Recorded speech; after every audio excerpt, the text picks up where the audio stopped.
The following is a presentation of Girard Sports Live.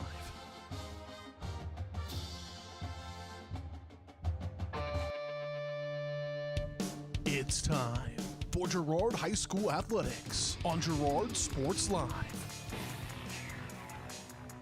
Girard Sports Live is presented by Crocan, your community technology partner. Learn more at ckt.net. Also by Ag Choice of Epler, American Family Insurance, Jenny Collins Agency, Bradshaw Collision Repair, Call Service, Community National Bank and Trust, Derailed Commodity, Diskins Auto and Towing, DS Construction, Evans Motors, Farm Bureau Financial Services, Farmers Bank, Girard Medical Center, Hydrix Appliance, The Jagged Edge, GN Bank, Larrett Ceramics, Leah Smith Agency Farmers Insurance, Lehman Realty,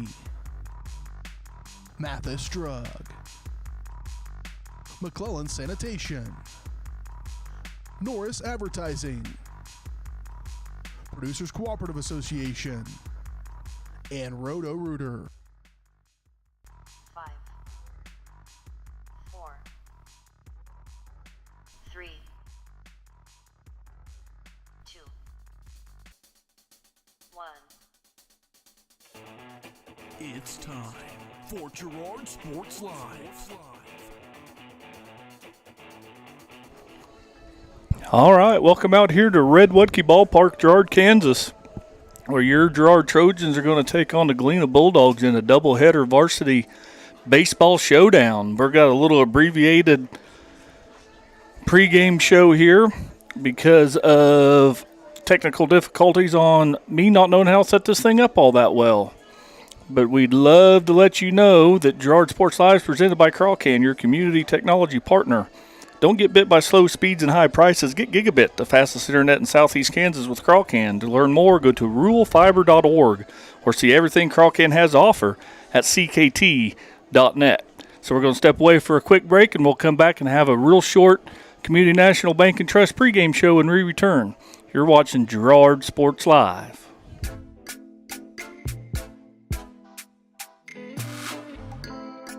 Crocan has been serving the area for 70 years, and our employees are truly what sets us apart.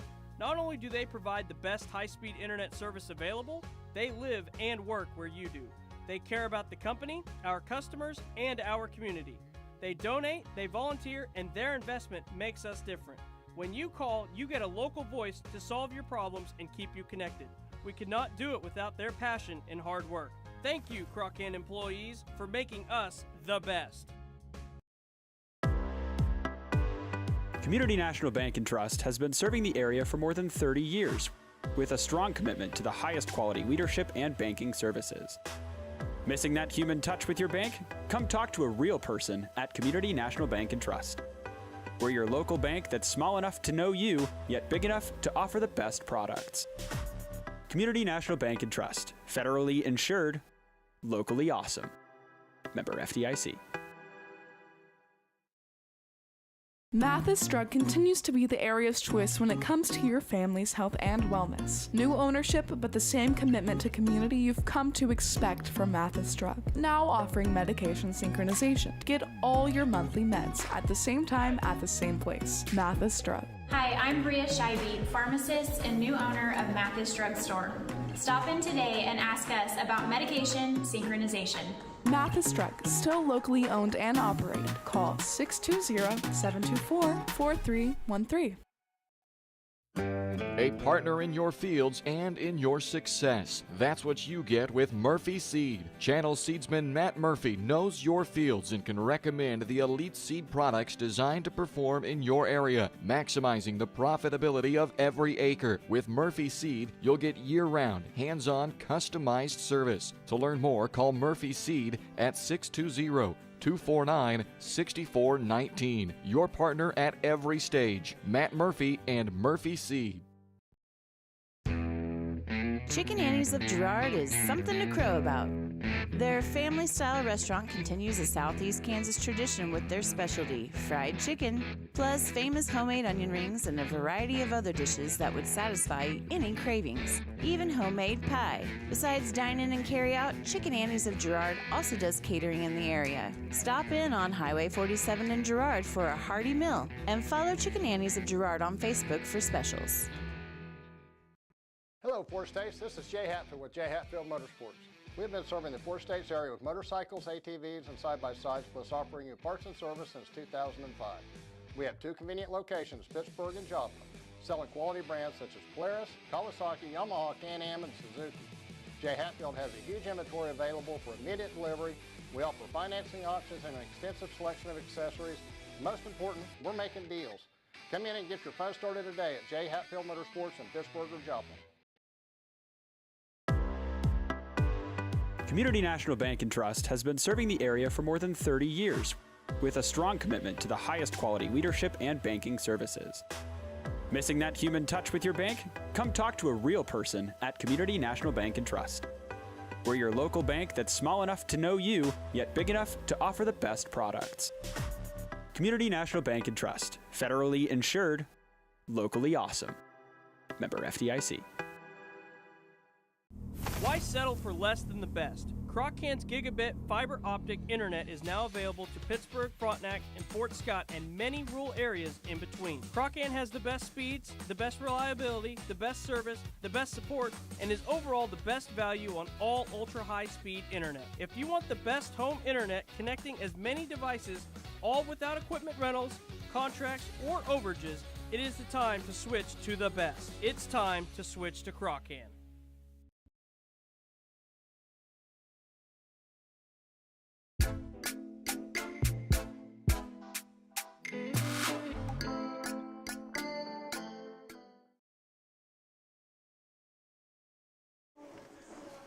All right, welcome back out here to Girard, Kansas, Red Wutke Ballpark.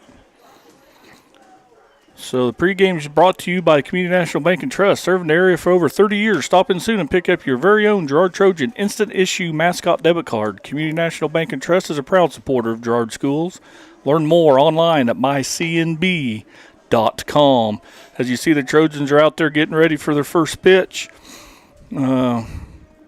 First pitch is brought to you by Larrett Ceramics, 503 West Maple in Girard. Stop by Larrett Ceramics for great gift ideas and supplies. Get creative when it comes to gift buying and get your friends and family a beautiful ceramic piece or maybe even classes from Larrett Ceramics. Call 620-724-8442.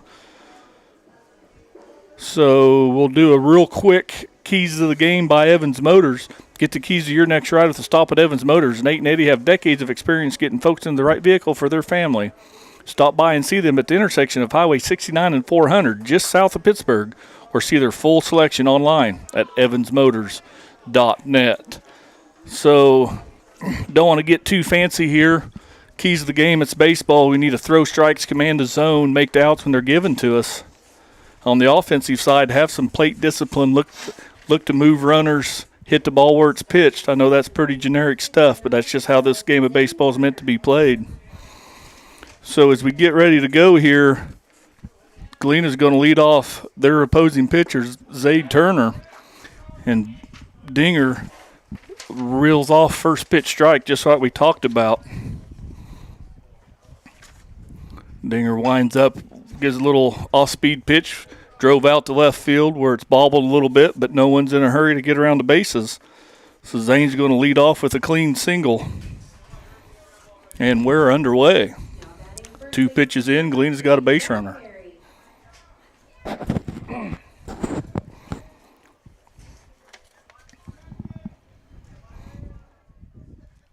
So that'll bring up Jack Perry for as Turner leaves, steals. Good throw, might get him. They nailed him. Good job there by Brokaw. Good way to apply the tag with shortstop Robbie Bruning. Lays the tag down. A great throw by Brokaw. Jack Perry showed bunt, pulled it back, and Brokaw fought through that and just nailed him at second base. So Dinger leaves one over the plate and it's drove out to left field again. Left fielder out there is Aiden Ashbacher. He's been busy the first two batters. Another clean single by Jack Perry. That'll bring up Galena's second baseman, Thatcher Botkin. Botkin looks down the third base line and gets his signs from the coach as Dinger kicks and delivers high and outside. First ball Dinger's thrown tonight.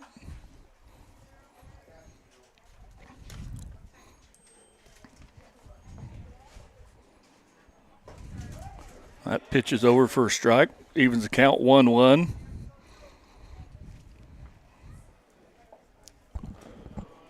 So Perry takes his lead off of first as Dinger checks him. He kicks and delivers. Bounces that one in there. Brokaw keeps it in front.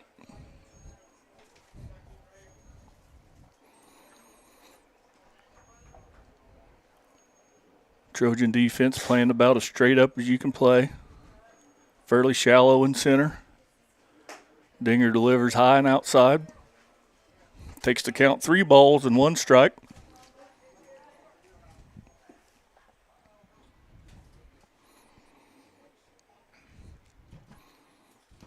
Gets that get me over fastball over first strike. Fills the count 3 balls, 2 strikes on the 3-hole hitter, Thatcher Botkin for Galena.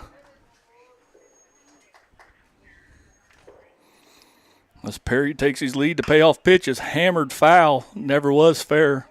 Way out in front of that fastball was Botkin. Leaves the count full still.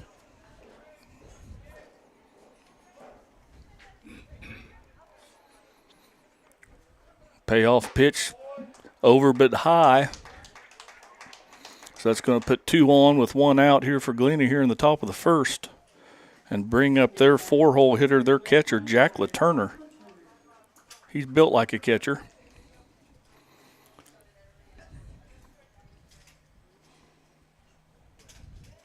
Stands there open, bats from an open stance from the right side, waggles that bat as Dinger kicks and delivers, leaves it up and high.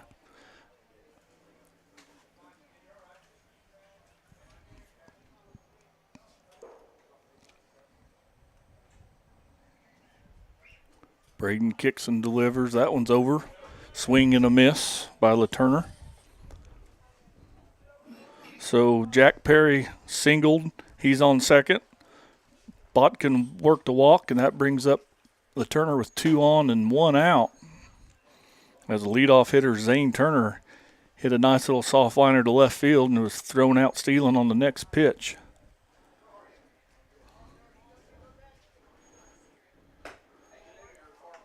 Dinger high and outside at that one, fouled behind, 3-1.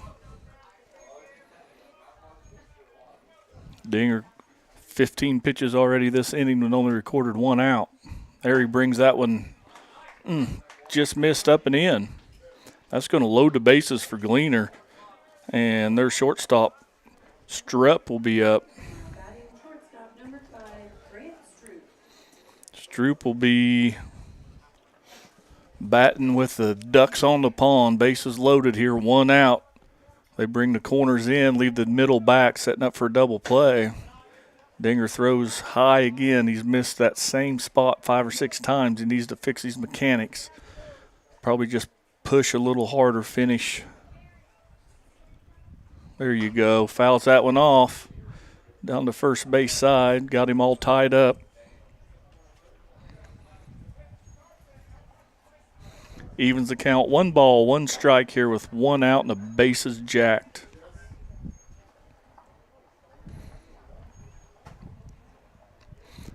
Dinger kicks and delivers, gets it over, fouls it straight back, as does Stroop.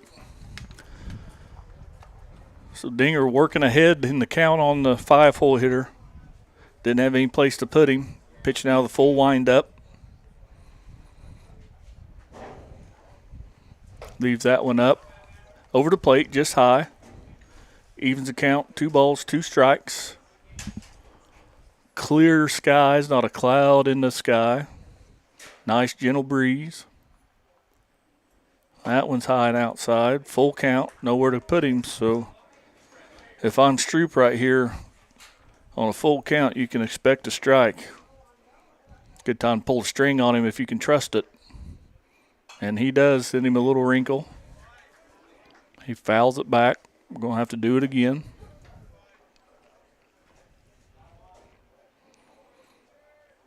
Sometimes it gets hard to play defense when it gets pretty slow out here. A lot of foul balls. Defense all gets 1-2 on their toes. A payoff pitch gets him jammed up. Short little looper out to center field. Corbin Bowen camps underneath. The runner tags from third. A good throw will get him.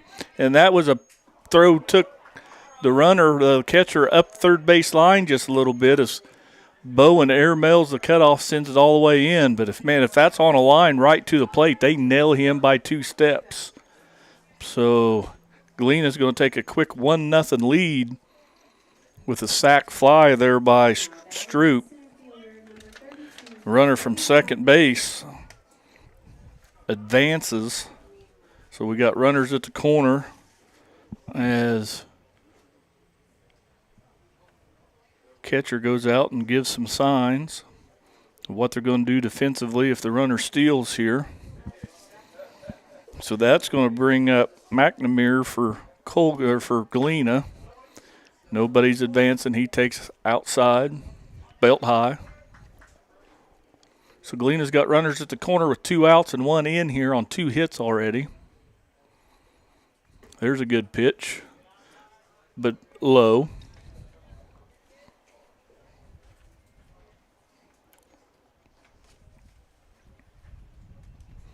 Dinger kicks and delivers that one outside. He's painting that chalk on the batter's box. He's not missing by much. 3-0 right here. Taken all the way with runners. He catches the corner there. Puts the count 3 balls and 1 strike on the left-handed hitter McNamara. Misses outside there. That's another walk. Going to load them up for Galena again, but we got 2 outs here. They'll can't score a run without the benefit of a hit or a walk. And that's going to draw a 3rd walk this inning. It's going to draw a visit from Coach Dunlap out there to settle him. Probably give him a rest too, because that's 28 pitches this inning. I never pitched a whole lot, but I do know if you throw 28 pitches every inning, you're not going to pitch very many innings.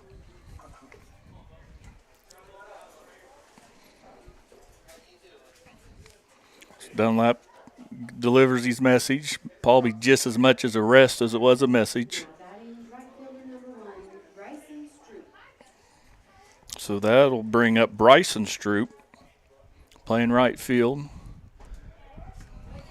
And Dinger starts him off with a first pitch strike. Dunlap's message worked. Dinger able to pitch from the full windup with the runners all over. Gets another one, going to chop that one foul off the right side. Bruning fields it. But he was way foul. But quickly ahead, 0-2 is Dinger. He can get out of this just giving up 1 run. That'll be a great job because he's been in trouble from the leadoff hitter. There's that fastball outside. I might bust him in on his hands again right here, see if we can't get him just to roll something over. Nope, they go outside. Good job by Brocobb to glove that one.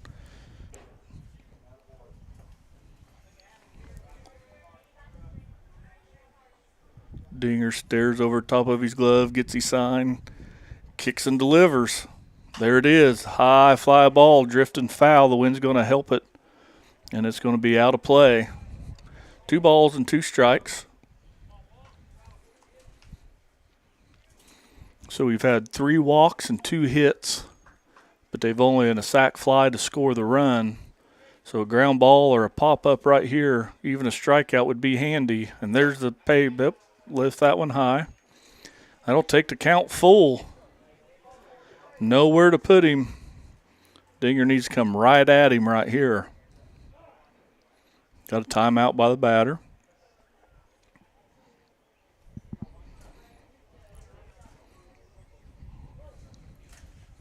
Stroop, a left-handed hitter. Dinger, a left-handed pitcher. There goes the runners. Swing and fouled back.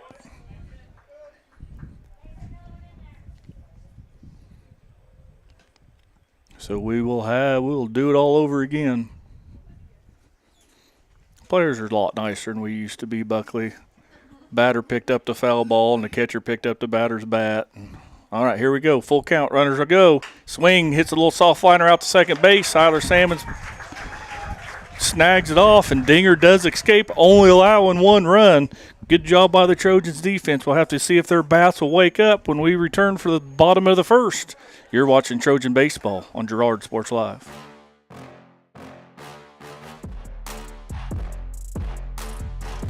You've enjoyed life. Over the years, your community has become your passion, something you hope future generations get to experience, just as you have. That's why the Girard Area Community Foundation has worked hard to help fulfill charitable goals and inspire generosity, meeting the needs of the communities they serve. Creating a legacy fund with GACF ensures what you leave behind is an effective and lasting improvement in the community you love so dearly. Make plans to visit GirardAreaFoundation.com, preserving traditions for those who follow.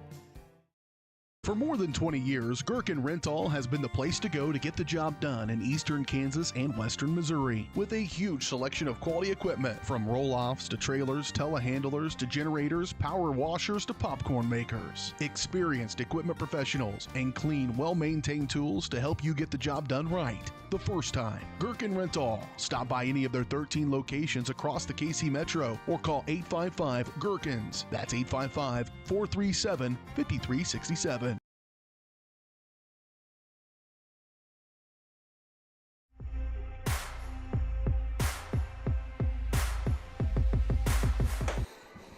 All right, welcome back out here to Redwoodkey Ballpark in Girard, Kansas, where Zane Turner's taking his last of his warm-up pitches as he's going to face the top of the Trojan batting order here in the bottom of the first, and he will face Robbie Brooding, Aiden Ashbacher, and Reese Merrill.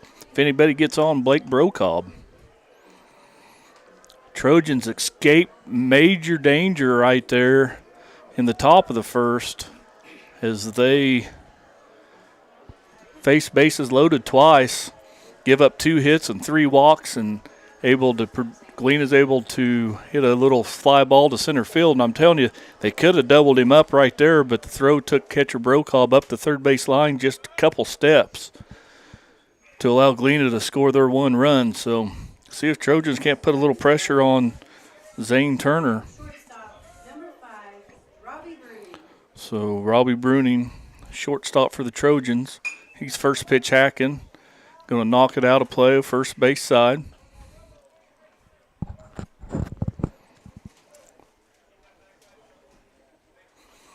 Bruning, young freshman, playing shortstop, leading off. That pitch is low and outside. Evens the count, 1 ball, 1 strike.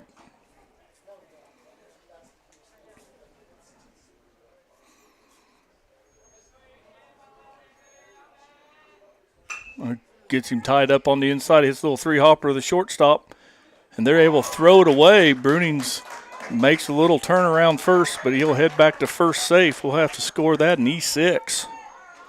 No hit awarded for Bruning.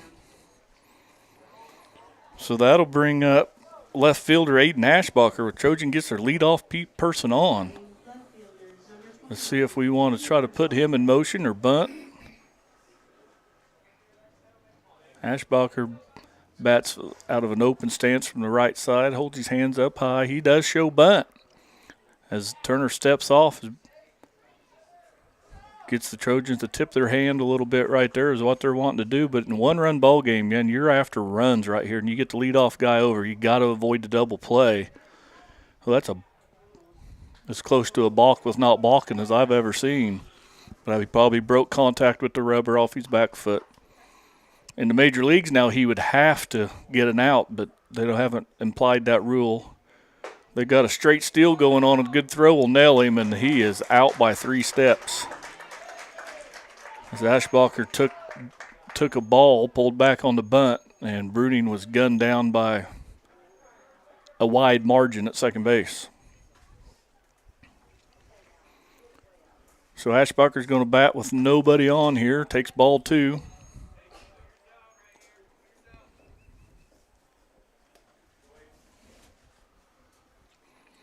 Aiden, good approach at the plate so far. Finds one he likes, fouls it off the right side, backing out of play. Never a chance as it maybe avoids all the mud puddles. Maybe you can reuse that one. Go through a lot of balls here at Girard if you've ever been here. There's not much room off to the behind us and right side. There's a big pond right there. There's a lot of balls floating in that pond at the end of the night. Ashbacher swings over the top of that one, hits a little dribbler back to Turner, who throws him out at first. So quickly, with the leadoff guy on, gets gunned down stealing. Ashbacher dribbles one back to the pitcher, so we have nobody on and 2 out for the 3-hole hitting third baseman, senior Reese Merrill.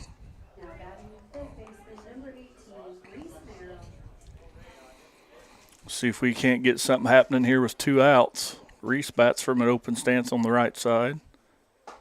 He takes one inside.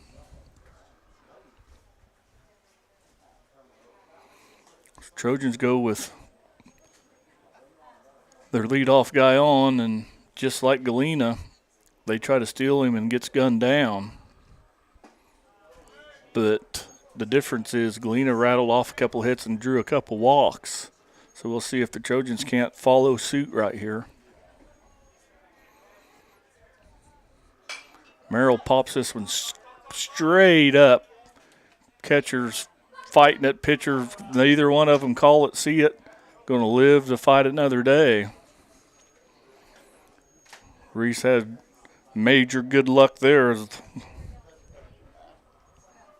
Hopefully that pays off. A lot of times you can make that hurt when the other team does something as simple as that right there. So 2 balls and 1 strike here to third baseman Merrill. Ball's low and outside. 3 balls and a strike.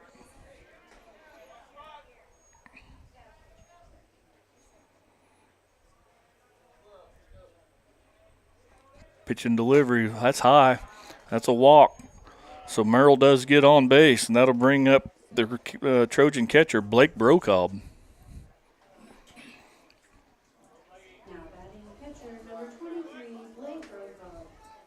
So Brocob's going to bat with a runner at first and 2 out. Down 1 here. See if we can't get the Trojans' first hit of the ball game. They've had 2 base runners without a hit. Turner's outside there. With 2 outs, there's not as much reason to move the base runners unless you're just a straight base stealer. He probably should just be going on contact. That pitch is high and outside. So Turner's been a little bit wild. If Trojans can maybe be patient, they can maybe work a few walks.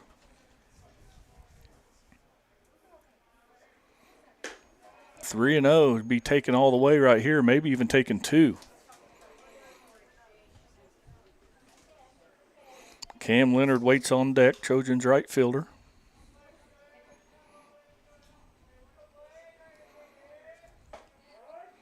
Little cut fastball or something. That ball had a little ride to it. Merrill takes his lead off at first. Turner checks him, comes set, deliver. That pitch is behind him, so it's going to be a 2-out walk to put 2 on and bring up Cam Leonard, Trojans left-handed hitting right fielder. Chance to drive in a run here.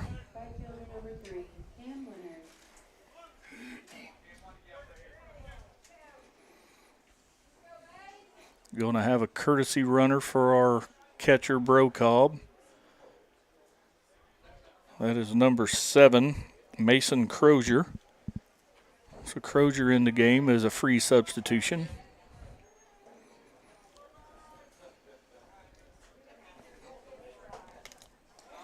That pitch is fastball. Called strike, but got by the catcher.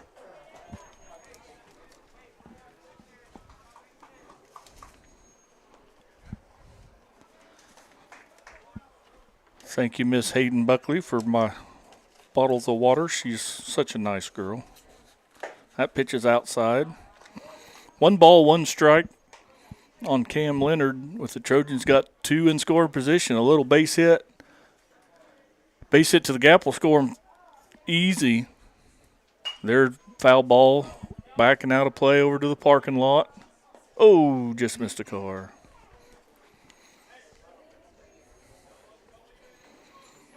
I knew when I parked over there, the only person could hit me would be a bad swing from a left-handed hitter. Cam pops this one down the left side, out of play. Is there going to be room? And there was plenty of room. Third baseman.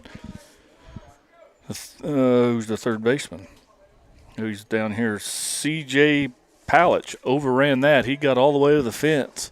Found the fence all right, but the ball was about 5 foot short from getting there. He reached back and couldn't corral it. So, again, we'll see if non-scorable error by Galena will hurt him. That pitch is outside. Good take there by Leonard.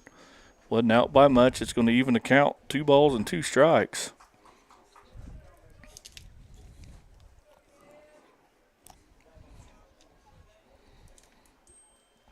Ooh, yeah, he's going to get caught looking right there. That last pitch was too close to take, but he took the next one, which was just a little bit better. So Leonard goes down on, he gets caught looking, goes down on strikes. Trojans strand a pair, unable to score. We'll be back for the top of the second. You're watching Trojan Baseball on Girard Sports Live.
All right, welcome back out here for the top of the second. Galena's leading 1-0.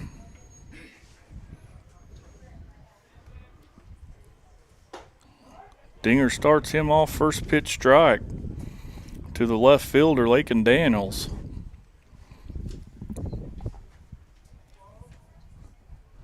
Second pitch strike. Dinger's got a little life in that fastball this inning. Maybe he just needed 35 pitches to warm up a little.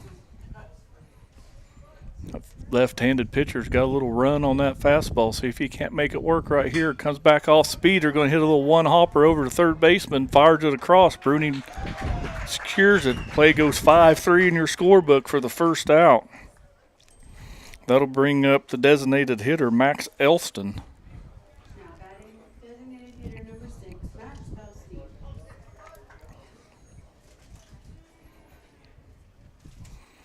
So Dinger gets out of the first. Ooh, just misses outside there.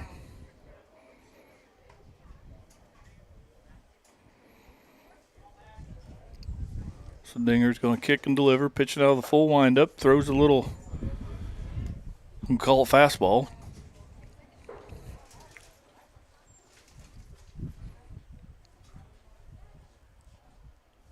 Ooh, Bruning tries the curveball, misses inside. As a right-handed hitter, when that curveball's coming right at you like that, sometimes you can get big-eyed and get greedy. Throws that fastball outside. Count goes 3-1. On the number 9 hitter, you don't want to lose him. Come right at him. And he does. Foul ball at the plate. Off Brocob. He gives the umpire a thumbs up, says, I'm good. Umpire's like, yeah, I'm just checking on you. So the count goes full here. 1 out here in the top of the second inning.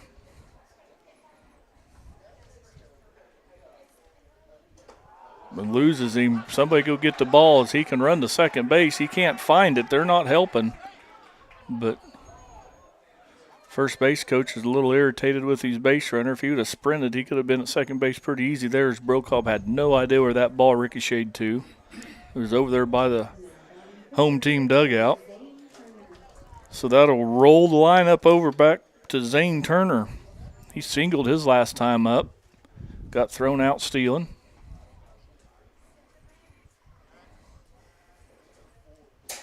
Dinger backs off to rubber. Left-handed pitcher. Goes a little slide step. Misses inside. That's kind of what got him in trouble in the first inning. He was pitching out of the stretch here. We'll see if he can fix a mechanical issue or two and get into the strike zone out of the stretch. High leg kick. He misses a high and outside on that one. Got wind blowing in my mic. I don't know if it's my mic or the crowd mic. There's a strike. Little late life run on that fastball. Count goes 2 balls and 1 strike with 1 on and 1 out here in the top of the second inning. There's a high leg kick. Comes inside. That ball's hit to the right center field gap, and it's hit deep. Cam Leonard can't get to it. It's going to one-hop the fence. So he digs it out there, hits the cutoff man, but the runner at first base had to make sure they caught it, and he didn't get a very good jump. So he's only going to end up at third base on Zane Turner's double to the right center field gap. That ball just kept carrying a little bit with the wind, and Leonard just couldn't catch up to it. Played it well off the carom off the wall. So we're going to have a courtesy runner for their pitcher. He's number 12. I don't know. He just Turner going back to the base. Must have got rid of his gear. That'll bring up Jack Perry. Perry's playing first base. He singled and scored the only run here for Galena in the first inning. Steps in the bucket on that swing, fouls it off to the right side.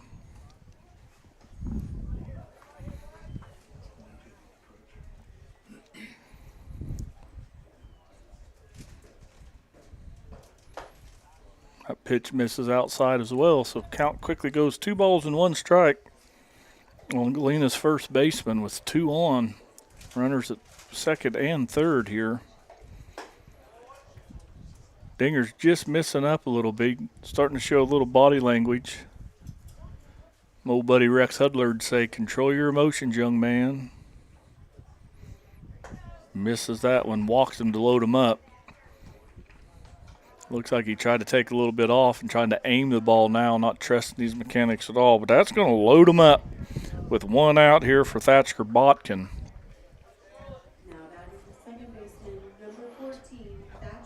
He drew a walk. Got stranded at third base. He's going to first pitch swinging way ahead of that one. Fouls it way off. Never fair. As it lands and dodges. It's amazing how many of those balls can just land right between cars over there. But it did, thank goodness. Dinger goes again. This time he's timed that one right on it. Fouls it straight back to the net. But that just puts him behind, no balls and 2 strikes. Bases full of Bulldogs. See if these Trojans can't tempt fate and get out of this again. Just missed inside right there. Good pitch with a 2-strike count. Jack LaTurner's waiting on deck. That ball's skied straight up in the air. Aiden Ashbarker's camping underneath it. Gets underneath it. No advance here. That runner at third doesn't have a clue what he's doing. But he's able to get back. I think he thought maybe that was a third out. He started heading towards the dugout, and his coach is basically grabbing him, telling him, get back. But Botkin flies out to left field, so that'll bring up LaTurner. He'll bat with the bases loaded, but 2 outs right here. He walked his last time up. Dinger starts him with a strike on the upper part of the zone.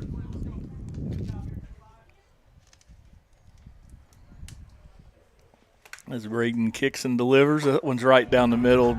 Turner swings right through it. So Dinger quickly ahead in the count. No balls and 2 strikes here. That's trust your catcher and not give this batter anything good to hit with 2 strikes. And he throws a pretty good pitch, just leaves it up.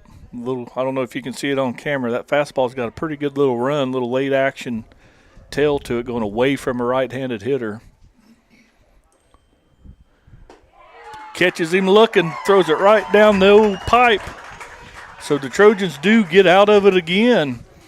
Galena leaves the bases loaded in the top of the second, but they still lead 1-0, but they'll have to face the Trojans when they come back. We'll have the home half of the second when we return. You're watching Trojan Baseball on Girard Sports Live.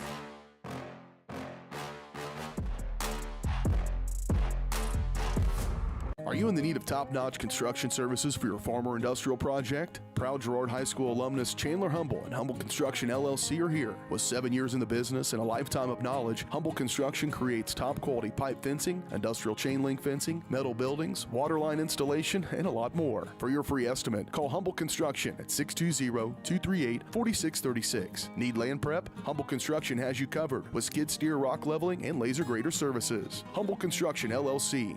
Excellence in every project. Hello, Four States. This is Jay Hatfield with Jay Hatfield Motorsports. We've been serving the Four States area with motorcycles, ATVs, and side-by-sides, plus offering you parts and service since 2005. We have 2 convenient locations, Pittsburgh and Joplin, selling quality brands such as Polaris, Kawasaki, Yamaha, Can-Am, and Suzuki. Jay Hatfield has a huge inventory available for immediate delivery. We offer financing options and an extensive selection of accessories. Most important, we're making deals. Come in and get your fun started today at Jay Hatfield Motorsports in Pittsburgh or Joplin.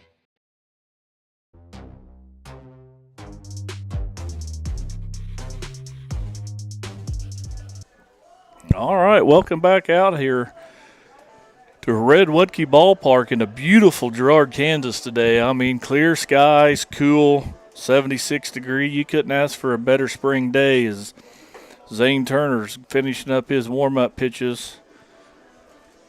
The Trojans are going to bring up Dinger, Bruning, Weston Bruning, and Siler Salmons. If anybody gets on, Corvin Bowen. So Dinger's going to bat from the left side, see if he can't help his cause. He's thrown 62 pitches, got out of 2 jams. So we're here in the bottom of the second. Dinger fouls the first one straight back.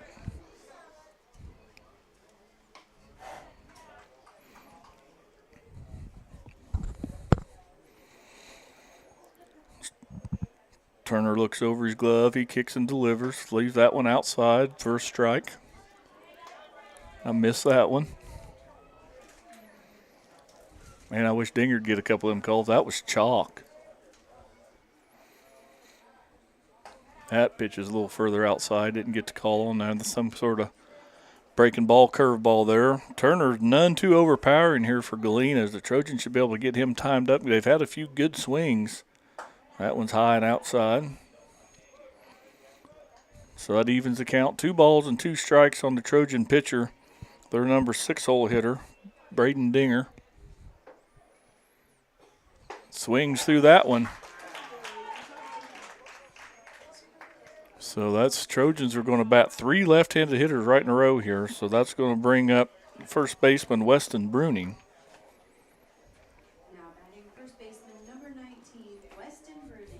Bruning's a junior, playing first base, batting left-handed. That one's high and outside. He eyeballs it all the way to the catcher's mitt.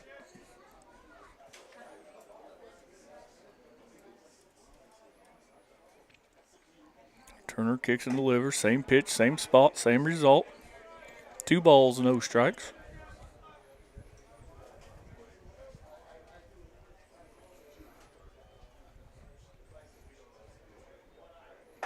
Third pitch, same spot.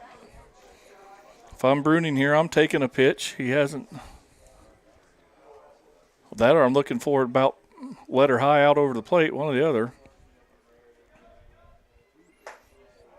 Well, 4th pitch in the same spot. Called a strike on this one.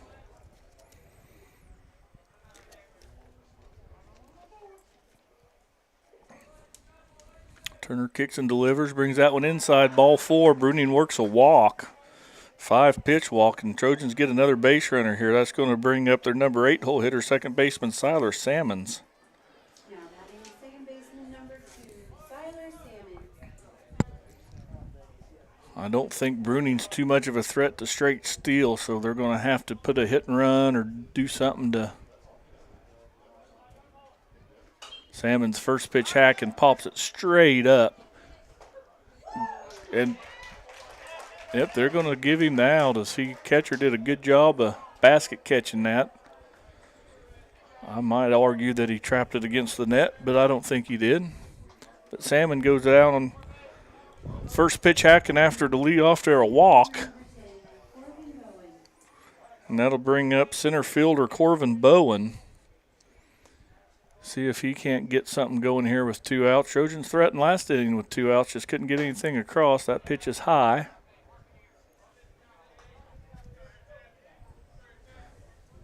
Corvin's got some pretty good speed here at the plate, but they're going to have to hit a ball a long way to get Weston scored from first base. That pitch, Corvin dives out of the way of a curveball that just barely missed the inside corner.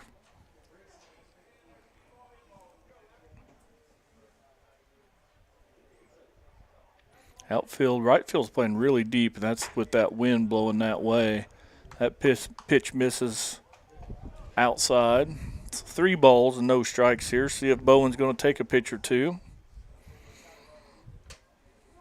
Bruning takes a real short lead at first. He's for sure taking that pitch, tracked it all the way to the catcher.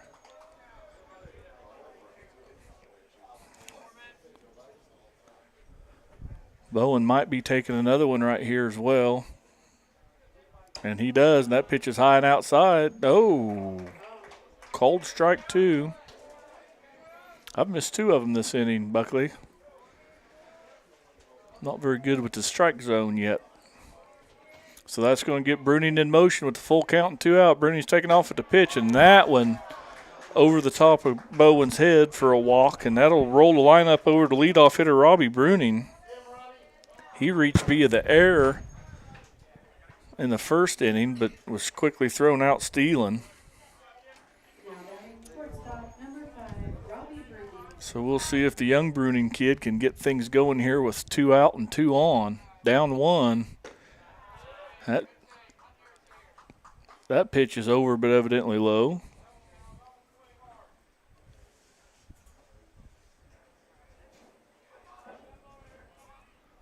Same pitch. That one's a strike.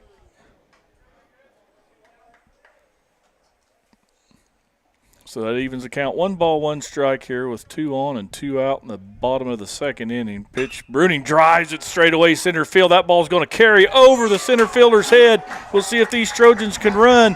Bruning's going to score from second easy. Here comes Bowen right behind him, and they're going to hold up Robbie Bruning at third base for a stand-up triple. And the Trojans take a 2-1 lead here in the bottom of the second with a good bit of 2-out hitting by young shortstop Robbie Bruning.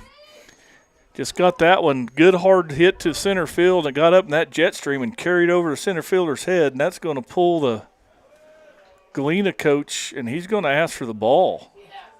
Turner's going to leave off after 43 pitches, so I'd say this is a strategic move so he can pitch later in the week would be my guess. I probably ought to know all the pitch count rules, but why Galena makes a pitching change, we're going to step away with the Trojans leading 2-1 here in the bottom of the second inning. You're watching Trojan Baseball on Girard Sports Live.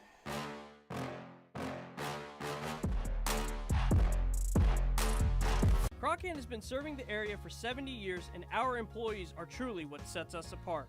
Not only do they provide the best high-speed internet service available, they live and work where you do.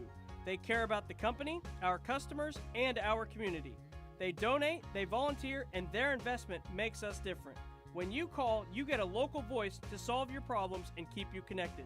We could not do it without their passion and hard work. Thank you, Crocan employees, for making us the best. Call service is outstanding in their field, especially for those that are stuck, well, out standing in their field. Coles carries a wide selection of farm, industrial, and heavy-duty tires, all from the best brands in the business. And they've got farm service trucks ready to go. Plus, Coles continues to be the place folks go for car and truck tires, repairs, oil changes, and so much more. If you're in the market for new tires in Southeast Kansas, make the right call to Coles Service, 620-724-4121. See more at colesservicellc.com. Unbelievable amount of devastation. I've never seen anything like it. We had a beautiful barn that was gone in 20 minutes.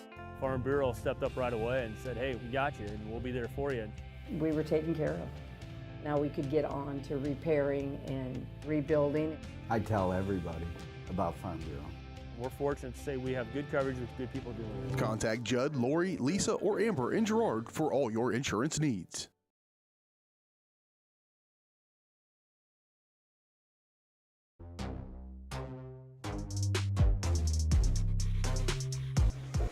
All right, welcome back as we sort through here. Galena's going to move their first baseman, and Jack Perry, to the mound. Pitchers Zane Turner exits after 48 pitches, give up both runs for the Trojans, move to shortstop. Their catcher, Jack the Turner, is going to move to first, and they're going to bring in, looks like, is that something with a 5? So shortstop. Brant Stroop is going to come in to catch. All right, see if we got that. And that's all to face Aiden Ashbacher here. Check swing's going to hit a little slow roller the first, and they're going to get him by a step. He didn't mean to do it, but made a little short contact. So all that for Jack Perry to come in to throw one pitch to get the final out, but not before Trojans are able to score a pair and take a 2-1 lead. We'll be back for the top of the third. You're watching Trojan Baseball on Girard Sports Live. Whisper a phrase into a person's ear, then pass it on to a group of people. Notice how the message changes by the time that the last person hears it? In business, consider word of mouth in the same light. What people say may turn into something different than you would like it to be. It can't be controlled. That's why Norris Advertising provides proven ad solutions through radio, billboards, and digital sign sales, allowing your message to be controlled by the person that knows your business best. You, Norris Advertising, a proud sponsor of Trojan Athletics. A partner in your fields and in your success. That's what you get with Murphy Seed. Channel seedsman Matt Murphy knows your fields and can recommend the elite seed products designed to perform in your area, maximizing the profitability of every acre. With Murphy Seed, you'll get year-round, hands-on, customized service. To learn more, call Murphy Seed at 620-249-6419. Your partner at every stage. Matt Murphy and Murphy Seed.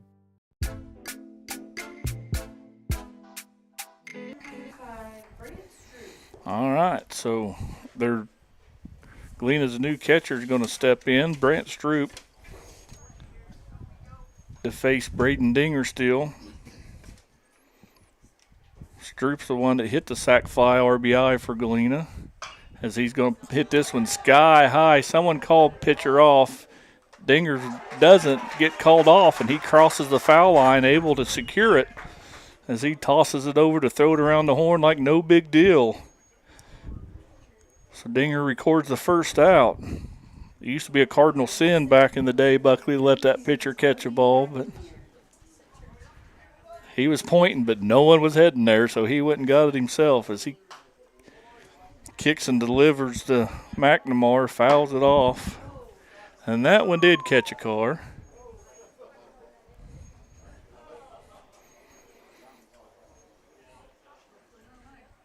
Oh, gets sawed off, going to hit a little slow roller shortstop. It's going to be a tough play at first, as young Bruni probably did the right thing and just put that ball in his pocket, as that ball wasn't hit very hard, and sometimes you just got to call him a pocket ball. So that's a clean single there for Galena. That's going to bring up Bryson Stroop. I think it's a good pitch. Belt high outer half. Strike one. Boy, as a pitcher, sometimes that's really irritating. When you make a good pitch, you saw the batter off, and you just nothing the infield could do. It just wasn't hit hard enough to record an out. And too hard to, it's just hard enough to get past the pitchers. That one's going to be chopped out in the right field. Cam Leonard's able to get to it and get it back in, so runners only advance one base here, so another single. That's going to bring up Lakin Daniels. He grounded out to third base this last time up. Get him to hit another one hopper to third base when he can roll this up in the double play. Get out of this jam. As Galena's here in the top of the third, got 2 on with 1 out, trailing by 1. They showed a bunt, and he bunts it foul, and that would have been a base hit if you'd have kept that fair. There was nobody there to protect that third base line.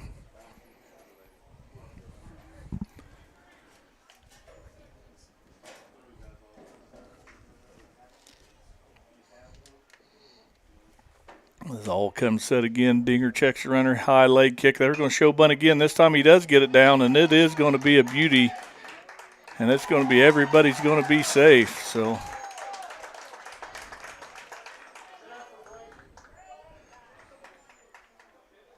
Galena trying to just advance the runners, and Trojans can't record an out. That's just a clean bunt single.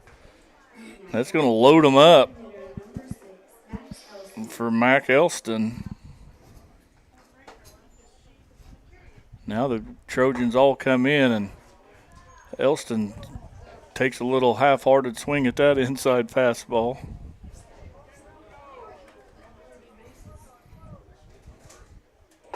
Swings through that one.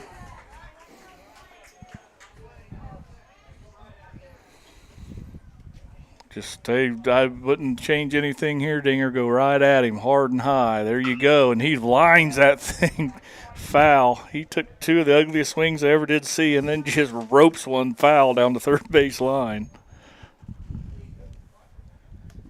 But nothing but an extra strike, so Dinger's still up 0-2. Pulled a string right here. Nope, misses fastball inside. 1 ball, 2 strikes. Bases full of Bulldogs here in the top of the third inning as they trail the Trojans 2-1. Ooh, just missed high over the plate.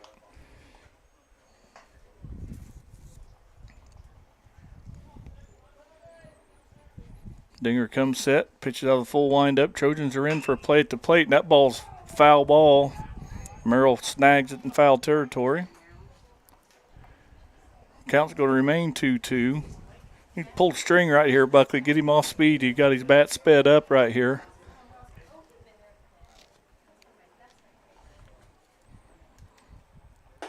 Another fastball, but leaves it high. It's going to load to fill the count full. 3 balls, 2 strikes here, but just 1 out. So see what happens. There's the pitch, and that's going to be a little soft fly ball. Corvin Bowen's going to camp underneath it. They're going to tag up, but they're going to fake the tag. Someone cut that off, and it goes through 2 cutoff men. There's going to be a play at the plate, but we can't pick it clean. So we'll have to score an error on somebody right there. We're going to have to call error on the center fielder. E8. It's going to allow the Bulldogs to tie up the game. Man, he did everything right. It just the 2 cutoff men were too close together. Couldn't come up with to secure the ball. So that's going to bring up their leadoff hitter, new shortstop Zane Turner. He's going to bat with 2 out and runners at second and third as every runner advanced after the ball flowed around. He's going to hit a high ball to the gap in right center field. Cam Leonard couldn't track it down. It's going to 2-hop the fence as that's going to score 2 more Bulldogs as Turner's rolling into third. He's going to be in there head first as the ball kicks away from Merrill as Trojans need to catch the ball coming in from the outfield. So 2 RBI clean triple by Turner. It's going to give the Bulldogs a 4-2 advantage now as they put up a crooked number here in the top of the third inning. Now batting pitcher number 3, Jack Perry. So that's going to bring up Jack Perry. He takes first pitch strike. So what was promising to get out of here with nobody hurt is turned into a floodgates. Dinger's up over 80 pitches so far here in the top of the third.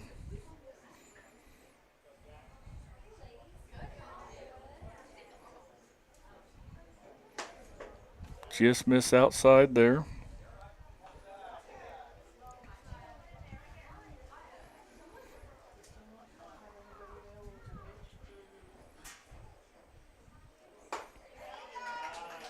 Gets Perry to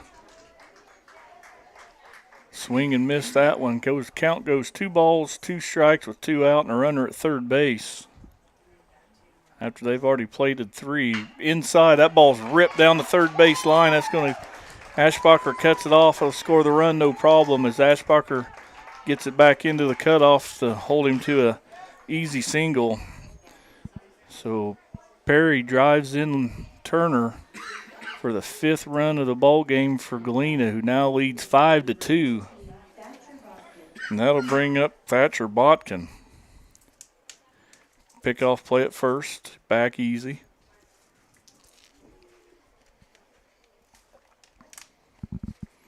Botkin has walked and flew out his 2 plate appearances. My stat guy's over here choking on me.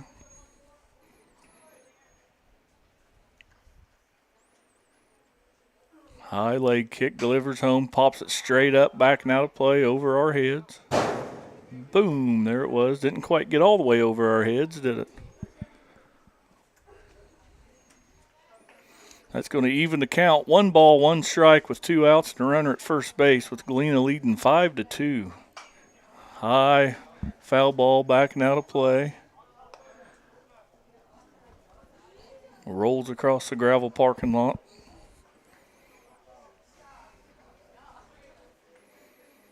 Brunin holding the runner at first. Comes, just missed inside. Like I said earlier, Dinger has a little late run on that fastball, and he can kind of start that on the inner half, on the inside part, and kind of try to tail it over the corner, and just missed right there. That one he trailed out, and that gets under the glove of the third baseman, Merrill, and out into left field. I'm going to score that a hit, as my official scorekeeper says. But that will load, that will put 2 on for big Jack LaTurner, who walked and struck out looking.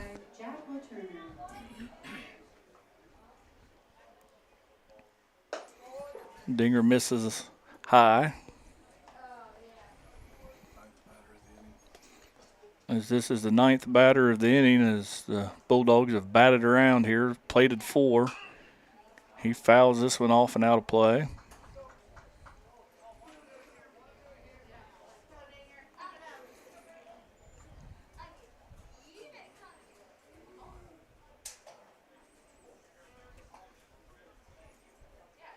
Swings through that one.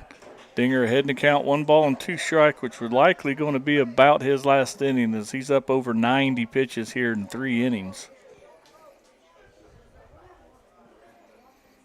Oh, that one's thrown to the backstop. They got a good look at third base as he Brokaw triple clutches and doesn't throw it.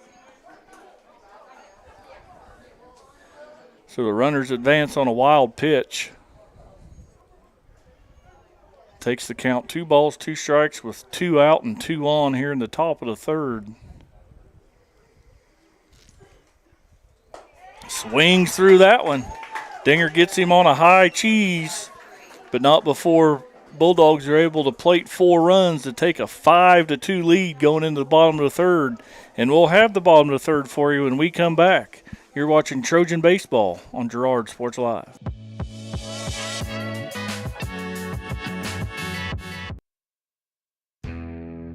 Chicken Annie's of Girard is something to crow about. Their family-style restaurant continues a Southeast Kansas tradition with their specialty, fried chicken, plus famous homemade onion rings and a variety of other dishes that would satisfy any cravings, even homemade pie. Besides dine-in and carry-out, Chicken Annie's of Girard also does catering in the area. Stop in on Highway 47 in Girard for a hearty meal, and follow Chicken Annie's of Girard on Facebook for specials.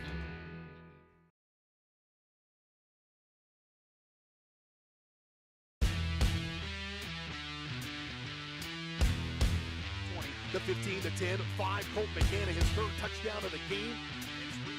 It's like in the net, it'll be a point for Baldwin.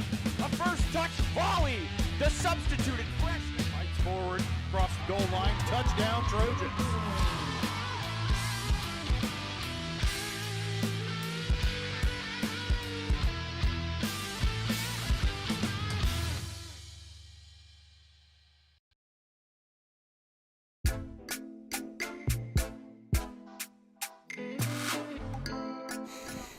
All right, welcome back out here to Girard, Kansas, Red Woodkey Ballpark, where your Trojans are trailing 5-2, getting out hit 8-1. Trojans have threatened every inning here. We'll see what they can't put things together here in the bottom of the third as Reese Merrill steps up to the plate. He's first pitch hacking, fouls it straight back.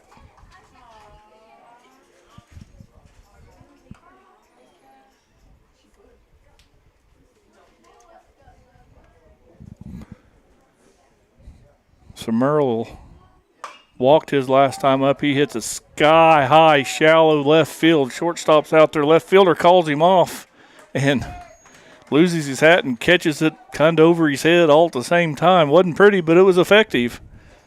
Trojans' leadoff guy flies out to left field. And that'll bring up Trojan catcher Blake Brokaw. Brokaw walked and stranded his last time up. He takes a high curveball. Watching Perry warm up between innings here, he was throwing nothing but that curveball to warm up, trying to get the feel of it. That one tied up Brokaw something terrible. Fouls it back.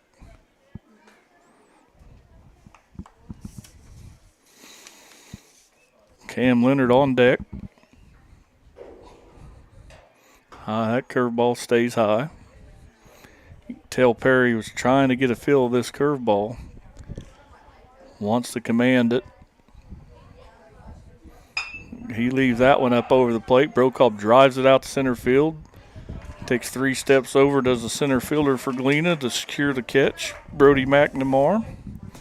Trojans quickly down. 2 up, 2 out. Trailing by 3. That'll bring up Cody Leonard, who got caught looking and stranded runners at second and third his last time up. He's first pitch hacking, drives it deep to right field, but it is way foul. Possible warning track distance if he kept it fair.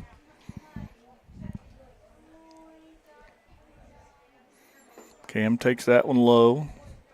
Count goes to 1 ball, 1 strike here on the Trojan right fielder, senior Cam Leonard. Pitch is low and outside. 2 balls, 1 strike.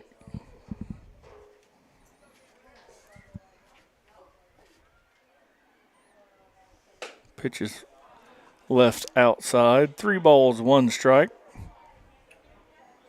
Perry doesn't waste any time. He gets that ball back from the catcher. He's ready to throw the next pitch, and there it is as Leonard fouls it to the net. So count goes full. We have the payoff pitch. 3 balls, 2 strikes, 2 out, and nobody on. Trojan trailing by 3. See if young Cam Leonard can't find something to his liking. Payoff pitch. Saws him while he drives it deep right field, down the line. Stay fair, and it off the fence. Right, yeah, he's still digging for it. As long as he doesn't throw his hands up, they still got to play it. So Cam Leonard's going to be in there with a stand-up triple as he got his hips turned and got through that pitch. Umpires are going to ask but there's no rule. So, no, they're going to force him back to second base, and he would have got a triple out of that even if he fields that clean. As Dunlap's going to argue here a little bit, but he's going to lose the argument as they're going to make Leonard go back to second base. So scoring change there, have to give him a ground rule double, which I don't know if the ball got hung up in the fence or his glove got hung up in the fence, but all he has to do as a fielder when that happens, all you have to do is throw up your hands, and that will stop play right there. But the umpires don't have to give you a double, Buckley. They can award where they think you would have ended up if he fields that cleanly. But they have evidently assumed he'd only got a double, as Dinger's quickly down on 2 curveballs, 0-2. Nonetheless, that was a rope hit off the fence there by Cam Leonard.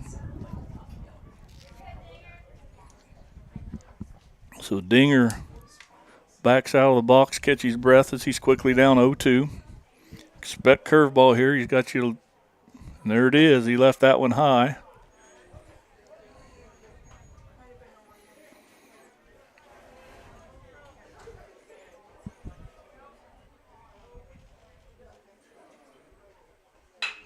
Hits that one through the gap. And if he doesn't score right here, it's going to cost him a run, and he's not, as Dinger's. Yeah, so that call by the umpire does cost the Trojan a run right there so far. But a good, clean 2-out single by Braden Dinger.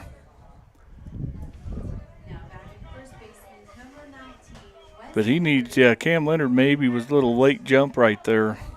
But that's going to bring up Bruning. He'll take a clean single here to score with 2 out. And he ropes one out to short center field. Center fielder comes in, and he catches it on the run. So the Trojans threaten, but can't score a run as the umpire forced our runner from third back to second, which as a broadcaster I don't think was a correct call, but they don't pay me the umpire. They only pay me to call what I see. So nonetheless, Trojans trail by 3. We'll be back for the top of the 4th when we return. You're watching Trojan Baseball on Girard Sports Live.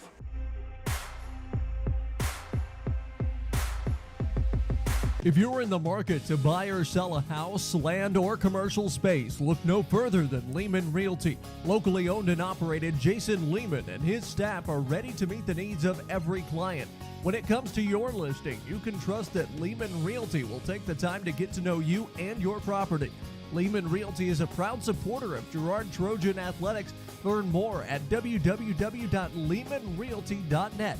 or call Jason at 620-724. Mathis Drug continues to be the area's choice when it comes to your family's health and wellness. New ownership, but the same commitment to community you've come to expect from Mathis Drug. Now offering medication synchronization. Get all your monthly meds at the same time at the same place. Mathis Drug. Hi, I'm Bria Scheibe, pharmacist and new owner of Mathis Drug Store. Stop in today and ask us about medication synchronization. Mathis Drug, still locally owned and operated. Call 620-724-4313.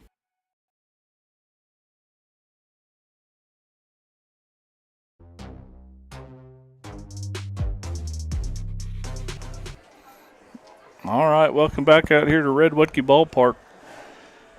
Your Trojans trail by 3. We are now in the top of the 4th.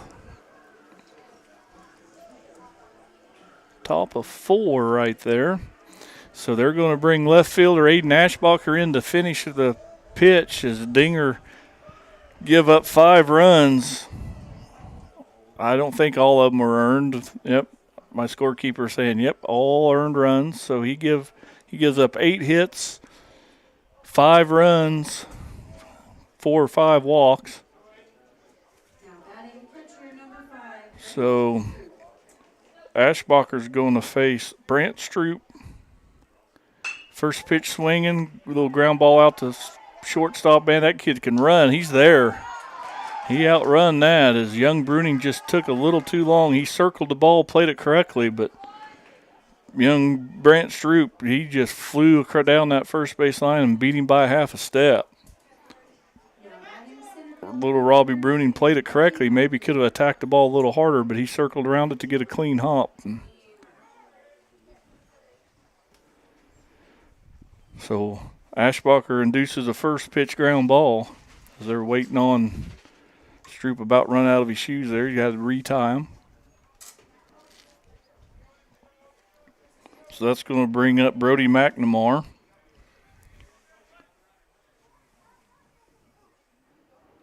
Ashbacher checks the runner, comes set, steps off. Also about as close a thing to a balk as you can do without getting called.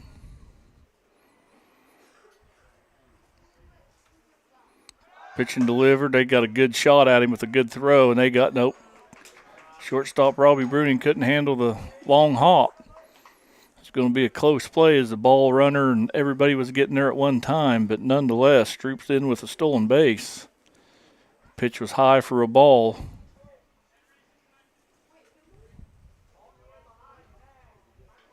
So now the middle infield's inside holding the runner a little bit out of position. Ashbacher throws with a little bit more velocity as this dinger, just maybe not has the command. As he falls behind McNamara 2-0. Brings that one inside, a little flare out to the left field. There's nobody there. And it takes it's going to be a clean single as there was nobody in that Bermuda Triangle. As Ashbacher with a little bad luck here. He's give up 2 little soft hits, and Trojans can't record an out on either one of them. Now batting right fielder number 1, Bryson Stroop. So Aiden a little bad pitch and bad luck. He pipes that one outside corner. And the right fielder, Bryson Stroop.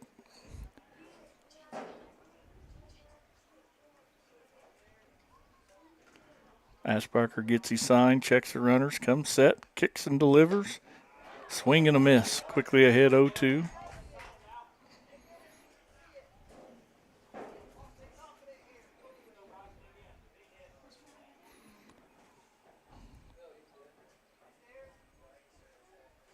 Ashbacher nods, likes his sign, checks the runners. Comes inside. Ugly swing there. Tied him up quickly.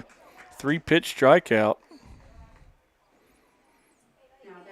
So the Trojans able to get an out. Bulldogs still have 2 on here with 2 hits this inning, but neither one of them's been very hard. He singled and his last time up scored a run. There's a curveball in for a strike. Lakin Daniels, left fielder for the Bulldogs.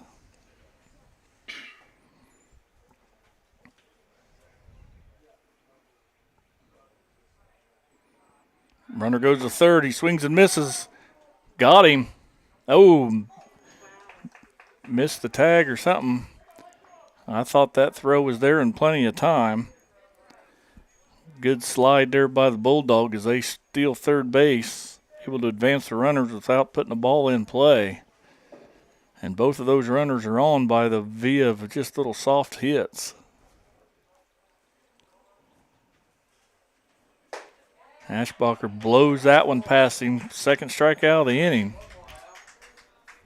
Now batting designated hitter number 6, Max Elston. So that's going to bring up Max Elston, designated hitter for the Bulldogs, who has flew out to center field and walked.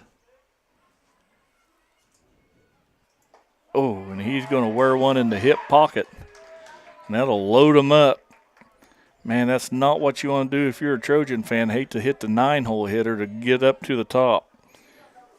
Galena Zane Turner, who is 2 singles. He's 3 for 3 with 2 RBIs and a run scored. A single, double, triple. We don't want to put a jinx on him, but you know what happens if he hits a home run? We call that hitting for the cycle. Turner stares down Ashbacher, gets his sign. He comes set. Runners at the corner. Pitch is delivered. Curveball. Upper part of the zone. Curves it, breaks across there for a called strike 1.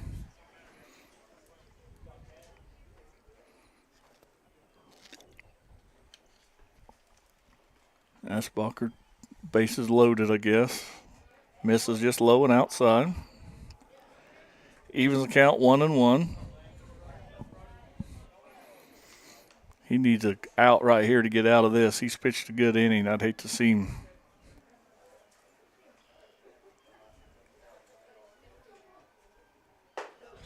Blows that fastball by him. Galena hasn't adjusted to the velocity difference. But the more pitches they see, the quicker they will adjust to it. Ashbacher's ahead 1-2 here with 2 out and the bases loaded. Gets him to swing through that one. They get out of it. The Bulldogs leave the bases loaded yet again. But young Ashbacher's able to get out of that with unscathed. So the score remains 5-2, and we'll be back for the home half of the fourth when we return. You're watching Trojan Baseball on Girard Sports Live.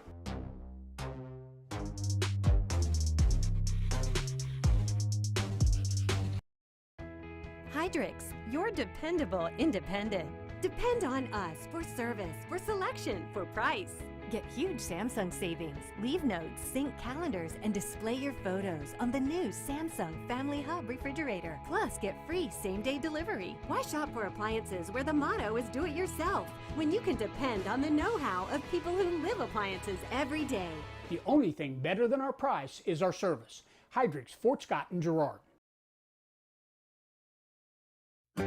A partner in your fields and in your success. That's what you get with Murphy Seed. Channel seedsman Matt Murphy knows your fields and can recommend the elite seed products designed to perform in your area, maximizing the profitability of every acre. With Murphy Seed, you'll get year-round, hands-on, customized service. To learn more, call Murphy Seed at 620-249-6419. Your partner at every stage. Matt Murphy and Murphy Seed.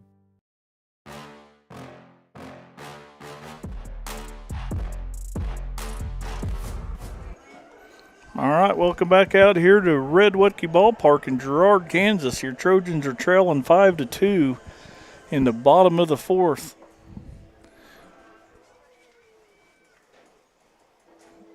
Galena has stranded 11 base runners.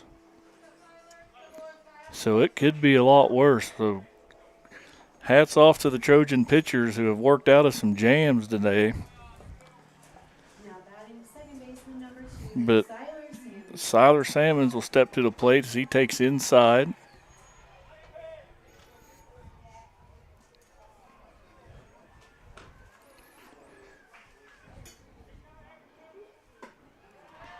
Siler popped up on one pitch to the catcher his last time at bat.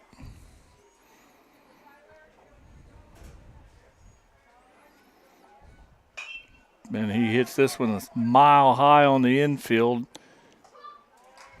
as pitcher Jack Perry calls it off and makes a one-handed grab. Trojans quickly down 1 out here in the bottom of the fourth inning. That'll bring up 9-hole hitter Bowen. He drew a walk and scored a run his last time up.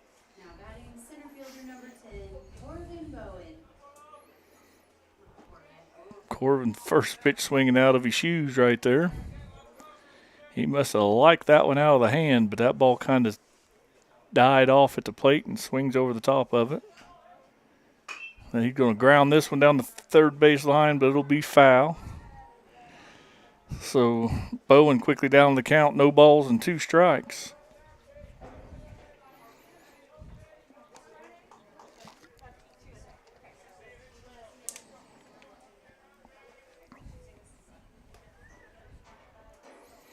Bowen asks for time as he gets set in the box. Perry kicks and delivers. Little soft liner. Second baseman jumps up and snags it. So Bowen hits it fairly hard, just couldn't get it. One of them atom balls, just couldn't get it through the infield, and that'll roll the order back around to the top as young Robbie Bruning.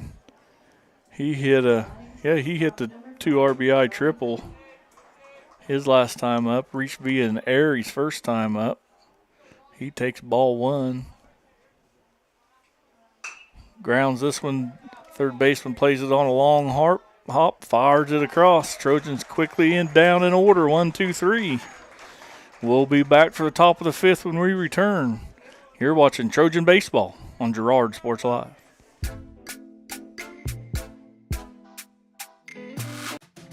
Producers Cooperative Association is the area leader in providing quality agricultural products, services, and markets. PCA has what you need to maximize your operation with a full-service agronomy department, grain origination, handling and storage, bulk fuels and lubricants, propane, a jam-packed farm store, and livestock feeds in bulk or bagged. PCA is proud to call Girard home and to support Trojan athletics. Stop by or see more online at pcacoop.com. Roto-Rooter is proud to serve Girard and the surrounding area, offering sewer and drain cleaning, as well as septic and grease trap pumping 24 hours a day, 7 days a week. From toilet clogs to video inspections, sewer line repairs to complete replacements. To make an appointment, call 620-231-5630. Roto-Rooter is now owned by GHS alum Braden Peak and GMS teacher Heather Peak, and they are proud to support the Trojans. Roto-Rooter, 620-231-5630. See their ad in names and numbers.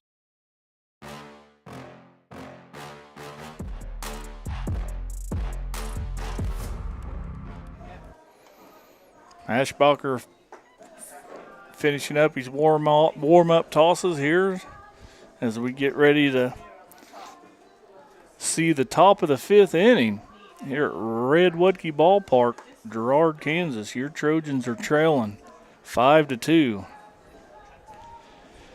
Could be worse. Galena's stranded 11 runners.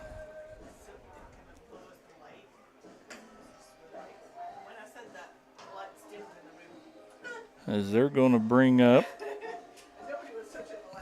Jack Perry, Thatcher Botkin, and Jack Laturner.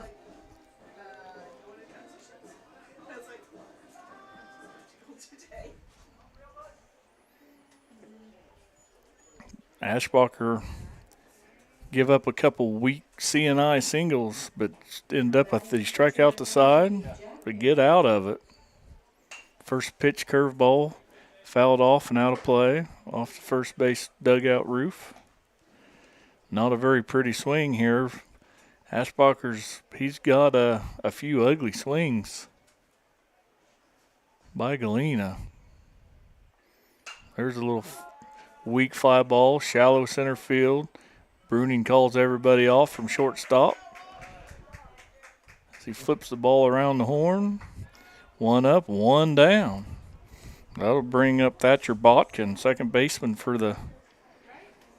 He's singled his last time up, flew out to left, walked in his 3 plate appearances. That pitch is hard and outside off the catcher's glove.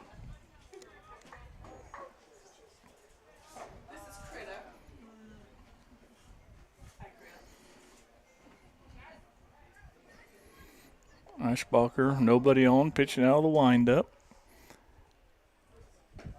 Misses inside there. Quickly down in the count, 2 balls and no strikes to the 3-hole hitter Thatcher Botkin for Galena. He shows bunt, pulls back, takes a strike outside corner. I'd assume he was taken all the way or thought maybe the Trojans playing deep, too deep on the corners. Another strike outside corner, so Ashbacher quickly back in the count. 2 balls and 2 strikes.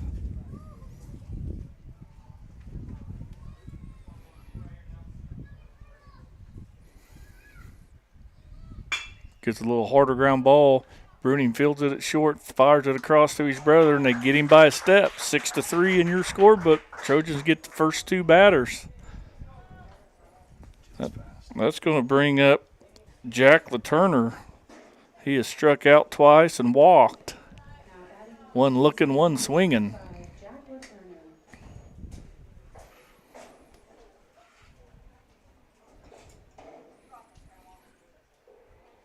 Ashbacher throws him a little wrinkle right there, gets him to swing over the top of it.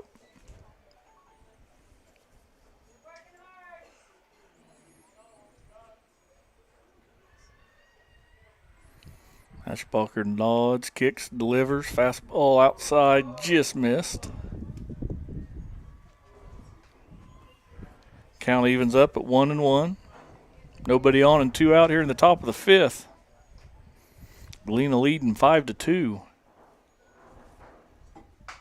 A little slow roller to Ashbacher is going to feel it's going to be a tough play. And they get him by a step. Nice play, Ashbacher. Swing and bunt up the third base line. Aiden's able to get over there and has to throw a dart to first. And it all works out. 3 up, 3 down. Galena goes down in order. We'll be back for the top or the bottom of the 5th when we return. You're watching Trojan Baseball on Girard Sports Live.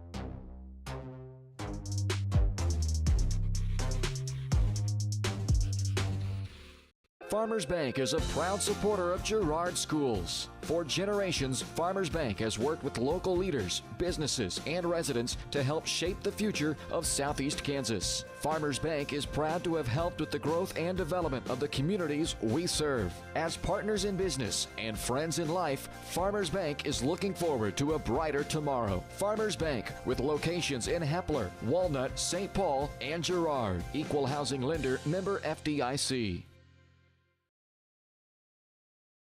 For more than 20 years, Gherkin Rental has been the place to go to get the job done in eastern Kansas and western Missouri. With a huge selection of quality equipment, from roll-offs to trailers, telehandlers to generators, power washers to popcorn makers. Experienced equipment professionals and clean, well-maintained tools to help you get the job done right the first time. Gherkin Rental. Stop by any of their 13 locations across the KC Metro or call 855-GHERKINS. That's 855-437-5367.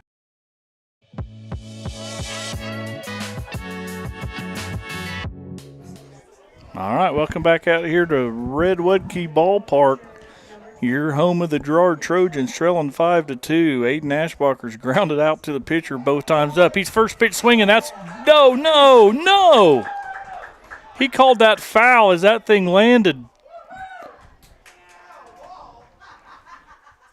I wish I could move the camera over there and replay that for him. But so Ashbacher first pitch hack and drives one down the third base line. It lands about a foot fair and gets called foul. But that's all right. Just a strike one on Aiden. Let's see if he can do it again here. Calls timeout. As we've talked about Jack Perry, he doesn't waste any time. When he gets that ball, he's ready to pitch it. Ashbacher takes his stance. He no doubt pulls that one foul down the third base line. So Ashbacher down in the count. No balls and 2 strikes here. The Trojans trail by 3 in the bottom of the 5th. See if they can't get anything going right here. Got a timeout called.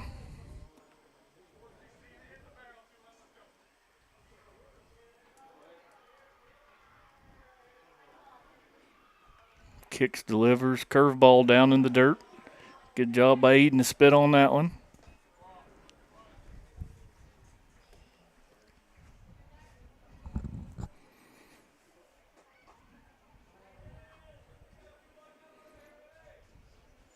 Ball never was a strike. 2 balls, 2 strikes to the sophomore pitcher Aiden Ashbacher for the Trojans. Batting in the 2-hole. Takes that curveball in the dirt. So from 0-2 to 3-2, Ashbacher's had a good at bat. No matter what happens here, makes the pitcher work a little, throw some pitches. Perry kicks and delivers, and Ashbacher swings through that curveball. He goes down on strikes. So that'll bring up Trojan third baseman Reese Merrill. Merrill has walked and flew out to left field. Takes that one way outside.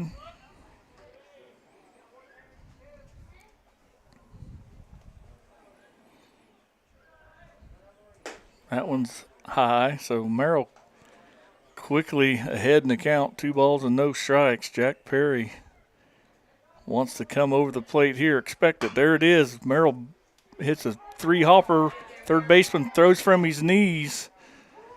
Merrill takes a roundabout way, but he gets the first. I think he thought that was going to get by the third baseman. Third baseman made a nice backhanded stop, but couldn't pick it clean, threw from his knees, and Merrill gave him a clean single. So that's going to bring up Brocobb, who has walked and flew out to center.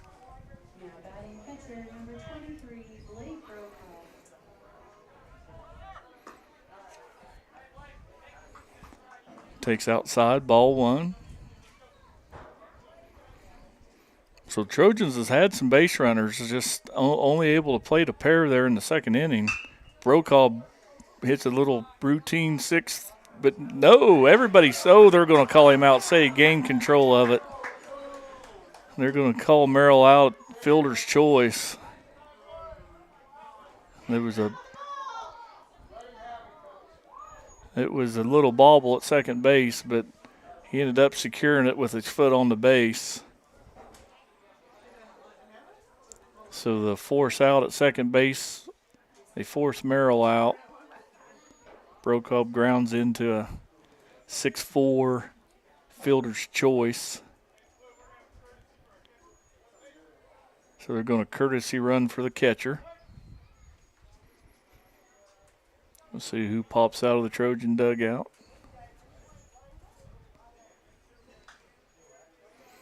I don't know faces. I'll have to let him clear me. Number 7, Mason Crozier. He ran for him last time Brocobb drew a walk. That's going to bring up Cam Leonard. And Cam Leonard roped a triple that was scored a double off the fence his last time up. Young Crozier's in there. Asked for time to get up.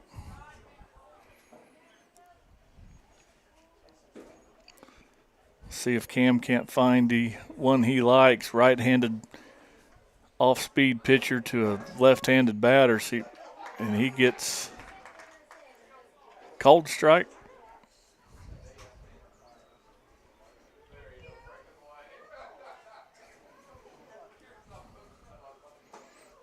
See what he calls that one. Nope, that one's a ball. Evens the count, 1 ball, 1 strike.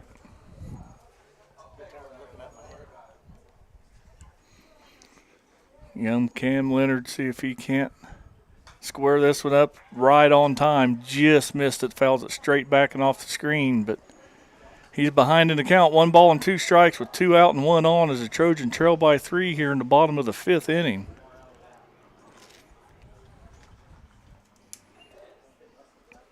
Young Mason Crozier, courtesy running for Brocobb. That pitch is way outside.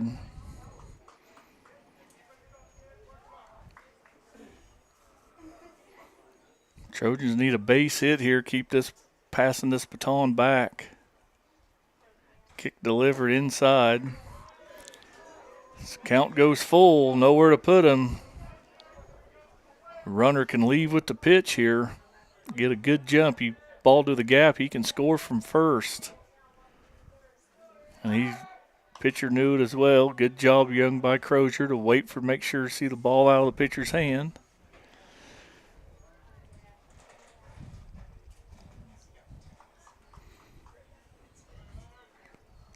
Leonard digs in. Crozier takes his lead. Here comes the pitch. Ball's hit sky high in the infield. Botkin camps underneath it. Just a can of corn. Trojans go down after stranding 1. We'll be back for the top of the 6th when we return. Trojans trailing 5-2. You're watching Trojan Baseball on Girard Sports Live.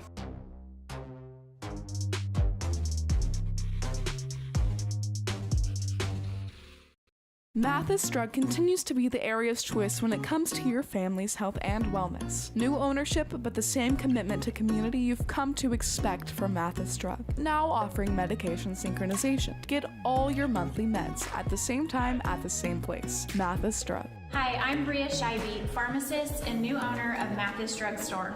Stop in today and ask us about medication synchronization. Mathis Drug, still locally owned and operated. Call 620-724-4313.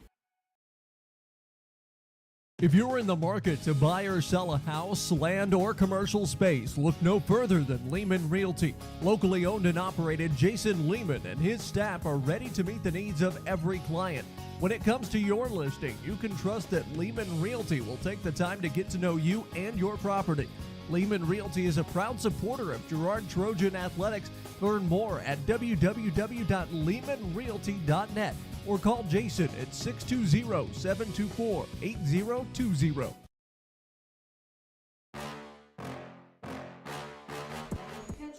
All right, welcome back out here to Redwoodkey Ballpark, home of the Trojans, who trail the Bulldogs 5-2 here in the top of the 6th inning.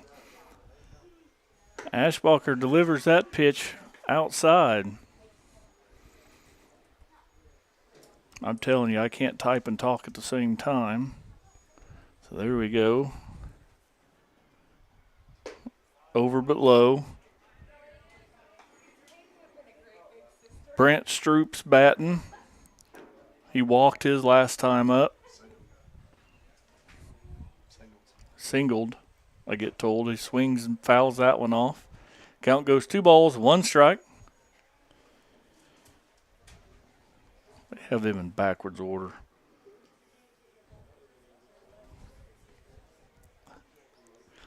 Gotcha.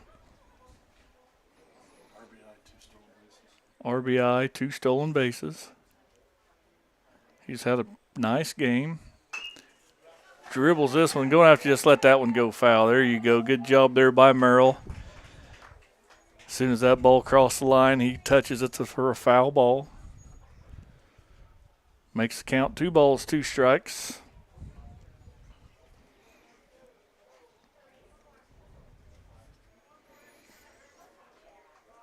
I think Strip is. This is the third time he has led off an inning as the 5-hole hitter.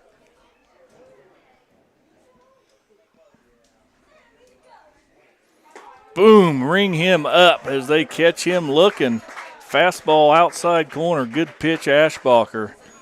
1 up, 1 down here in the top of the 6th.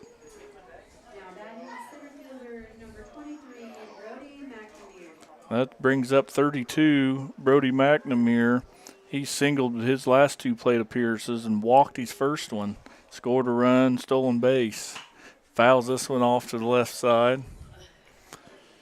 Into the parking lot, and right between the cars, it dodged 3 of them. I don't know how it does it, but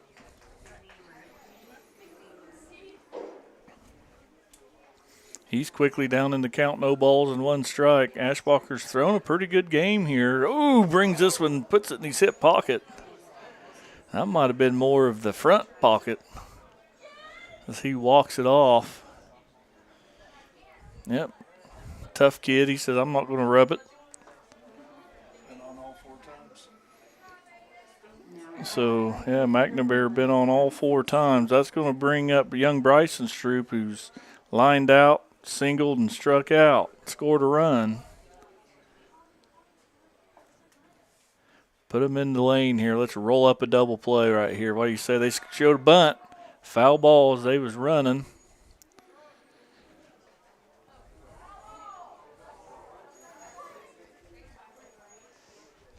So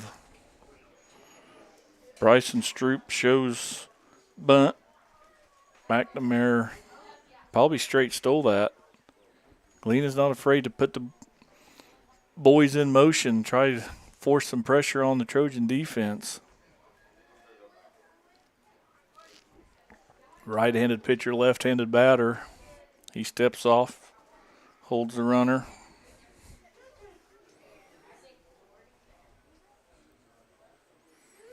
Ashbacher gets his sign, pitching from the stretch. They show bunt again. Ooh, back pick him. Once you saw him slam on the brakes, you have him right there if young Brocrob throws that down to first. He did a good job of freezing, but so count goes 1 ball, 1 strike here with 1 out, 1 on in the top of the 6th inning. Galena leads 5-2. Show bunt again, that ball's outside. They were just trying to advance a runner right here.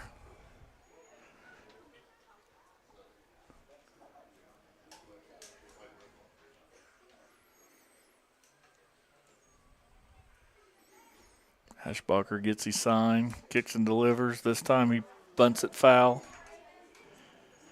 That should even the count 2-2.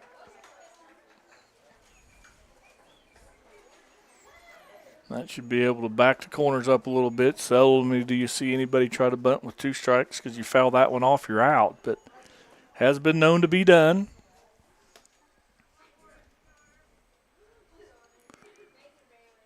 Ashbacher nods. Batter calls timeout. Beautiful day at the old ballpark here. Sun seldomly a factor at this ballpark.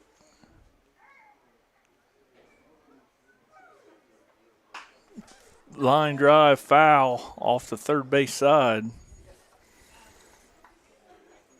Count remains 2 balls and 2 strikes.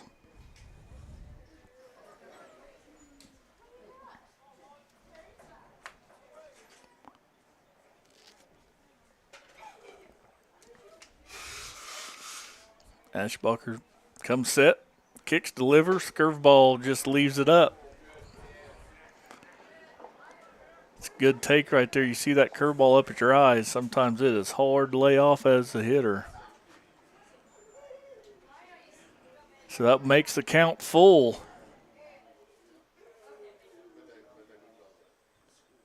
Runner goes, fouls it off. Count's going to remain full. Galena's getting a good workout over there at first base. Brody McNamara, center fielder.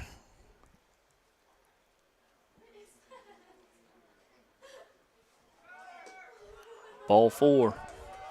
Lost him. Over the plate, but just a little bit low. So that Bulldogs will put 2 on here with just 1 out. That'll bring up Lakin Daniels, the left fielder. He is grounded out to third, singled, and struck out. Scored a run. See if we can't put him in the lane right here and roll up 2. First pitch, strike. Pitchers got their favorite pitch, Buckley, but there's no better pitch than first pitch strike.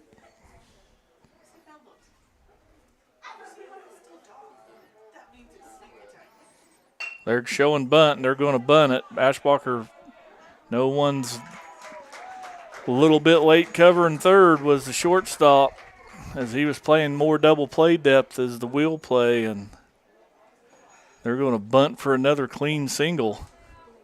And that will load them up. And that'll bring up Max Elston, their designated hitter. He has walked, flew out, and been hit by a pitch and taken some of those kind of swings. The last time I said something about Ashbacher kind of getting in his kitchen, making him have a couple ugly swings. Man, he ropes one foul. Strike 2. Nope, missed. Good pitch. We need one of them boxes like they have on major leagues.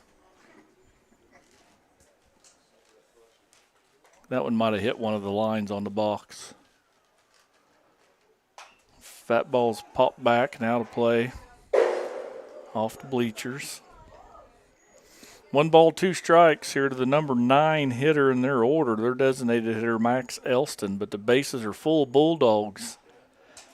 We need an atom ball, strikeout, pop up, something here to keep the Bulldogs from scoring as the Trojans trail 5-2. And there's a strikeout. That's a good way. We can leave him there now. Go to work, Ashbacher, on the leadoff hitter, Zane Turner. He's had a pretty good game so far. He has walked. No, he singled, doubled, tripled, and struck out.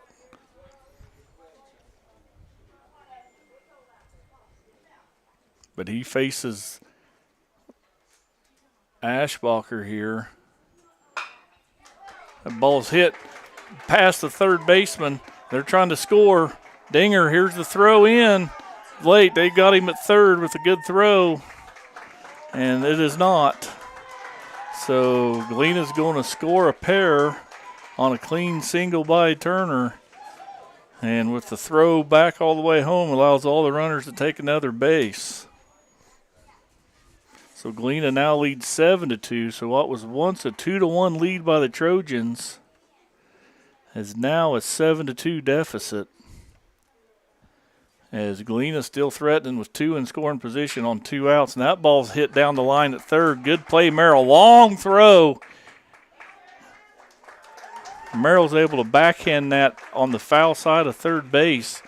Great glove there by Merrill. Just not enough arm to get the speedy Perry down the first base line. So that'll plate another run. Makes it 8-2.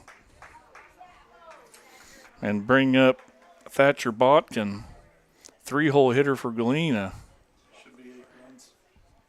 8 runs now?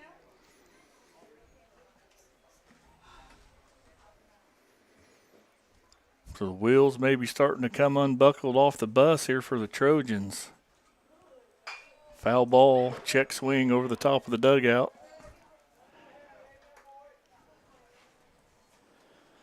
Botkin has walked, flew out to left, hit a single, and grounded out to the shortstop.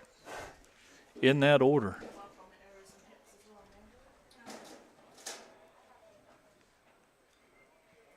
He hits a little one-hopper. Ashbacher fields it, underhands it over to Bruni, and they get out of it, but not before Galena can plate 3 runs. So the Trojans will come up to bat in the home half of the 6th, trailing 8-2 when we return. You're watching Trojan Baseball on Girard Sports Live.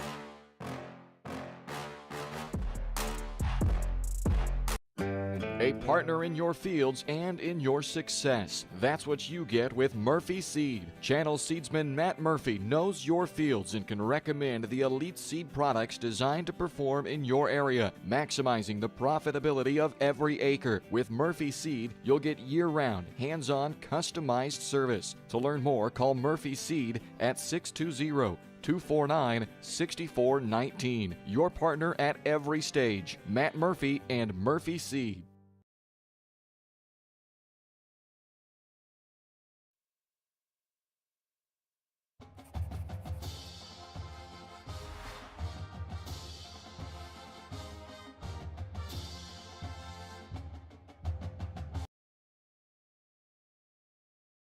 When it comes to your health care, you have a choice. Choose to stay local. Choose Girard Medical Center. For over 100 years, Girard Medical Center has been a part of the community, and they work every day to meet the health care needs of those they serve. With 6 locations in southeast Kansas and an ever-expanding list of inpatient and outpatient services, you just don't have to travel anymore to get quality cutting-edge care, including many services you won't find elsewhere. Proud to serve Girard and the surrounding area. Learn more at girardmedicalcenter.com.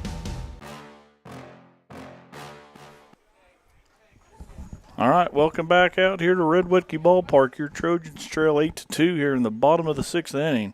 Braden Dinger's up, who has struck out and singled, and he quickly evens the count, 1-1.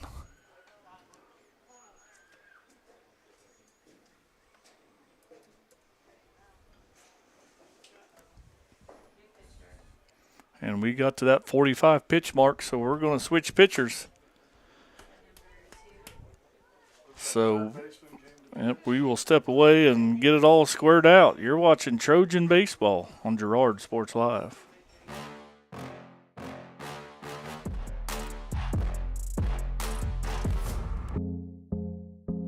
I was raised in a small town, and there was a lot of people who took time to invest in me. And so when we decided to open up our offices, we want to make sure that we're pouring back into the community that's giving to us. We care. We want to be involved. We want to have a passion for what you have a passion for. We want to be able to give back. And that's the foundation. That's why we're more than just insurance.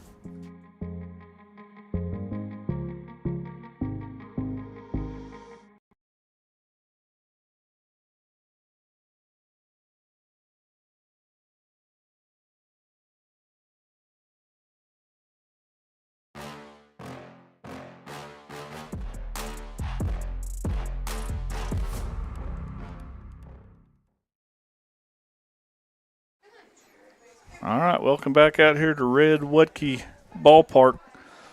So Perry's going to go back to first. LaTurner's going to go over to third base. Their third baseman, who's just been playing third base, C.J. Pellick, will come in and now pitch. And be probably put in the ninth hole of the lineup. Dinger's 5 sky high, shallow right field. Second baseman's calling everybody off as he backpedals under the ball to make the catch.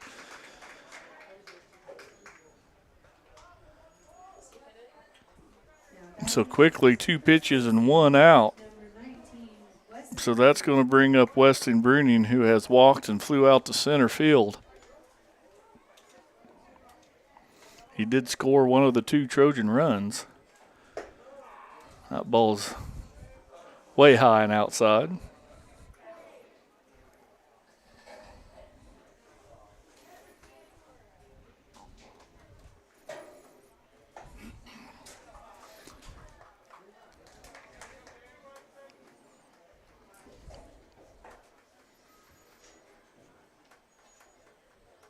Weston bats from the left side. Takes that pitch high. 3 balls, no strikes. Down 6 runs right here. We need base runners, so it's always a argument between people whether you take 3-0 right here, and he does, and it's outside. Oh, my goodness. It is strike 1. Good job there by Brent Stroop to frame that one. Bruning swings through that one. Count goes from 3-0 to 3-2.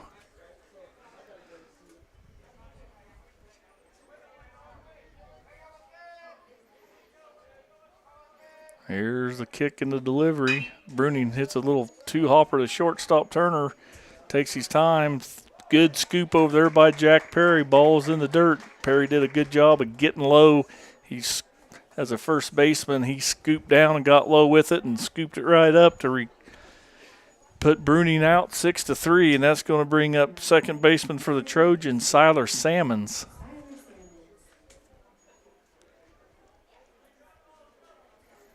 He takes a pitch up over the top of his head.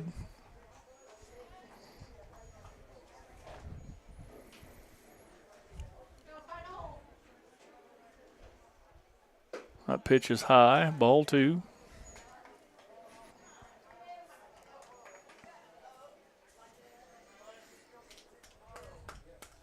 Sixth inning. Salmon sky high pop up on the infield. Botkin calls everybody off. Makes a over the shoulder one-handed catch. Trojans go down in order in the bottom of the 6th. We'll be back for the top of the 7th.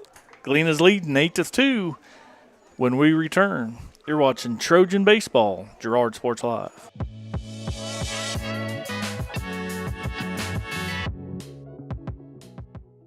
Are you in the need of top-notch construction services for your farm or industrial project? Proud Girard High School alumnus Chandler Humble and Humble Construction LLC are here. With 7 years in the business and a lifetime of knowledge, Humble Construction creates top-quality pipe fencing, industrial chain link fencing, metal buildings, water line installation, and a lot more. For your free estimate, call Humble Construction at 620-238-4636. Need land prep? Humble Construction has you covered with skid steer, rock leveling, and laser grader services. Humble Construction LLC. Excellence in every project.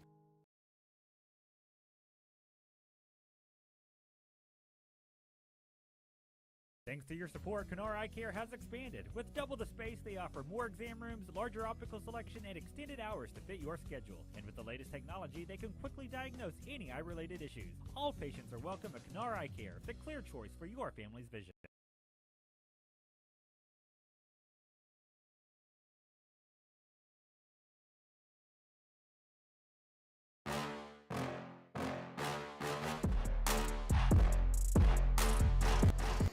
All right, welcome back out here for the top of the 7th. Trojans trail 8-2.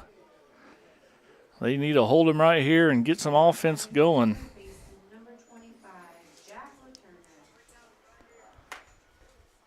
So Galena's first baseman, Jack LaTurner, he struck out twice and grounded it back to the pitcher his last 3 times. He takes ball 1.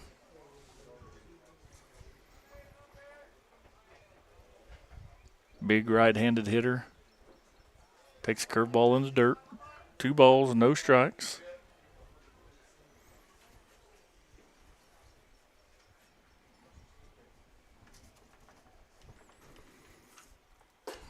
Pitch is over but low.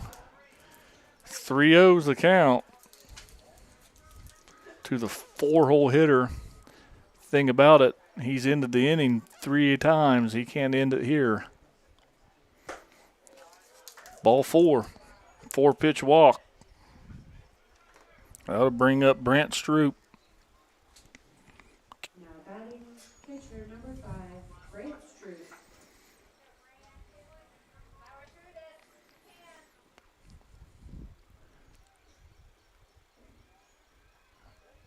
Ashbacher checks the runner, comes set. Kicks and delivers. First pitch swing going to be a little too hopper. Merrill did a good job there of letting that ball go foul. So I'm not sure he had a chance at the speedy Stroop streaking down first base.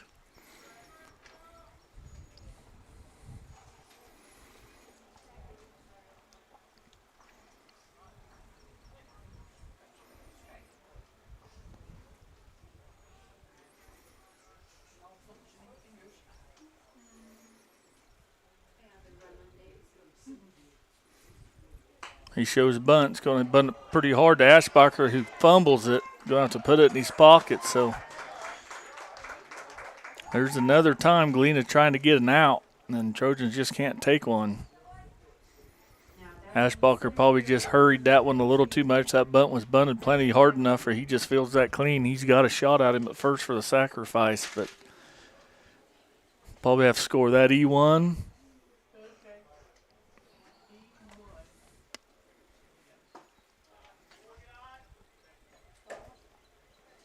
Pitches, misses inside. So Galena's now with 2 on and nobody out here in the top of the 7th.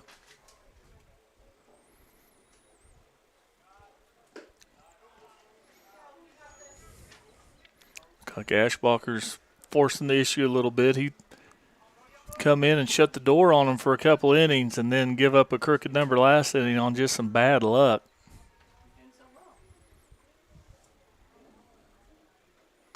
That ball's hit high to center field. Corbin Bowen camps underneath it as they fake a bluff. Somebody knocked that ball down. Thank you.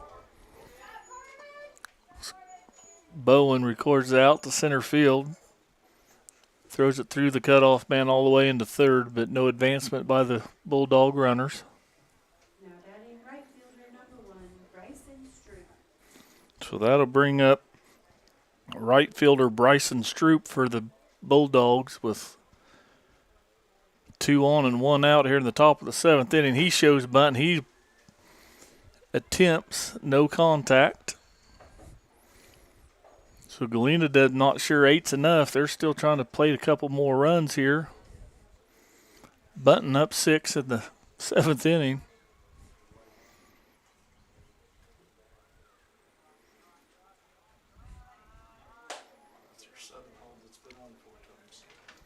Yep, Stroop bats in the 7 hole, but he's been on base 4 times, so there's no doubt Galena's will take that as a compliment when they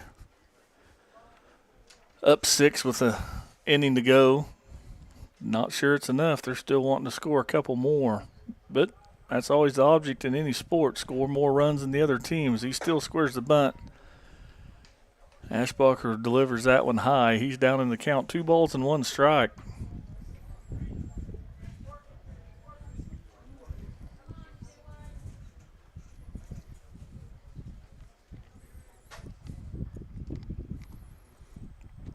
Aiden checks the runner, kicks, delivers. They scored a bunt, and he bunts it back to the pitcher. Ashbacher fields this one, but he bobbles that one too, and they're going to call him out at first. I'm not so sure. Good call there. But he gets his job done, sacrifices him over. Another ball. Ashbacher doesn't field real cleanly. Made that play a lot closer at first than it had to be. But nonetheless, that's 2 out. It brings up Daniels, and he has scored 2 runs on 2 singles. Ground out and a strikeout. That pitch is all the way to the backstop, but no advancement.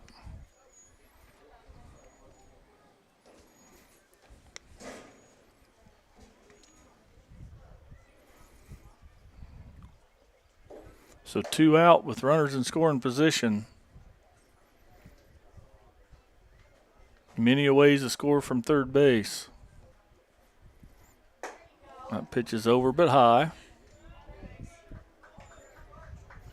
Eschbacher now at 65 pitches.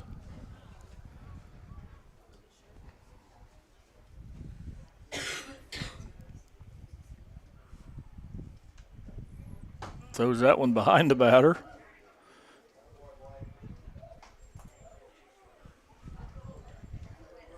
Down in the hole, 3 balls and no strikes.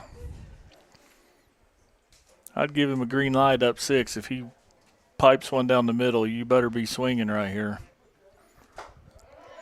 And he doesn't, and he takes one right down the middle, upper part of the zone, I'm sure.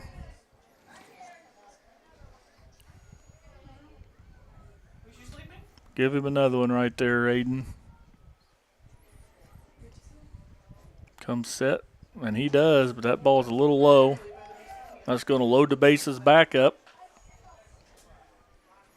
Seemed like the Bulldogs have had bases loaded the whole game.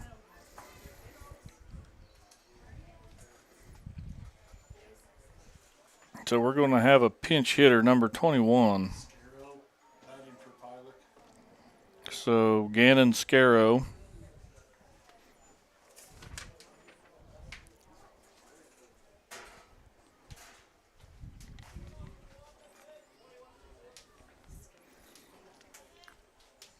Is going to bat for their pitcher.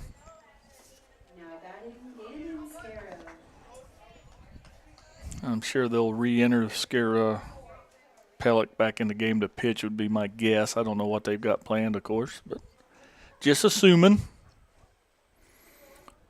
So Scarrow's going to get a pitch hit here with the bases loaded and 2 out. He's going to take called strike 1.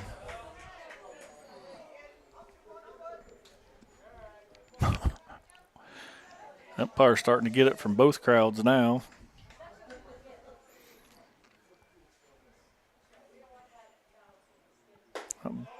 That ball's high.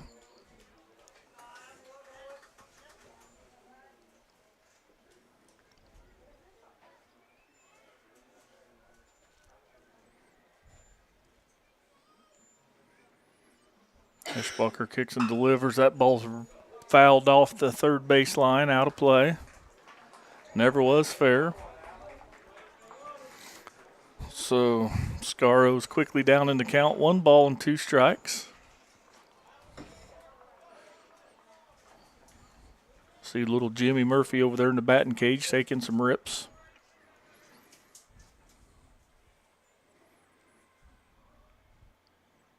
That pitch is way high.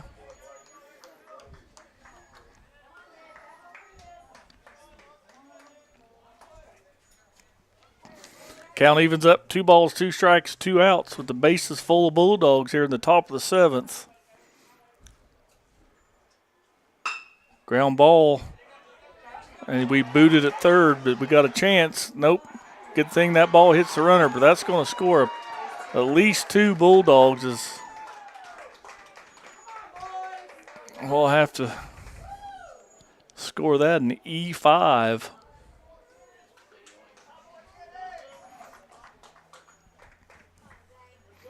As the Trojans now trail 10-2.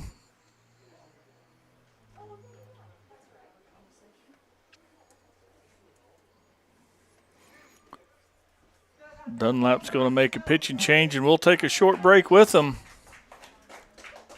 We'll straighten it all out when we return. You're watching Trojan Baseball, Girard Sports Live.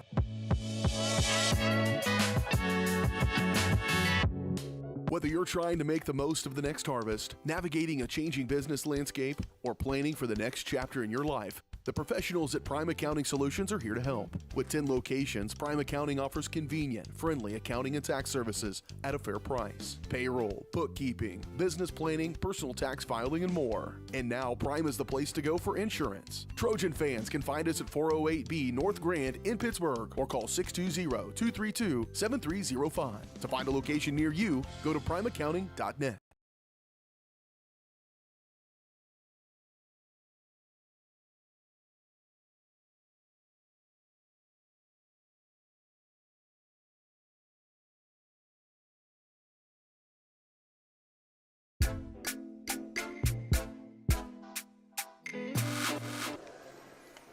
All right, welcome back out here to Redwoodkey Ballpark. Your Trojans are trailing 10-2 here in the top of the 7th.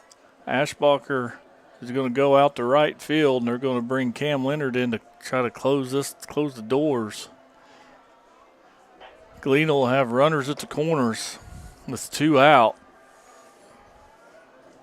Let's see if we can't. Sometimes that last out's hard to get.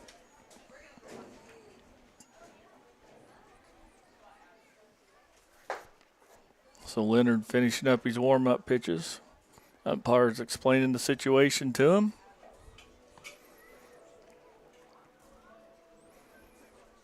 And we're about to have top of the 7th 2-out baseball again.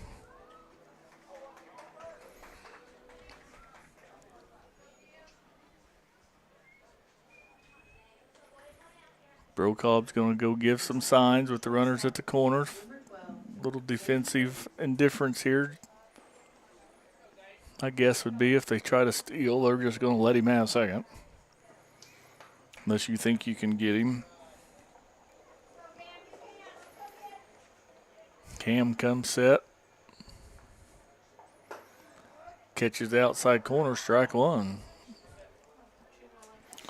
I can honestly say it's the first time I've seen young Leonard pitch. I don't come to a lot of ball games, and I haven't called a ton of them, but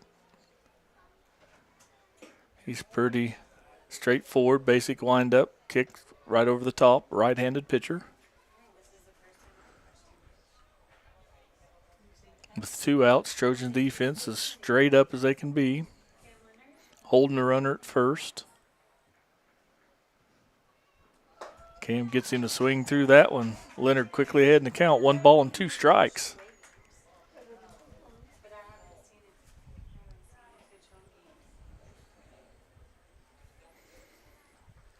Leonard leans in, gets his sign, checks the runner, comes set, kicks and delivers.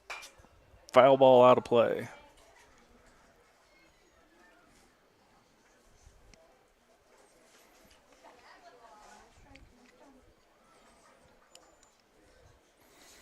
Leadoff hitter Zane Turner's 4 for 5.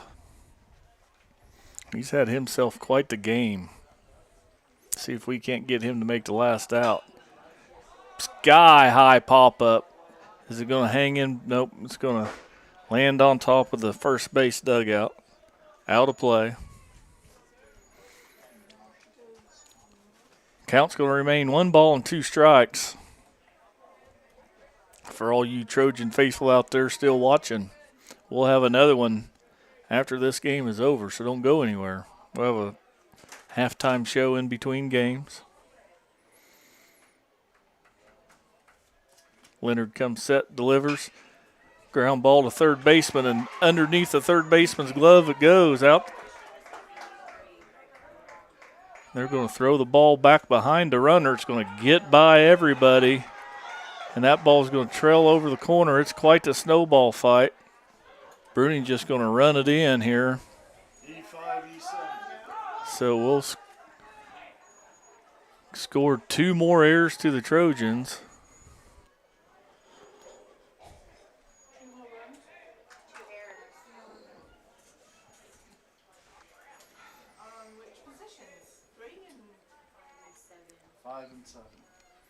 So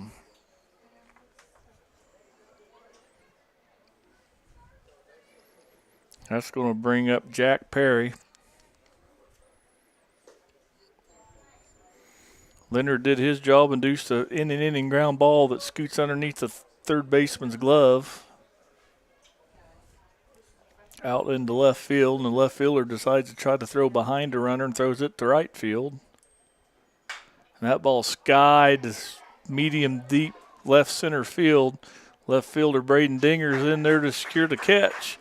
And that's how this inning finally ends, but not before Galena can put up 3 more runs. And they lead it now 11-2,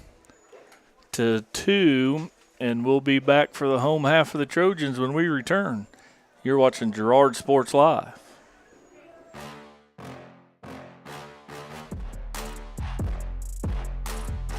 Roto-Rooter is proud to serve Girard and the surrounding area, offering sewer and drain cleaning, as well as septic and grease trap pumping 24 hours a day, 7 days a week. From toilet clogs to video inspections, sewer line repairs to complete replacements. To make an appointment, call 620-231-5630. Roto-Rooter is now owned by GHS alum Braden Peak and GMS teacher Heather Peak, and they are proud to support the Trojans. Roto-Rooter, 620-231-5630. See their ad in names and numbers.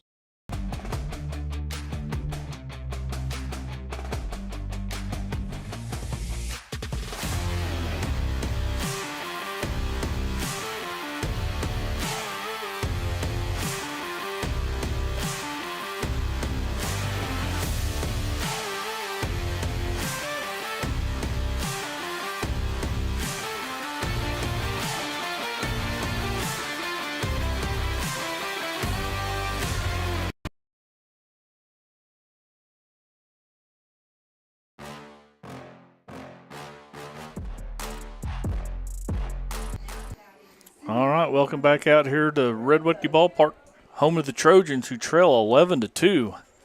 No step for steppers. Just need lots of base runners. As Corbin Bowen, center fielder, steps up to the plate. Need to be very patient with the plan here.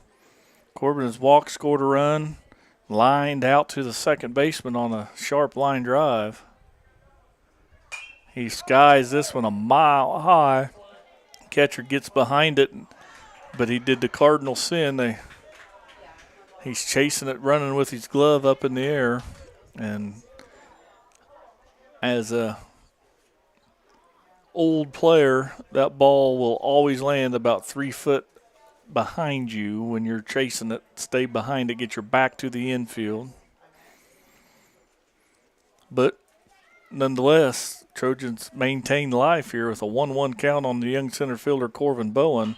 He try him again. He hits this one a mile high. This time he gets underneath it with his back to the infield and makes the catch. First out recorded via the pop-up, and that'll roll the line up over to Robbie Bruning. He's reached by an error, tripled, grounded out to the third baseman. He's first pitch hacking up a ball at his eyes. Swings and misses.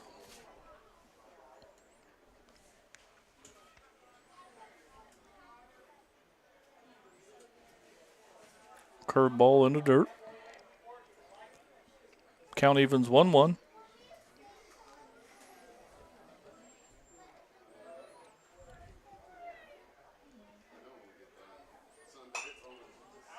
Foul ball's backing out of play over our heads.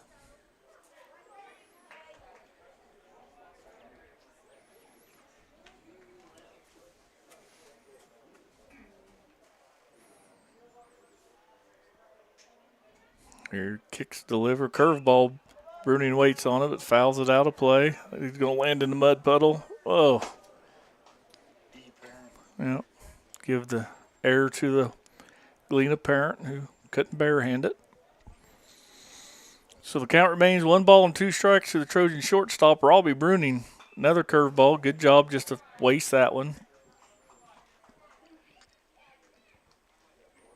And in an 11-2 ball game, Buckley, sometimes that's what you're going to look for, is just who's going to do the little things that keep going in the right direction for the young Trojans here. And if you can still battle, have good plate appearances late in the games, as he sprays this one off to the right side, if if you can see 8 or 9 pitches here, you're doing everything you can to try to get on. So you always want to look for the improvements and bright side, or the young Trojans getting better, and I think they are.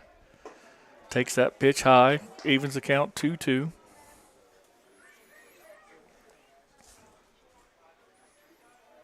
As the shadows are starting to creep across the field here late. That curveball didn't curve, spun up at his face. So count goes full here, no matter what happens. Young Bruning's had a good at bat. Fouls this one back and out of play again. If there's one thing he's done, he's wasted a lot of baseballs, as they have to go to the dugout to bring more in.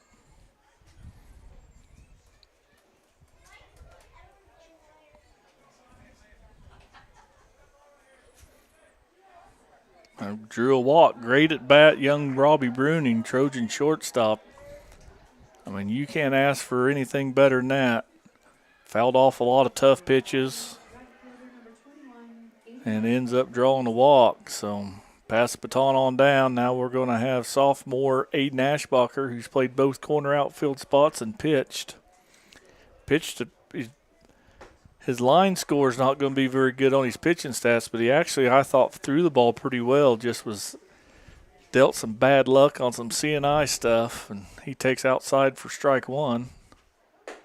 Takes high and outside there.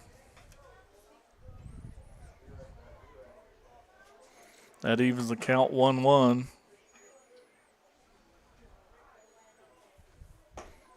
Two one.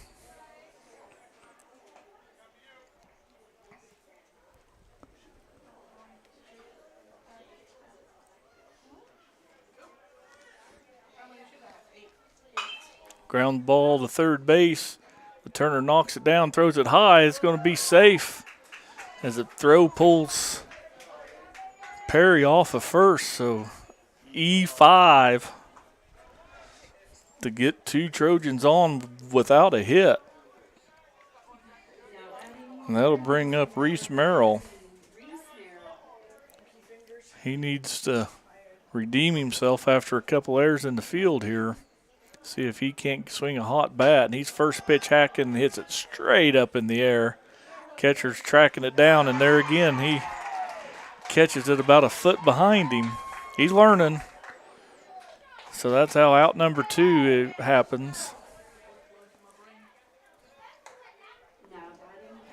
And that'll bring up Blake Brokaw. About called him Matt, but Matt B's dad.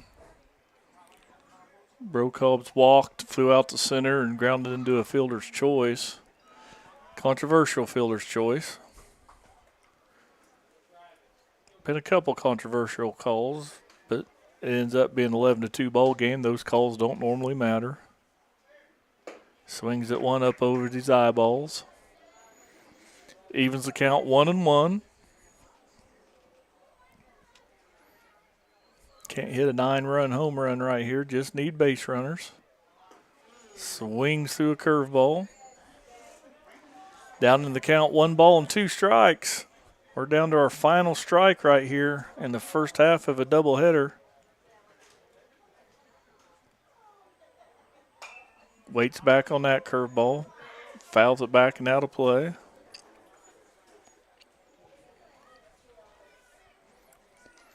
We'll run some ads through the halftime show, GN Bank halftime show.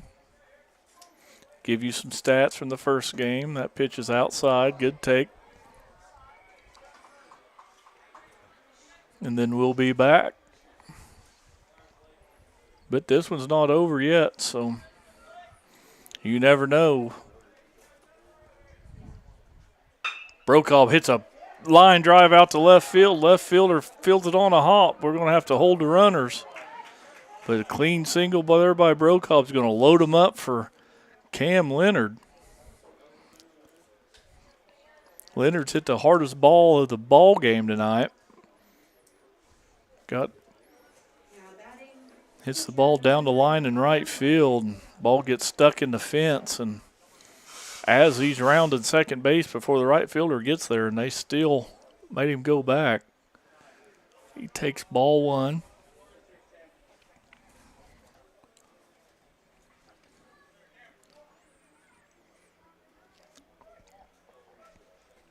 Wind, a little gentle breeze still blowing out the right. He takes high, ball two.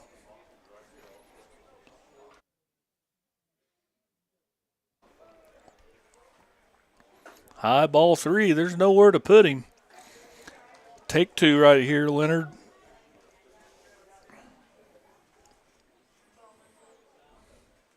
There you go. And Trojans will score a run via the walk. Keep passing that baton. See if we can't get a little two-out rally going right here. Braden Dinger he started the game on the bump. Threw 90-some pitches in 3 innings. He has struck out, hit a single, and flew out to second base. He's going to hit a rope down the right field line. It's going to try to get to the corner. Right fielder cuts it off. That's going to score 1 Trojan, 2 Trojans, and we're going to leave runners to the corner. So the Trojans say they're not done yet. So Dinger hits a single down the right field line. Good job out there by their right fielder, Bryson Stroop, to cut that off, keep it out of the corner. So that'll bring up Weston Bruning, Trojan first baseman. There's no reason to go anywhere from first yet unless they're just completely safe. But if you're Galena, you're probably not too worried about that runner at first. There's still 2 or 3 deep in the dugout to beat you. Bruning fouls that one back and off the net. Siler Salmon's waiting on deck.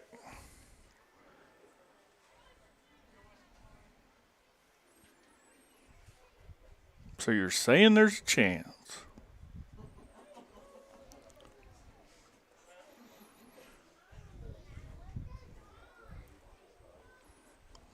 Weston digs in there. Peelick gets his sign, comes set, delivers. Leaves that out off speed, something or other outside.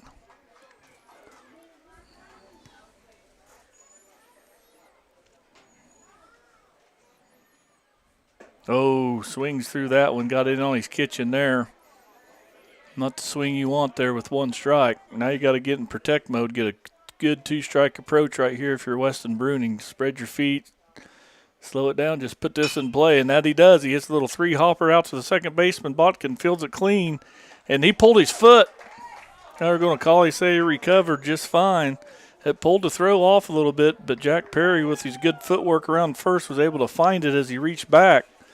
So that's how the Trojans will fall on the first game, 11-5. So we're going to step away for the GN Bank halftime show, which is brought to you by GN Bank, where they have been providing customers with the highest quality financial services in a friendly and personal way for over 100 years.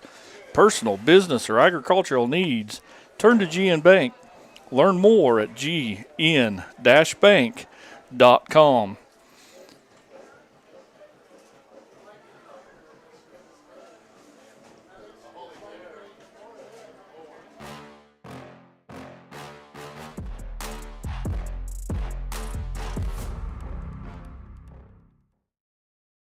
Call's service is outstanding in their field, especially for those that are stuck, outstanding in their field. Call's carries a wide selection of farm, industrial, and heavy-duty tires, all from the best brands in the business. And they've got farm service trucks ready to go. Plus, Call's continues to be the place folks go for car and truck tires, repairs, oil changes, and so much more. If you're in the market for new tires in Southeast Kansas, make the right call to Call's Service, 620-724-4121. See more at callservicellc.com. Roto-Rooter is proud to serve Girard and the surrounding area, offering sewer and drain cleaning, as well as septic and grease trap pumping 24 hours a day, 7 days a week. From toilet clogs to video inspections, sewer line repairs to complete replacements. To make an appointment, call 620-231-5630. Roto-Rooter is now owned by GHS alum Braden Peak and GMS teacher Heather Peak, and they are proud to support the Trojans. Roto-Rooter, 620-231-5630. See their ad in names and numbers. Are you in the need of top-notch construction services for your farm or industrial project? Proud Girard High School alumnus Chandler Humble and Humble Construction LLC are here. With 7 years in the business and a lifetime of knowledge, Humble Construction creates top-quality pipe fencing, industrial chain link fencing, metal buildings, water line installation, and a lot more. For your free estimate, call Humble Construction at 620-238-4636. Need land prep? Humble Construction has you covered with skid steer, rock leveling, and laser grader services. Humble Construction LLC. Excellence in every project. Why settle for less than the best? Croccan's gigabit fiber optic internet is now available to Pittsburgh, Frontenac, and Fort Scott, and many rural areas in between. Croccan has the best speeds, the best reliability, the best service, the best support, and is overall the best value on all ultra-high-speed internet. If you want the best home internet connecting as many devices, all without equipment rentals, contracts, or overages, it is the time to switch to the best. It's time to switch to Croccan. Community National Bank and Trust has been serving the area for more than 30 years with a strong commitment to the highest quality leadership and banking services. Missing that human touch with your bank? Come talk to a real person at Community National Bank and Trust. We're your local bank that's small enough to know you, yet big enough to offer the best products. Community National Bank and Trust. Federally insured, locally awesome. Member FDIC. Hello, Four States. This is Jay Hatfield with Jay Hatfield Motorsports. We've been serving the Four States area with motorcycles, ATVs, and side-by-sides, plus offering you parts and service since 2005. We have 2 convenient locations, Pittsburgh and Joplin, selling quality brands such as Polaris, Kawasaki, Yamaha, Can-Am, and Suzuki. Jay Hatfield has a huge inventory available for immediate delivery. We offer financing options and an extensive selection of accessories. Most important, we're making deals. Come in and get your fun started today at Jay Hatfield Motorsports in Pittsburgh or Joplin.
Thanks to your support, Canara Eye Care has expanded. With double the space, they offer more exam rooms, larger optical selection, and extended hours to fit your schedule. And with the latest technology, they can quickly diagnose any eye-related issues. All patients are welcome at Canara Eye Care, the clear choice for your family's vision. Unbelievable amount of devastation. I've never seen anything like it. We had a beautiful barn that was gone in 20 minutes. Farm Bureau stepped up right away and said, hey, we got you and we'll be there for you. We were taken care of. Now we could get on to repairing and rebuilding. I tell everybody about Farm Bureau. We're fortunate to say we have good coverage with good people doing it. Contact Judd, Lori, Lisa, or Amber in Girard for all your insurance needs. If you're in the market to buy or sell a house, land, or commercial space, look no further than Lehman Realty. Locally owned and operated, Jason Lehman and his staff are ready to meet the needs of every client. When it comes to your listing, you can trust that Lehman Realty will take the time to get to know you and your property. Lehman Realty is a proud supporter of Girard Trojan Athletics. Learn more at www.lehmanrealty.net or call Jason at 620-724-8020. Whether you're trying to make the most of the next harvest, navigating a changing business landscape, or planning for the next chapter in your life, the professionals at Prime Accounting Solutions are here to help. With 10 locations, Prime Accounting offers convenient, friendly accounting and tax services at a fair price. Payroll, bookkeeping, business planning, personal tax filing, and more. And now Prime is the place to go for insurance. Trojan fans can find us at 408B North Grand in Pittsburgh or call 620-232-7305. To find a location near you, go to primeaccounting.net. When it comes to your health care, you have a choice. Choose to stay local. Choose Girard Medical Center. For over 100 years, Girard Medical Center has been a part of the community, and they work every day to meet the health care needs of those they serve. With 6 locations in southeast Kansas and an ever-expanding list of inpatient and outpatient services, you just don't have to travel anymore to get quality cutting-edge care, including many services you won't find elsewhere. Proud to serve Girard and the surrounding area. Learn more at girardmedicalcenter.com. A partner in your fields and in your success. That's what you get with Murphy Seed. Channel seedsman Matt Murphy knows your fields and can recommend the elite seed products designed to perform in your area, maximizing the profitability of every acre. With Murphy Seed, you'll get year-round, hands-on, customized service. To learn more, call Murphy Seed at 620-249-6419. Your partner at every stage. Matt Murphy and Murphy Seed.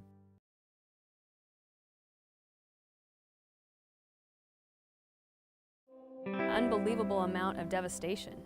I've never seen anything like it. We had a beautiful barn that was gone in 20 minutes. Farm Bureau stepped up right away and said, hey, we got you and we'll be there for you. We were taken care of. Now we could get on to repairing and rebuilding. I tell everybody about Farm Bureau.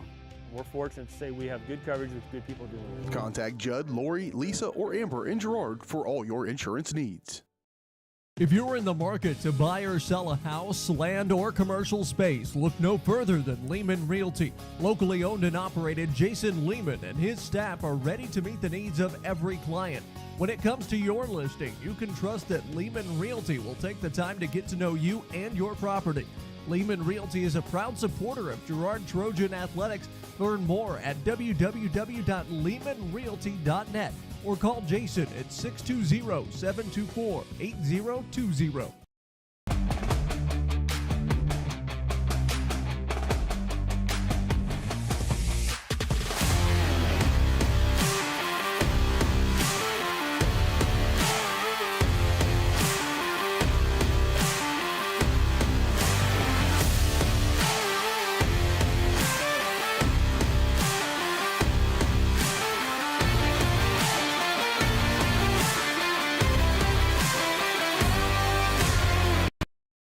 Enjoyed life. Over the years, your community has become your passion, something you hope future generations get to experience, just as you have. That's why the Girard Area Community Foundation has worked hard to help fulfill charitable goals and inspire generosity, meeting the needs of the communities they serve. Creating a legacy fund with GACF ensures what you leave behind is an effective and lasting improvement in the community you love so dearly. Make plans to visit GirardAreaFoundation.com, preserving traditions for those who follow.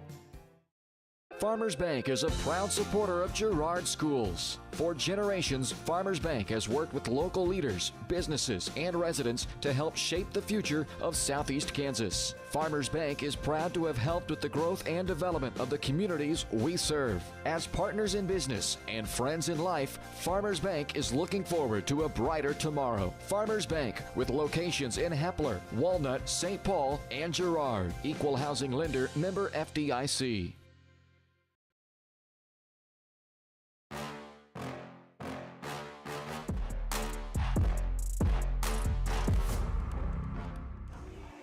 All right, welcome back out here to Redwood-Key Ballpark, where the Trojans fall 11-5 in the first game. But on brighter news, the girls across the way, they win the first game 6-3, and so that is always good news when one of the Trojans win. We will be in the top of the first when we come back. So we'll get all that set up, ready to go. So we'd like to let you know here in the GN Bank halftime show that Girard Sports Live is presented by Crawcan, your community technology partner. Don't get bit by slow speeds and high prices. Get Gigabit, the fastest internet in Southeast Kansas with Crawcan. To learn more, go to ruralfiber.org or see everything Crawcan has to offer at ckt.net. So I will find it in a minute. No, I won't. So let's go through the Eye on the Games brought to you by Kenara Eye Care as we take a look back at the first half. Kenara Eye Care is to make sure that you can see what you are looking at. Kenara Eye Care with locations in Pittsburgh and Girard is here to help their valued customers. Learn more at KenaraEyeCare.com. So Jack Perry will take the win. He pitched 3 1/3 inning, give up 3 hits, no runs, 1 walk. No walks and 1 strikeout. So Braden Dinger will take the loss with 3 innings pitched, give up 9 hits, 5 runs, all 5 earned. He walked 5 and struck out 2. Ashbacher in relief pitched 3 2/3, give up 5 hits, 6 runs, 5 of those were earned. He walked 3, struck out 5. And Cam Leonard threw 1/3 of an inning and give up no hits and no runs. Offensively, Robbie Bruning was 1 for 3 with a triple, 2 RBIs, and scored a run. Aiden Ashbacher went 0 for 4, scored a run. Merrill was 1 for 3 and a walk. Brokaw 1 for 3 with a walk and a run. Cam Leonard 1 for 3 with a double, an RBI, and a walk. Braden Dinger went 2 for 4 with 2 singles and 2 RBIs. Weston Bruning was 0 for 3, scored a run. Siler Salmons was 0 for 3, and Corvin Bowen was 0 for 2, but scored a run. So those have been your Eye on the Game. So as you can see, the Trojans are taking the field, getting ready to start this nightcap of the doubleheader.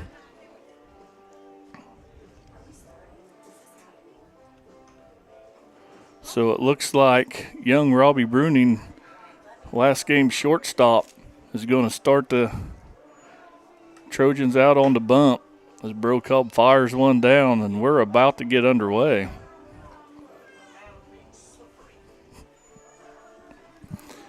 The sun is starting to set here on Redwood-Key Ballpark. The shadows are getting long. We don't have the best. Got a little glare across the camera.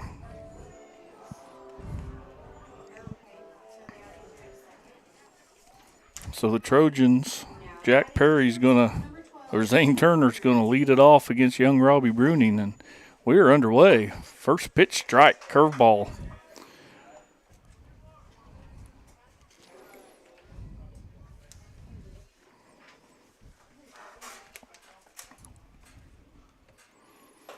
Second pitch, curveball, strike.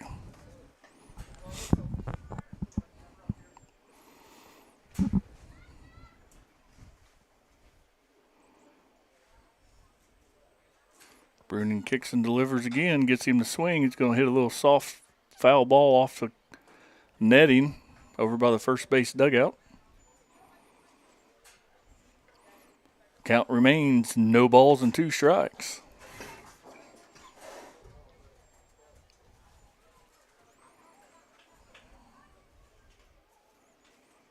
Ground ball, third base. Merrill fields this one, takes his time, throws a one-hopper, and they get him. That is Ben Cullen over there playing first base. He did a nice job to get low and scoop that out. As the throw short hopped him. But nonetheless, it 5-3 put out. That'll bring up Jack Perry for the Galena Bulldogs. Perry last game, he went 3 for 5 with 3 singles, 2 RBIs, and scored a run. He takes ball 1. Curveball swings and misses. Count evens at 1 ball and 1 strike.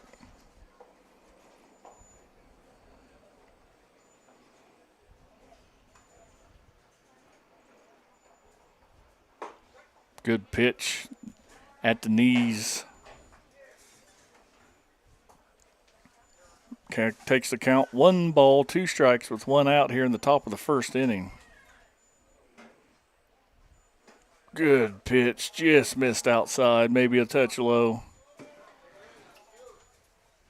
Evens the count, 2 balls and 2 strikes. On the right-handed hitting first baseman for Galena, Jack Perry. Steps in the bucket and fouls that one off.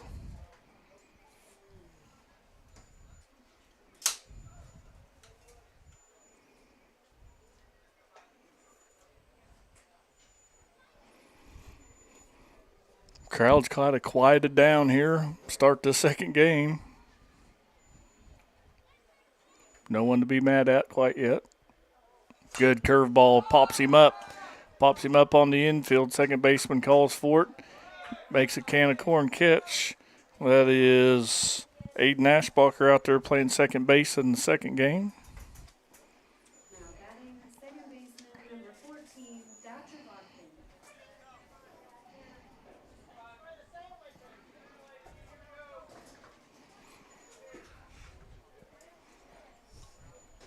So that'll bring Botkin up.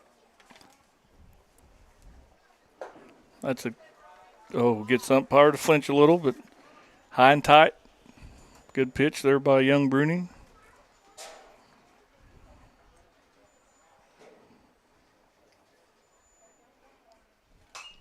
Fouls this one back our way. It's going to be up and over our heads.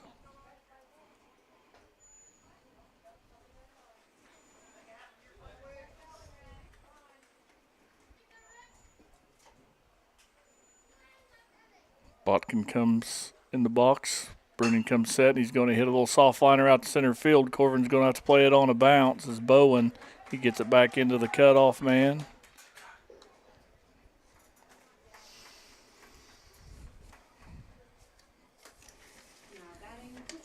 That should be a 6. He's playing short. Salmons is playing shortstop. Hope we didn't turn that in. Yes, clean single center field. As he slices this one off, they're going to have to play this one on a hit as they round third, but they get it back in. They got him. Yes, through behind the runners as Botkin rounded second way too far, and as the ball come into the proper base, as they should throw that to second base, he dove back in as we laid the tag. So good play. That out's going to be recorded 9-6. So nobody on, or nobody in, 1 left. We will return for the bottom half of the second when we return. You're watching Trojan Baseball, Girard Sports Live.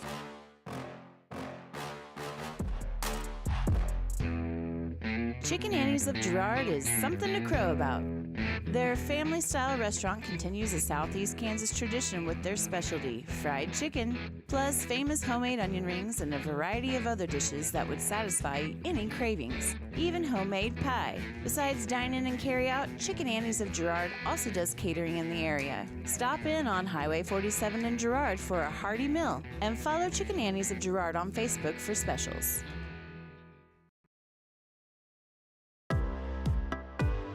Community National Bank and Trust has been serving the area for more than 30 years with a strong commitment to the highest quality leadership and banking services. Missing that human touch with your bank? Come talk to a real person at Community National Bank and Trust. We're your local bank that's small enough to know you, yet big enough to offer the best products. Community National Bank and Trust. Federally insured, locally awesome. Member FDIC.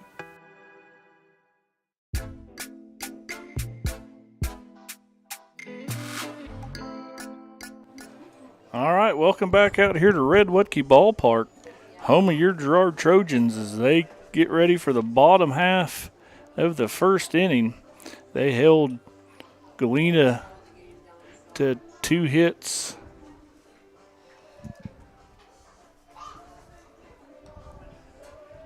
But no runs. So 25 is Jack LeTurner is going to be on the bump for the Galena Bulldogs.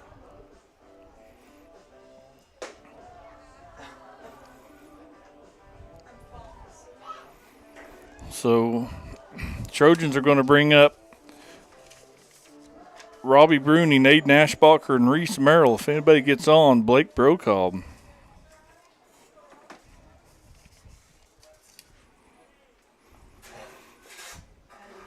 So Bruni last game went 1 for 3 with a triple, 2 RBIs, and a run scored. He's going to take ball 1.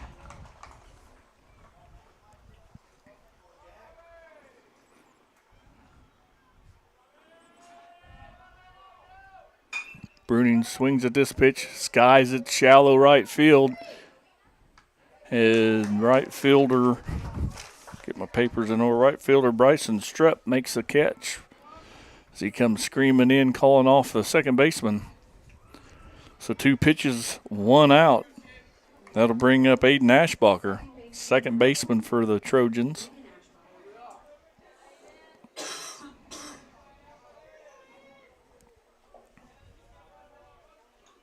Aiden fouls one back our way, off the net.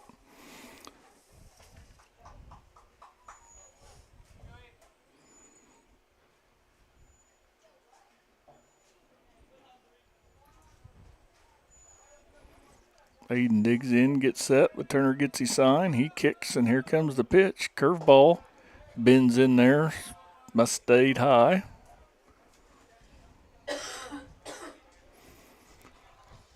Counts even, 1 ball, 1 strike. Ashbacher hits this one, gets a little 3-hopper third baseman, throws it across the diamond in time. He's out 5-3. Trojans quickly with 2 outs here in the bottom of the first inning. That'll bring up Reese Merrill, Trojans' third baseman. Now batting third baseman, number 18, Reese Merrill.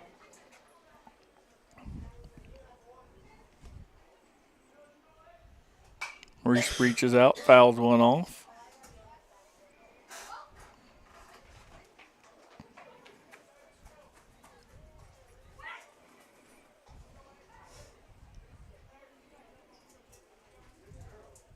He puts his hands in, hits a little soft liner out to left field. Reese Merrill with a clean single. Trojans get their first base runner in the first inning here with 2 out. As Reese Merrill hits a clean single, that's going to bring up Trojan catcher number 23, Blake Brocobb. Brocobb went 1 for 3, scored a run, and had a walk in the first game. Merrill takes his lead at first. LeTurner checks him, kicks, delivers. Ball's in the dirt, gets past the catcher.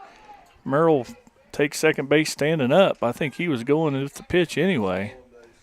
Give him a stolen base.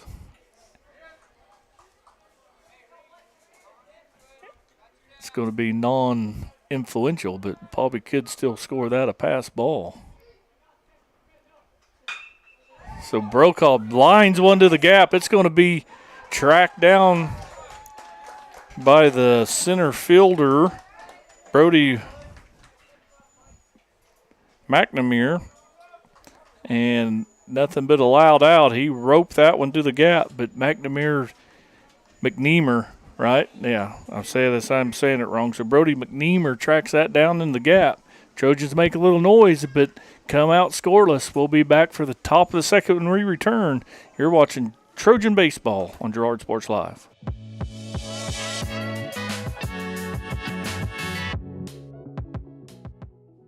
Why settle for less than the best? Croccan's gigabit fiber optic internet is now available to Pittsburgh, Frontenac, and Fort Scott, and many rural areas in between. Croccan has the best speeds, the best reliability, the best service, the best support, and is overall the best value on all ultra-high-speed internet. If you want the best home internet connecting as many devices, all without equipment rentals, contracts, or overages, it is the time to switch to the best. It's time to switch to Croccan. Call service is outstanding in their field, especially for those that are stuck, outstanding in their field. Calls carries a wide selection of farm, industrial, and heavy-duty tires, all from the best brands in the business. And they've got farm service trucks ready to go. Plus, Calls continues to be the place folks go for car and truck tires, repairs, oil changes, and so much more. If you're in the market for new tires in Southeast Kansas, make the right call to Call Service, 620-724-4121. See more at callservicellc.com.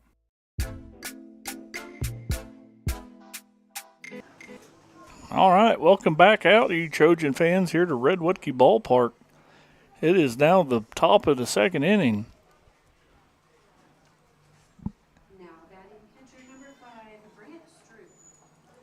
Galena's going to bring up Brant Stroop, their catcher. Bruning starts him off with a pitch outside.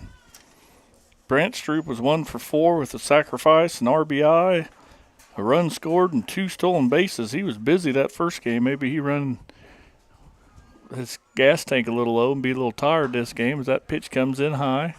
Young Bruning quickly down in the count, 2 balls, no strikes.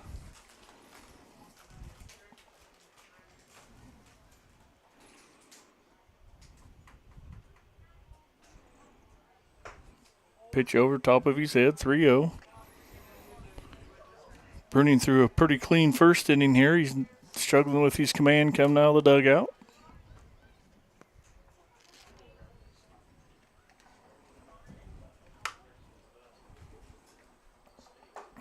That one gets over but high. First pitch, first batter walk, 4 straight pitches. That'll bring up Brody McNeamer.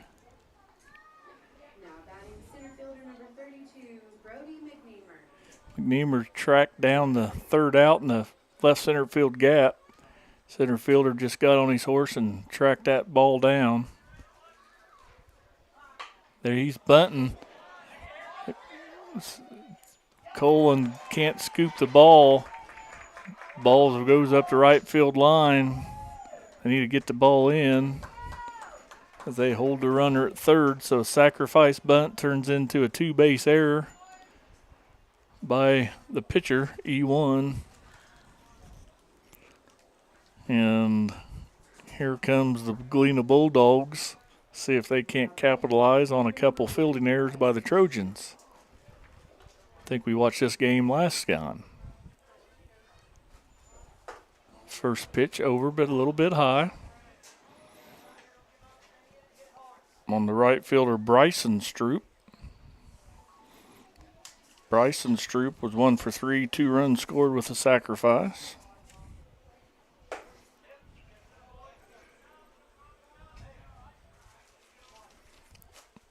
Robbie Bruning started this batter off, 2 balls and no strikes.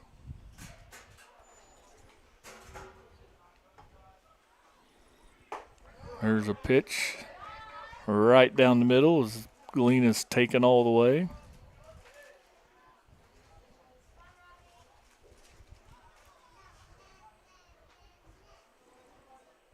Curveball gets him swinging, evens the count, 2 balls, 2 strikes. On the right fielder, Stroop. So Galena's got 2 on with nobody out here in the top of the second. Swings and misses. There's the first out. That's going to bring up Lakin Daniels, left fielder. Daniels was 2 for 4 with 3 runs scored with a couple singles in the first game. Right-handed hitter, right-handed pitcher. Ball in the dirt. Brokaw blocks that. Keeps the ball out in front of the plate.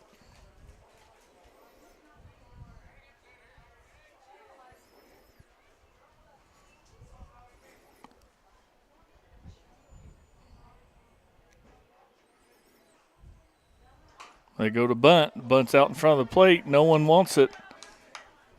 As they're going to get a clean single on that deal. There's another bunt. Trojans couldn't defend. That'll bring up Gannon Scaro with the bases loaded and one out.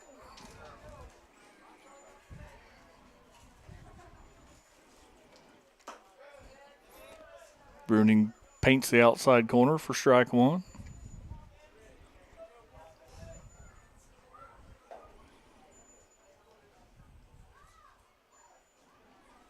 Leaves that one high. Ball one, evens the count. 1 ball, 1 strike with 1 out, and the bases full of Bulldogs here in the top of the second inning. Score tied 0-0.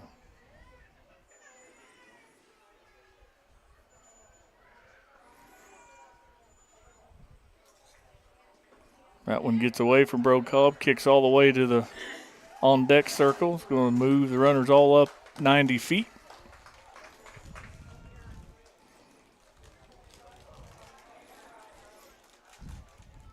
Wild pitch. Puts Galena up 1-0 here in the top of the second.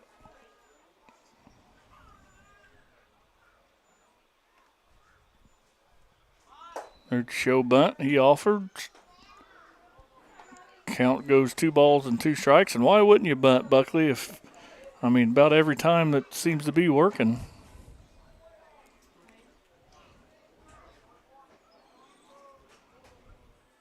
Swings through that one. There's out number 2. So 2 outs been recorded via the strikeout. And that's going to roll their batting order back around.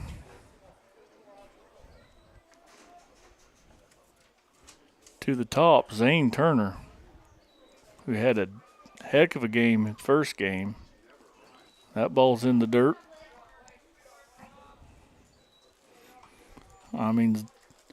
Turner, he went 4 for 6 with a single, a double, a triple, 4 RBIs, and scored a run. He was busy that first game. We'll see if we can't keep him in check here. There's a good pitch just off the corner.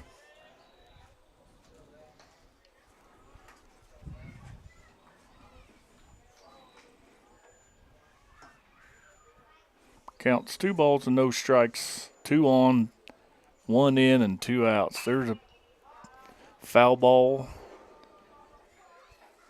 off the right side, backing out of play.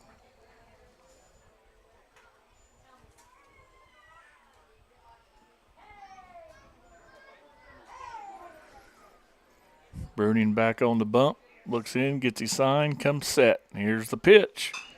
Another foul ball, same spot.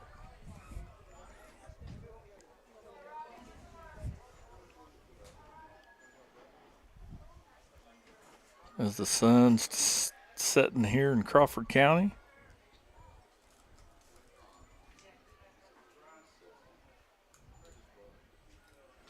Curveball stays high. And that'll take the count full.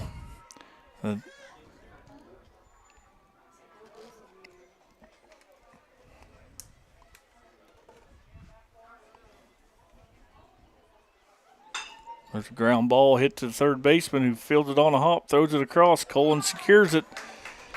So the Trojans get out of it, only giving up 1. So they trail 1-0, and we'll be back for the bottom of the second when we return. You're watching Trojan Baseball on Girard Sports Live.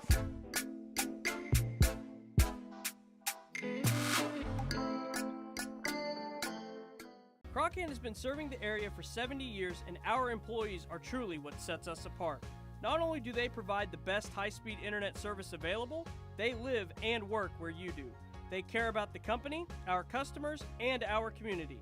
They donate, they volunteer, and their investment makes us different. When you call, you get a local voice to solve your problems and keep you connected. We could not do it without their passion and hard work. Thank you, Crocan employees, for making us the best.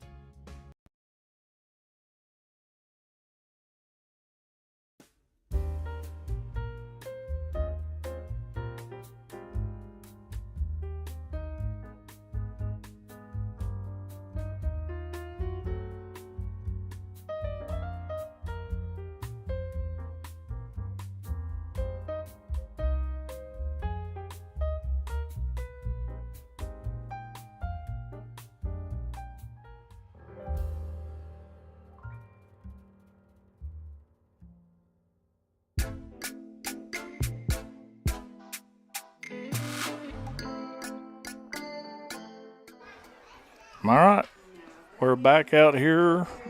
Red Wutke Ball Field, Girard, Kansas. Your Trojans trail 1-0 here in the bottom of the second inning. Cam Leonard, right fielder. Cam went 1 for 3 with a double and RBI. Also pitched a third of an inning, giving up no hits and no runs. He takes called first pitch strike.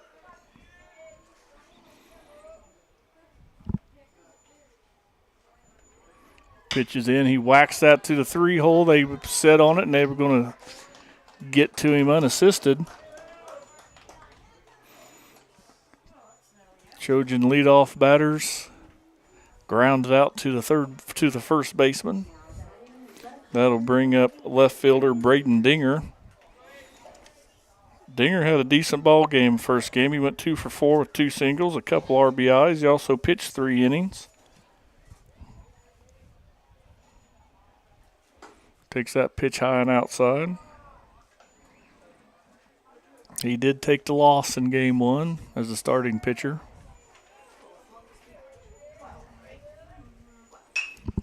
Pops this one over to the left side. Sun's in my eyes, I can't see. They've secured as I see the home plate umpire make the out signal. I think that was shortstop Turner making a long run over there to catch that. So Trojans' first 2 batters are denied base hits. That's going to bring up Weston Bruning. He's a designated hitter in the second game. Weston went 0 for 3 with a walk. Did score a run in the first game. He fouls this one at the plate.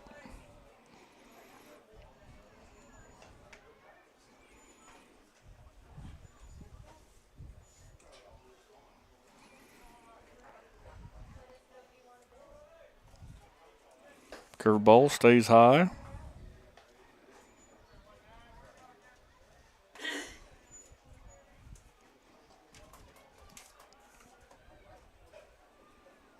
That pitch stays outside. Count goes 2 balls and 1 strike.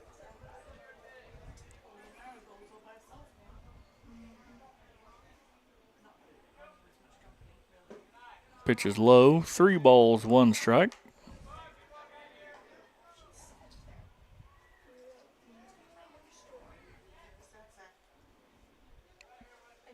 And here comes the 3-1 pitch.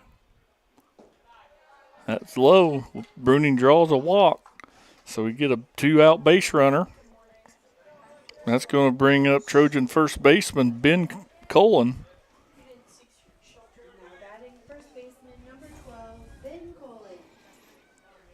Ben didn't play the first game, so we'll see what we have here in Colon.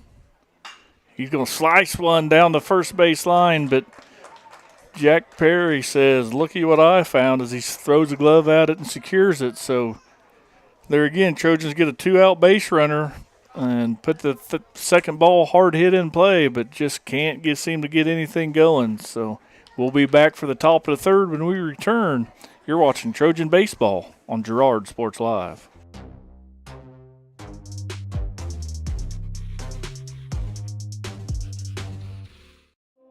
Unbelievable amount of devastation.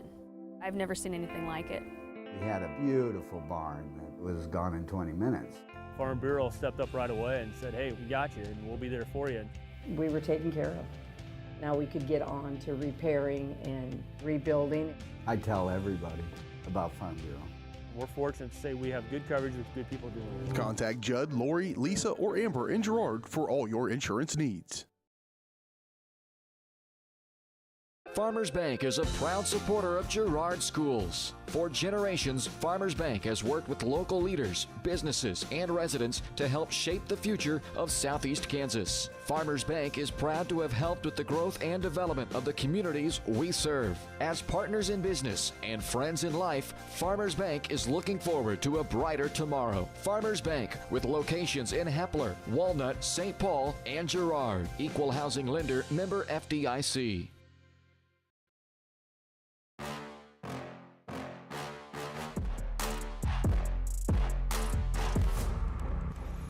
All right, welcome back out here for the top of the third inning. Your Trojans trail 1-0 to the Galena Bulldogs. So Jack Perry grounded out the second baseman. His first time up, he takes a curveball high.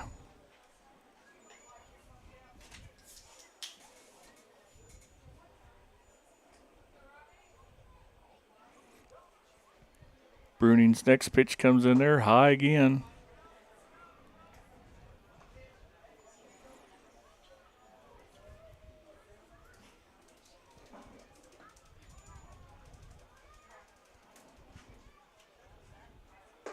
Good pitch, good curveball, catches inside corner at the thighs. Takes the count, 2 balls, 1 strike.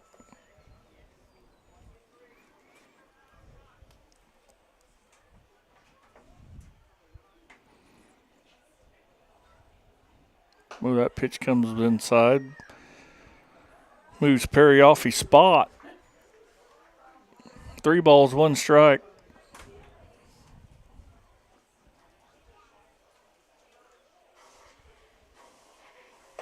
Misses their leadoff walk, so Galena gets their leadoff guy on.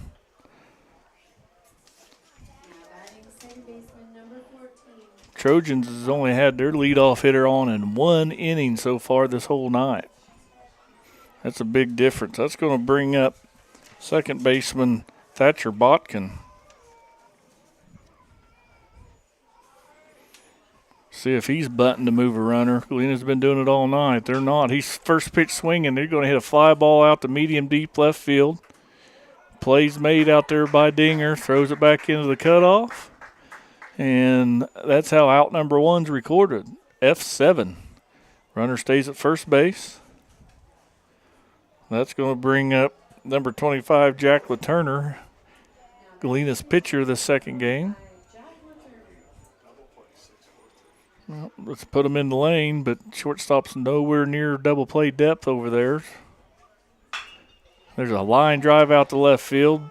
Dinger's going to play it on a hop. Going to get it into the cutoff. Clean single by LaTurner right there. Everybody moves up 90 foot. So that's going to bring up number 5, Brant Stroop. Catcher for the Galena Bulldogs. He's going to bat with 2 on and 1 out here in the top of the third inning. He's first pitch hacking, fouls it back and out of play.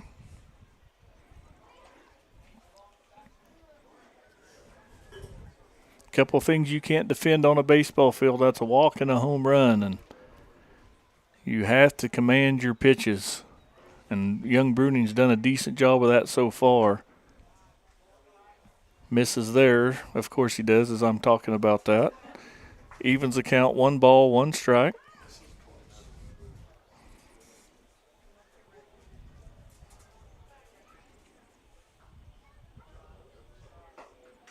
Foul tip at the plate.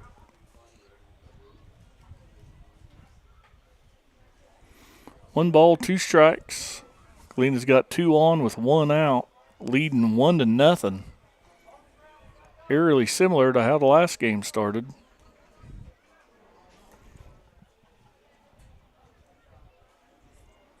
Curveball going to be a rope. Shortstop boots it, can't find it. And out in center field, they're going to. Yep. Run's going to score. As Salmons couldn't play that on a hop. And we'll score that E6. Allow the run to come in from second base. Now batting center fielder number 32, Brody McNamara. So Brody McNamara's going to bat. He takes ball one. Man, they had him in the lane right there. See if we can't get McNamara in the lane. Good pitch there, but high evidently. 2 balls, no strikes.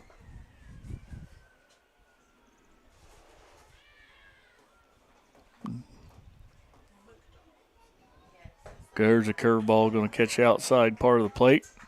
2 balls, 1 strike on the center fielder for the Bulldogs. Gets in his kitchen, fouls this off and out of play. Evens the count, 2 balls, 2 strikes.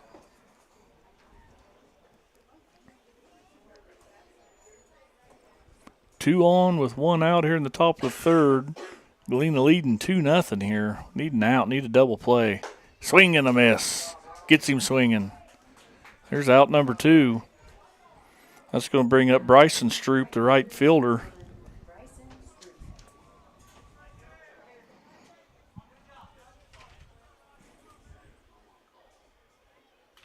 See if the Trojans can't make Galena strand a couple more runners. They've been doing it all night. Swing and a miss. That's going to be a little routine over to Ashbacher at first. Throws it to Colin. And the out's recorded. That's out number 3. So the Trojans able to get out of that little jam right there, but they still trail 2 runs. So let's see if they can get some bats going in the bottom of the third when we return.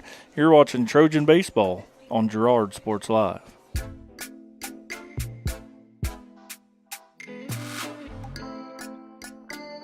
For more than 20 years, Gherkin Rental has been the place to go to get the job done in eastern Kansas and western Missouri. With a huge selection of quality equipment, from roll-offs to trailers, telehandlers to generators, power washers to popcorn makers. Experienced equipment professionals and clean, well-maintained tools to help you get the job done right the first time. Gherkin Rental. Stop by any of their 13 locations across the KC Metro or call 855-GHERKINS. That's 855-437-5367. You've enjoyed life. Over the years, your community has become your passion, something you hope future generations get to experience, just as you have. That's why the Girard Area Community Foundation has worked hard to help fulfill charitable goals and inspire generosity, meeting the needs of the communities they serve. Creating a legacy fund with GACF ensures what you leave behind is an effective and lasting improvement in the community you love so dearly. Make plans to visit GirardAreaFoundation.com, preserving traditions for those who follow.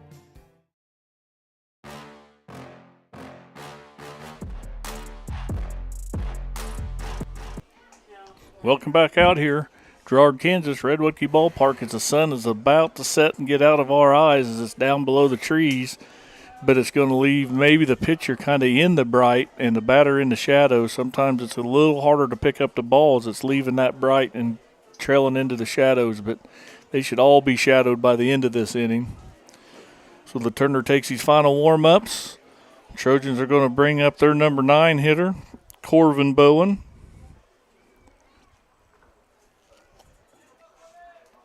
Young center fielder for the Trojans.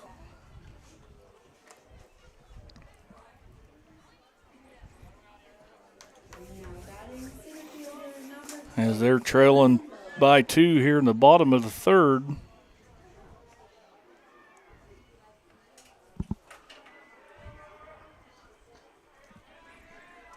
First pitch, he hits a little hard one hopper over to Botkin at second. He's going to throw him out at first, no problem. Bowen puts a good swing on that one. Just a one hopper to second baseman. 3 foot one way or the other. That probably scoots on through, but it's just kind of been the Trojans' luck, not only tonight, but most of this season. So that will roll the lineup over to the leadoff hitter, Robbie Bruning. He flew out his last time up. He's going to hit a hard little line drive out to right field. Right fielder was playing pretty shallow as that breeze has subsided. So just going to hold him off to a single. Good start there by Bruning. Trojans get a runner on with less than 2 outs. So Aiden Ashbacher, see if we want to do anything here with 1 out. Try to stay out of this double play. Bruning just takes a pretty medium lead. See if we're going to go hit and run here. He first pitch swing and hits a little lazy fly ball, shallow center field. McNeemer's there, no problem. Bruning's got to retreat back to first place. So quickly 1 pitch, another out there on Ashbacher. So Bruning's still at first base here now with 2 outs. See if Reese Merrill can't get something done. He's going to have to hit a hard ball to the gapper. Right fielder's kind of pulled her over. They're expecting Merrill to be straight pull right here. And he is. He's going to hit a little 3-hopper to shortstop's going to go the short way to second. And they record the out 6-4. Trojans strand a runner. And still trail by 2. So we'll be back for the top of the 4th when we return. You're watching Trojan Baseball, Girard Sports Live.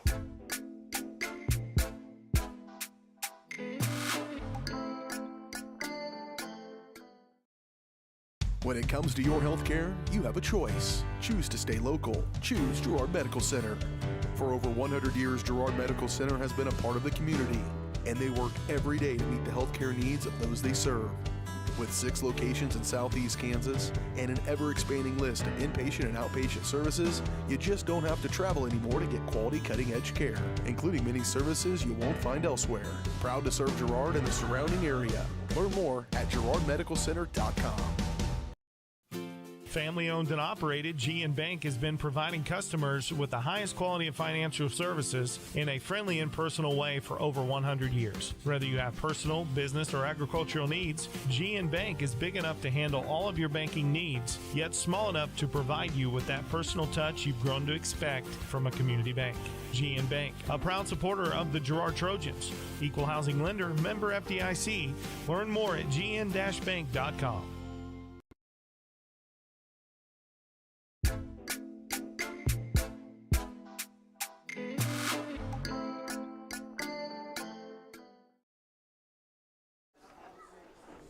All right, welcome back out here. Bruning's taking his final warm-up pitches here in the top of the 4th. Trojans trail 2-0. They lost the first game 11-5, I think.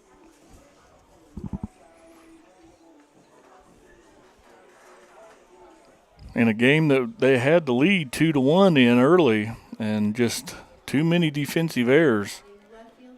Let Galena just keep getting back in it and eventually put up 2 or 3 innings with some crooked numbers and take the victory. Curveball, good pitch to Lakin Daniels, left fielder for the Bulldogs.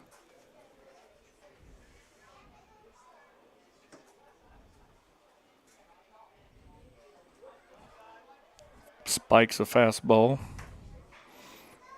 Daniels had a clean single his first time up, I guess I should say.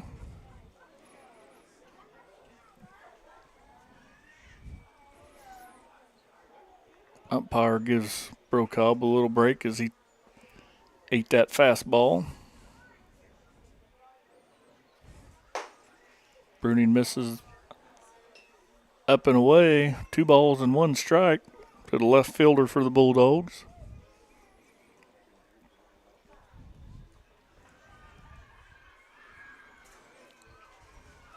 Ooh. She just missed inside. 3 balls, 1 strike.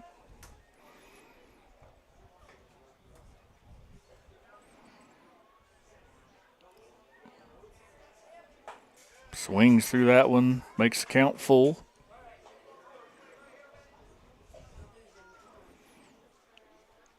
Trojans defense maybe shifted a little bit around to the pull side. Missed inside. Ball 4. They're hustling to first base, but Brocobb Secures the ball.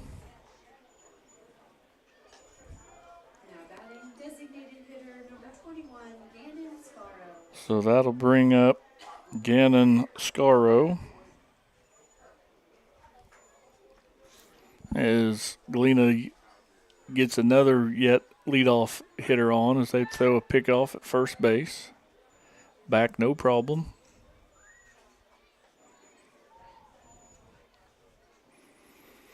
I bet they're looking to bunt right here, but he didn't tip his hand right there on that pickoff play.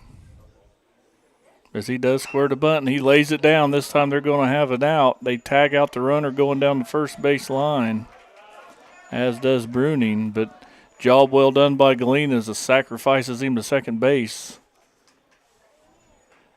I mean, this game was designed to be played well over 100 years ago, and they've been bunting and moving runners this whole time. You got to get them on, get them over before you can ever get them in. And Galena's done a good job of that tonight. Pickoff play second base, no one covering.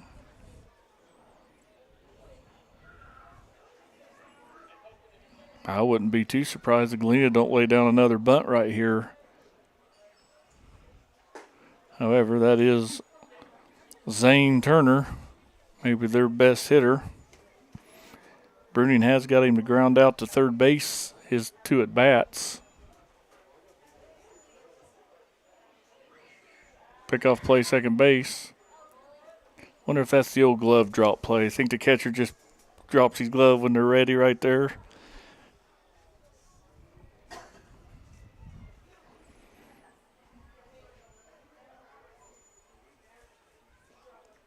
Bruning checks the runner, pitches, throws in the dirt. Brokob's able to block it, keep it in front of him. 2 balls, no strikes to the leadoff hitter for the Bulldogs. Their shortstop, Zane Turner.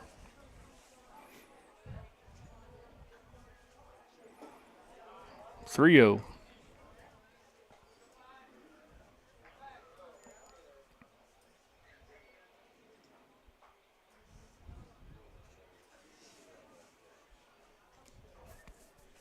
See if Bruning can't come back, climb the ladder all the way up. And he does. First pitch right there. Got to get them one at a time. Turner taking all the way.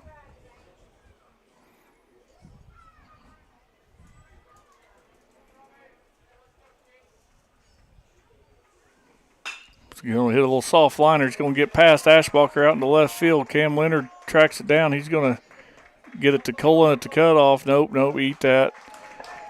They need to work on their pitcher. Doesn't need to be standing right there in the way. Pitcher needs to get over there to back up third or home, one or the other. You can't be having 2 secondary cutoff men standing in the same spot. Those are little things that these young Trojans will work on and get better in the future. But that's an RBI single there by Zane Turner. Is going to bring up Jack Perry. If you watch any basketball broadcast, that name was mentioned a lot. Galena basketball.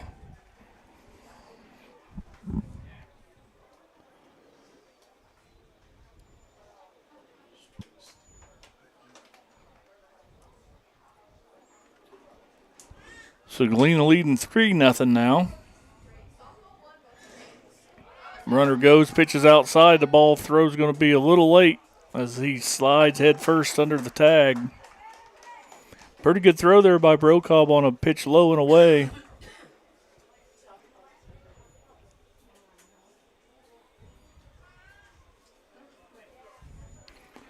Counts 2-0.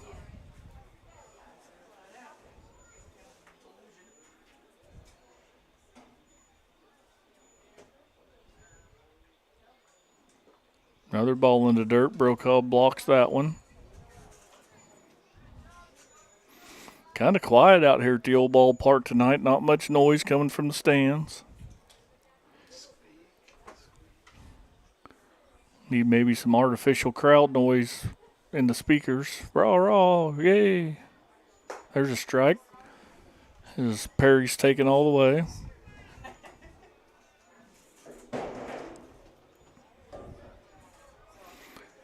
Three balls, 1 strike, 1 out. Runner at second base right here. Galena leads 3-0 here in the top of the 4th inning. There's a little soft liner out to center field. Bowen's able to track that down underneath it. Gets the ball back in. Salmon's going to walk it on into the pitcher, so that's going to bring up second baseman Thatcher Botkin.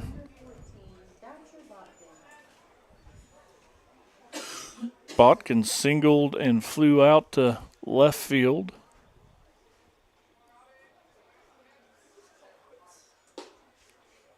That's over, but a little low.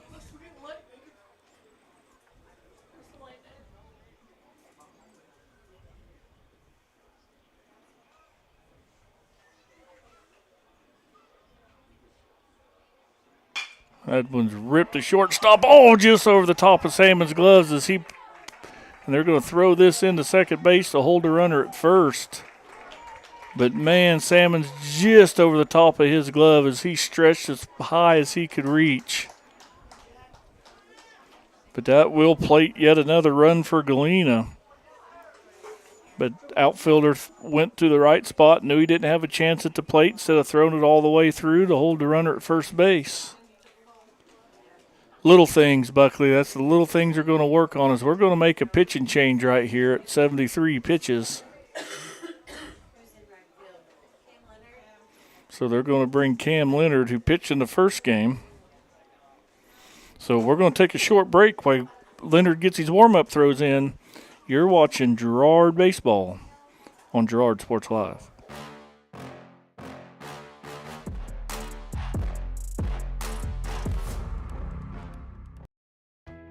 Hydrix, your dependable independent. Depend on us for service, for selection, for price. Get huge Samsung savings. Leave notes, sync calendars, and display your photos on the new Samsung Family Hub refrigerator. Plus, get free same-day delivery. Why shop for appliances where the motto is do it yourself when you can depend on the know-how of people who live appliances every day? The only thing better than our price is our service. Hydrix, Fort Scott, and Girard.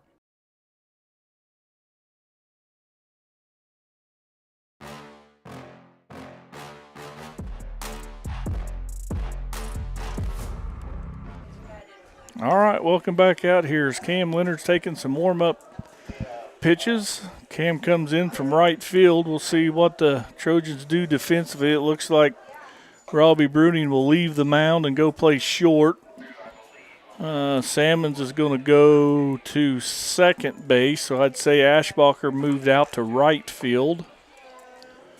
It's nice to have a player like Aiden Ashbacher. So far tonight, we have seen Aiden play left, right, second, pitched. I mean, we used to call them utility players back in the day. Man, I'll tell you what, Buckley, I'd take 9 utility players any day. They could just play anywhere. It just frees up your coaching ability, and you're able to do a lot of stuff. So Leonard's going to, his first batter he will face is Jack LaTurner. Jack LaTurner, he's 2 for 2 with 2 singles. They're going, Leonard gets him maybe something off speed right there. We'll have to see how much he got in the tank. Bruning was throwing the ball decent velocity for a freshman. Cam, a senior. They're going here. First pitch, ball's inside. Not a chance to get him. Steal that one on the pitcher right there as Cam's a little slow.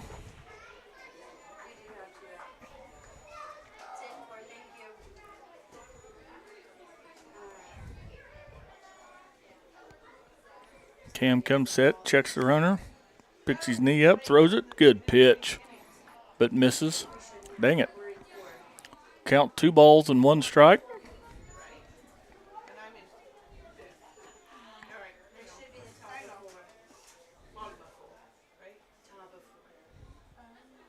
There's a misses. 3 balls, 1 strikes the count.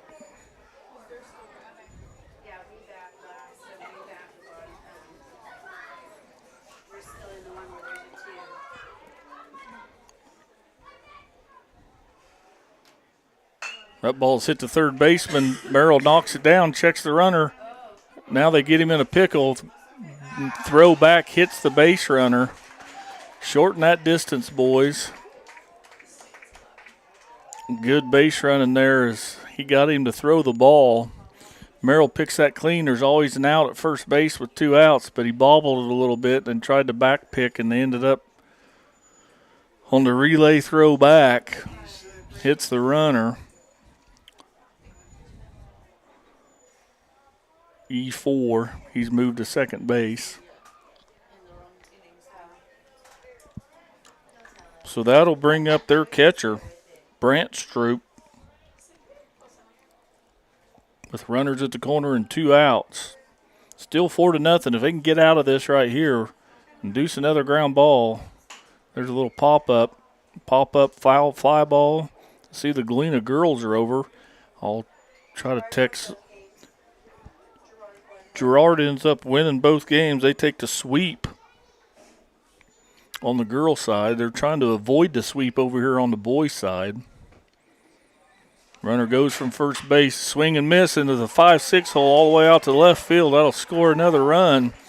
Dinger gets the ball back in. Galena's doing a good job of hitting them where we ain't. I mean, that ball just had eyes on it. It wasn't hit all that hard. Just you couldn't have rolled it out there any better between the shortstop and third baseman. So that'll bring up Brody McNemer.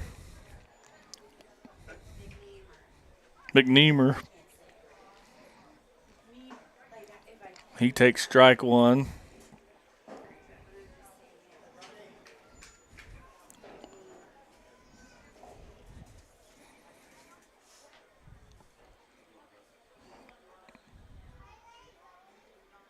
He swings through that off-speed pitch.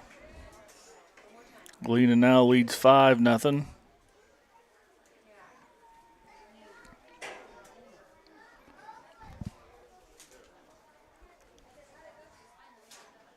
Oh, that pitch got away from him.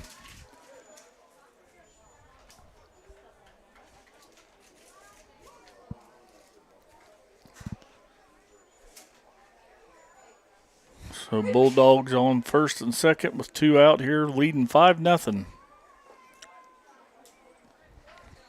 That should even the count. 2 balls, 2 strikes.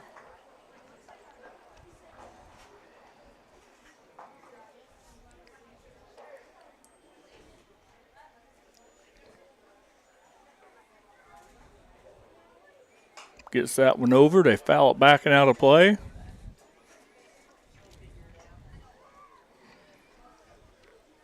Count remains 2 balls, 2 strikes.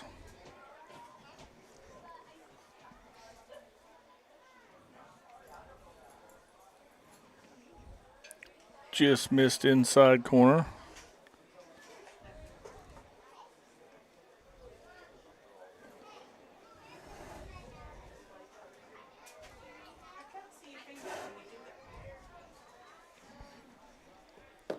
Delivery runner going. They hit a high fly ball. It's going to be shallow right field. Who's going to call for it? We're going to Salmons goes back.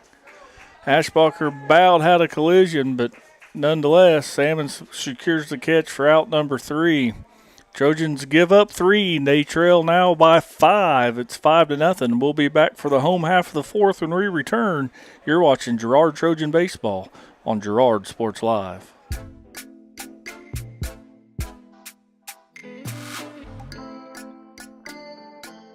Are you in the need of top-notch construction services for your farm or industrial project? Proud Girard High School alumnus Chandler Humble and Humble Construction LLC are here. With 7 years in the business and a lifetime of knowledge, Humble Construction creates top-quality pipe fencing, industrial chain link fencing, metal buildings, water line installation, and a lot more. For your free estimate, call Humble Construction at 620-238-4636. Need land prep? Humble Construction has you covered with skid steer, rock leveling, and laser grader services. Humble Construction LLC. Excellence in every project. Hello, Four States. This is Jay Hatfield with Jay Hatfield Motorsports. We've been serving the Four States area with motorcycles, ATVs, and side-by-sides, plus offering you parts and service since 2005. We have 2 convenient locations, Pittsburgh and Joplin, selling quality brands such as Polaris, Kawasaki, Yamaha, Can-Am, and Suzuki. Jay Hatfield has a huge inventory available for immediate delivery.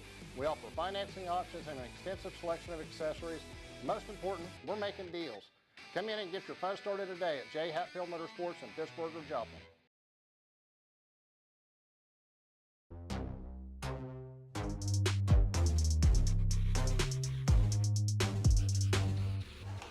All right, welcome back out here to Red Woodkey Ballpark for the bottom of the fourth inning.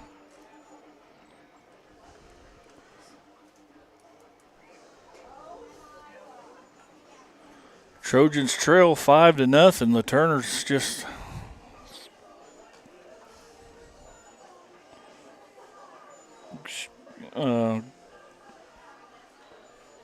not doing nothing too fancy. He's had a few base runners, but Trojans just can't move him around.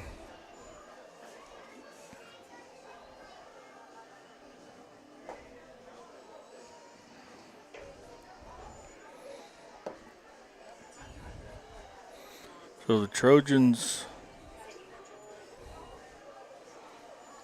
catcher Blake Brokaw will lead this fourth inning off, trailing 5-0. They got to get something going right here. They're in a chance here to drop both games. I still think it's dark back here at home plate. I don't know.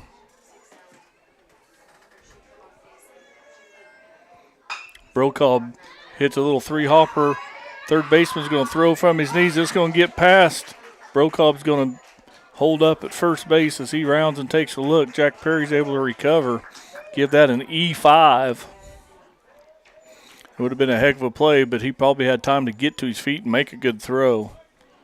As Brokaw, we going to have a courtesy runner for our catcher or not? Doesn't look like it. So that's going to bring up Cam Leonard, who's now doing the pitching for the Trojans. The Brogob takes a big lead off first base. Cam's first pitch swinging, going to hit a little lazy fly ball out to right field. Nobody see it. Right fielder's playing on the line. He lost it. So Cam rounding second. He's going to pull into, or Brokaw round second, pulls into third, standing up. Cam's going to have a stand-up double. Right fielder never saw it off the bat.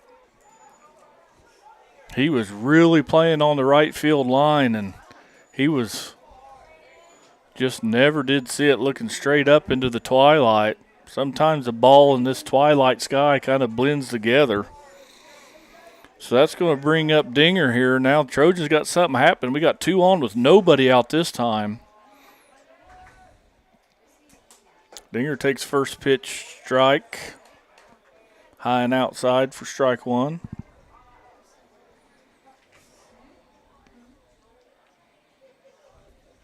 That pitch is going to stay high.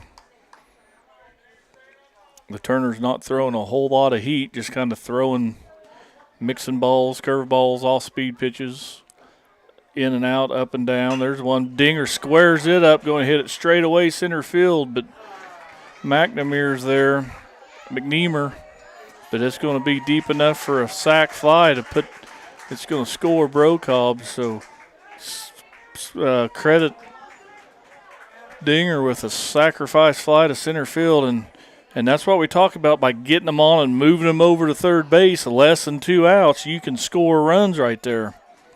So Leonard stayed at second base with the throw. They never even attempted to get him out, so they held the runner at second base. So now it's going to be up to Weston Bruning, DHing in this second game, as the score now becomes 5-1.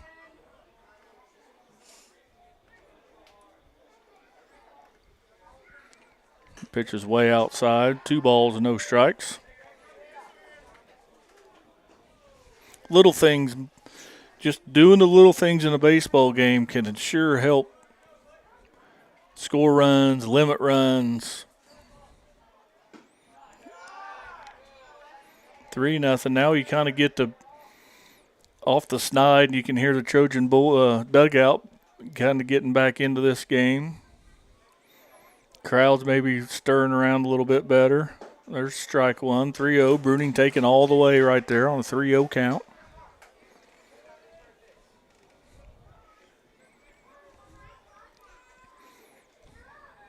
Leonard takes his lead off second. Here comes the pitch. It's way outside. Bruning's going to draw a walk. That's going to bring up number 12, Ben Colin. Colin's first at bat, man, he hit a laser ground ball right at the first baseman, Jack Perry, and they're going to have a conference here at the mound. Is that pitch count right? Is Laturner only thrown like 38 pitches? 33 pitches. He has been efficient. And I don't mean gone fishing. I'm saying he's been real efficient in his pitch count. Well, we got a little time here. I do know we got a couple birthday shout-outs. April 29th is Mitch Murphy turned 24 today. So happy birthday to my oldest son, Mitch. And also an old quarterback for the Girard Trojans, Rich Lopez, turns 45 today. So if anybody sees OQB, make sure to wish him a happy birthday, as he is now 45 years old. And I'm sure there's a lot of other birthdays. All people, not just two people in the world was ever born on April 29th, but those are the two I know off the top of my head. So happy birthday, Mitch. I'm sure as the coach leaves here, they just had a little meeting. Laturner's going to stay in and pitch. I don't know if they're putting on a defense play or trying to do something. Laturner misses there. Trojan first baseman Ben Colin.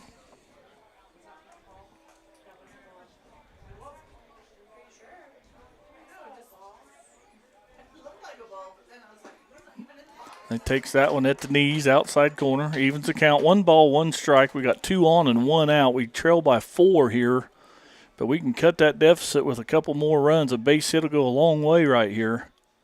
That pitch is way outside. Good job, Colin. Tracking it all the way to that catcher's glove. Taking a good long look at it. You can take that pitch a long way right field. They're giving you all of right field as their outfield's rotated around. Colin calls a timeout. There's a big gap, I guess, in right center as well, as the center fielder's playing more pull than the right fielder. Colin slaps it that way, and it gets it through that gap. They're going to come around. They're going to have a play at the plate as they cut this off.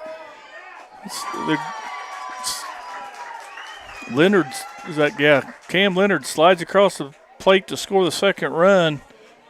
Bruning goes first to third on a base hit by Ben Collins. He just slapped that the other way. Great approach to hit behind the base runners by Ben Colin.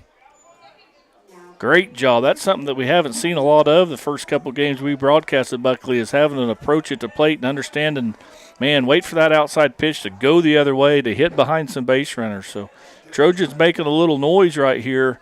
They still got just 1 out and runners at the corner. Their center fielder, Bowen's at the plate. Here comes the Trojan softball girls as Bowen hits a first pitch sky high. Oh, now Weston's going to be doubled off third base. I don't know what he was thinking. As Weston come all the way down the line on a pop-up hit to the catcher for some reason as they double him off of third base. And that's how the Trojans in their little mini rally. But nonetheless, they put up a crooked number, score 2. Now they trail 5-2. We'll be back for the top of the 5th when we return. You're watching Trojan Baseball, Girard Sports Live.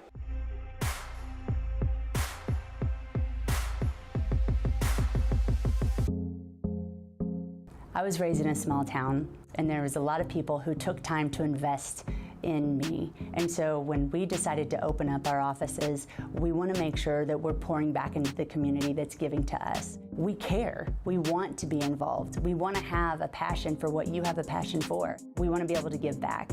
And that's the foundation. That's why we're more than just insurance.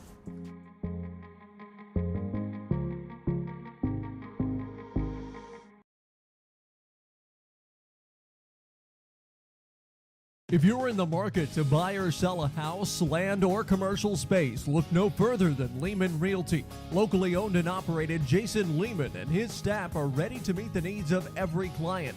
When it comes to your listing, you can trust that Lehman Realty will take the time to get to know you and your property. Lehman Realty is a proud supporter of Girard Trojan Athletics. Learn more at www.lehmanrealty.net. or call Jason at 620-724-8020.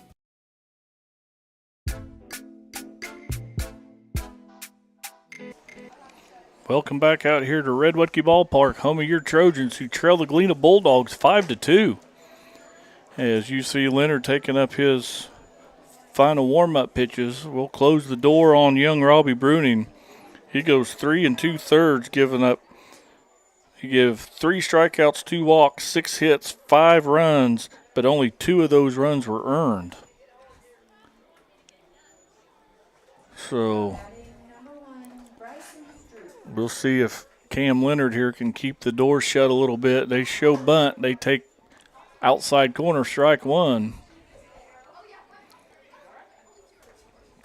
As now the softball girls make their way over here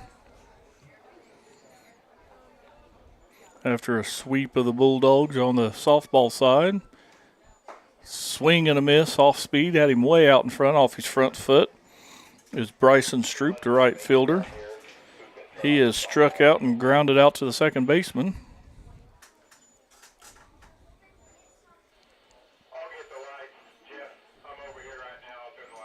Oh, swing and a miss. So Cam Leonard gets him on a big strikeout. Out number 1. That's going to bring up Lakin Daniels, left fielder. Daniels is singled and walked and scored a run.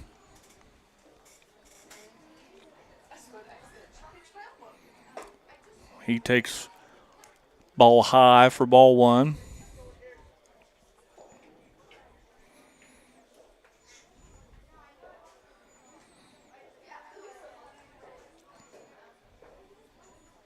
Ooh, curveball going to get his shirt. Nope. Said it didn't hit him. I'm pretty sure I saw the jersey move, but I'm glad it didn't. Ooh, foul ball off catcher's mask. Umpire's going to walk the ball out to the pitcher, so clear the cobwebs a little bit. Game changed a lot. I don't know how long it's been, probably 15 years ago with the introduction of the hockey-style catcher's mask. It has saved a lot of concussions over the years. I mean, that blow's pretty well absorbed. You really don't feel it. Scares you more than it ever hurts you. That takes the count. 2 balls, 1 strike. Just off the corner. 3 balls and a strike.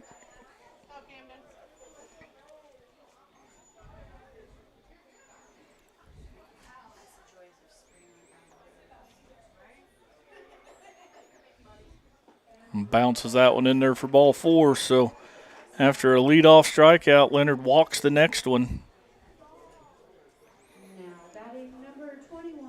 And that's going to bring up 21 Scaro, who has struck out and sacrificed.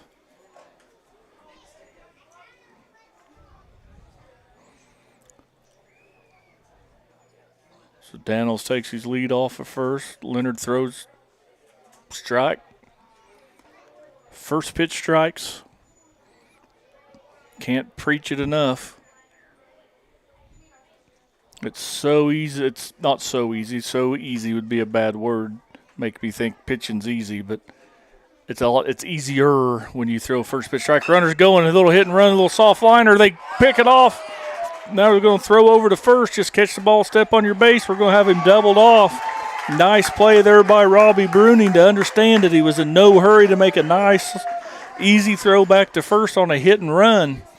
And that's sometimes the danger of putting on a hit and run is a line drive double play out. But the Trojans able to secure that to maintain just a 3-run deficit as they're going to bat in the home half of the 5th when we return. You're watching Trojans baseball on Girard Sports Live.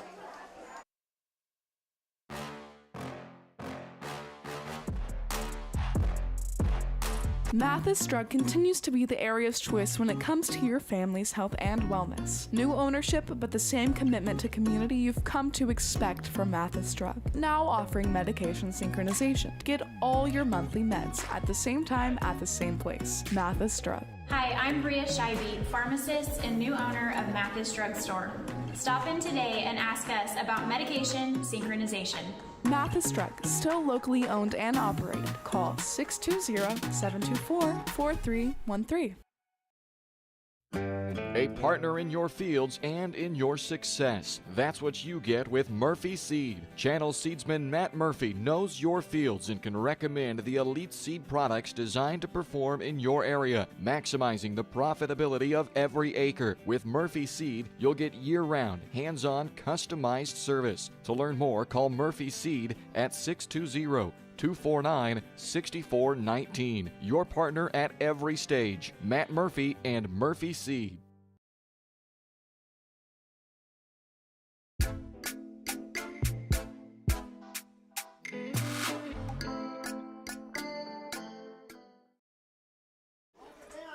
All right, welcome back here. Robbie Bruni's going to lead this inning off as the Trojan leadoff hitter. He's 1 for 2. He hits a little booty pop up over to Thatcher Botkin at second base, and he's about the last player you want to hit a ball to over there. Thatcher's a vacuum over there at second base. Botkin plays a nice little game. He's a good little athlete. So Bruning goes down on one pitch. I'm telling you what, LaTurner is under 40 pitches in the 5th inning right here. That's unheard of.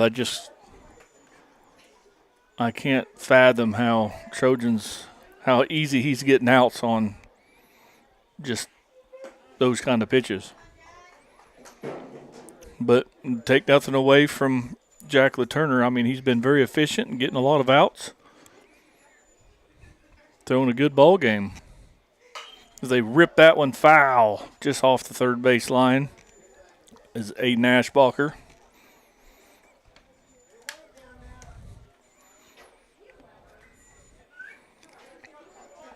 Aiden's now playing out in right field for the Trojans. Pitch is low and in the dirt, gets away from the catcher.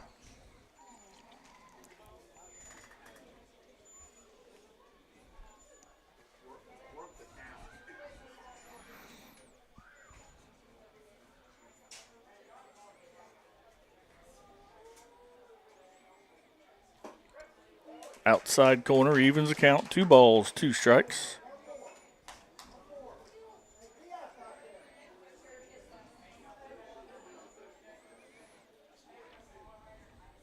That's way outside. Goes full on the Trojan number 2 hitter. 1 out, nobody on here in the bottom of the 5th inning. Trojans still trail 5-2. Made a little noise last inning. Ashbacher hits a rope line drive, but right at him in left field. I mean, you couldn't have threw it to him any better, and that's just been the Trojans' luck. Galena hits some little CNI singles that no one can get to and through the holes, and Girard squares them up and hits it right at him. But that'll bring up Trojan third baseman Reese Merrill. He's hit the ball hard a few times. See if he can't get anything between them. He's had a single and a fielder's choice, so see if maybe he can't hit something that's not at him as he takes a high curveball for ball 1.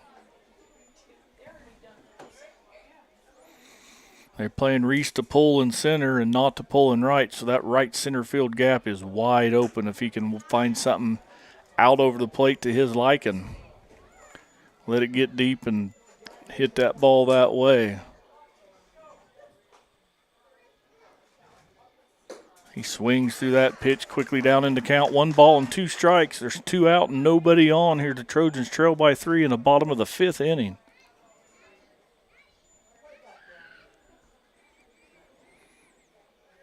Reese takes a called third strike on a curveball. Trojans go down in order in the 5th. We'll be back for the top of the 6th when we return. You're watching Trojan Baseball, Girard Sports Live.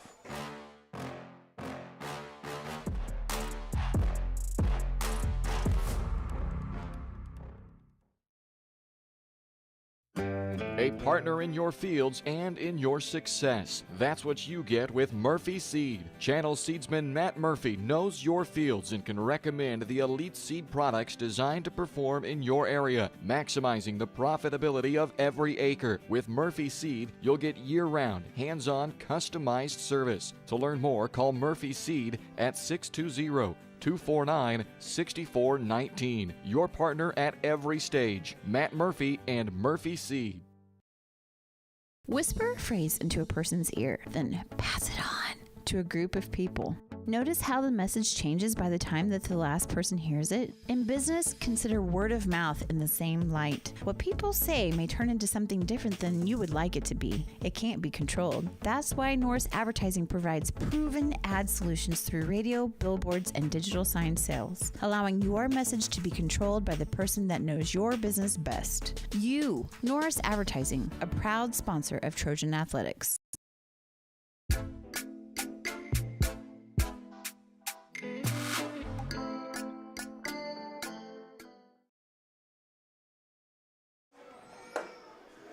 All right, welcome back out here as you watch the Trojans finishing up their between-inning warm-ups.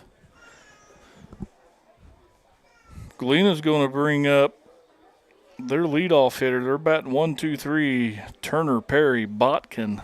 If anybody gets on with Turner, Turner is 1 for 3 with a single and a run scored. First pitch right back up the middle. Wasn't hit all that hard, but it's able to get through there to center field. Everything they're doing is hard on the ground. Now batting number 3, Jack Perry. So they get their leadoff runner aboard again. So here comes Jack Perry. All-around good athlete for the Galena Bulldogs. We'll see. We're going to have timeout as Brokaub's going to come talk to Leonard. Perry is 0 for 2, but he has walked and scored a run. We'll see here. If I'm a betting man, which I'm not, I would say he's going to either take a few pitches to get Turner to steal, or he's going to sacrifice him over there. He takes the first one. Turner didn't like his jump, but Perry takes strike one. Perry kind of got a little late jump, so he stopped.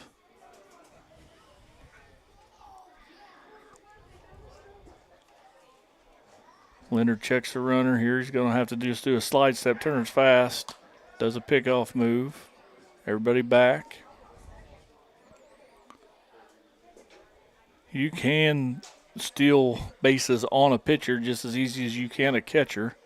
If he's a little slow to play, you got to differentiate your move. There's a little slide step, and there's a fly ball, medium deep left field. Dinger's over there to get it, and he misses it as that ball falls down. But the runner had retreated back to first, so it was close play at second. There's an E7. Yet another error by the Trojan defense. That's about as routine a fly ball as you can get. If you're a pitcher, you just got to start getting frustrated from time to time.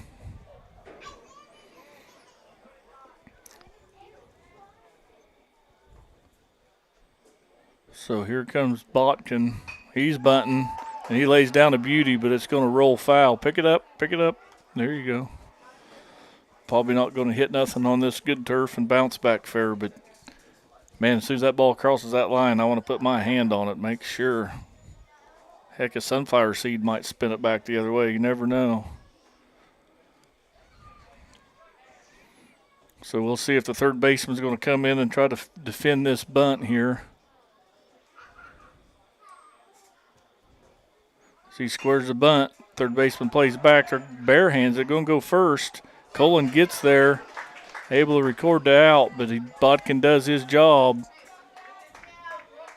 Gets the out at first base, but he advances the runners out of double play, and now they are at second and third base where It doesn't take a hit or anything. You can score from third base many, many different ways. So LaTurner, who's only thrown 49 pitches, this is the 6th inning, isn't it? He is through 5 clean.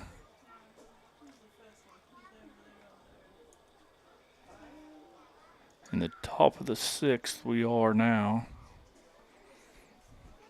He swings through that and misses. I believe the count's 1-1.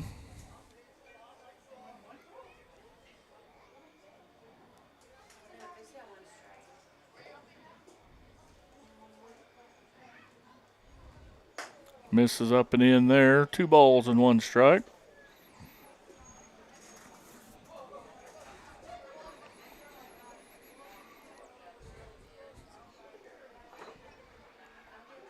Turner can help his cause. Ooh, good pitch. Don't know where that one missed. Must have been outside. 3-1. Good spot there by Leonard. At the knees outside.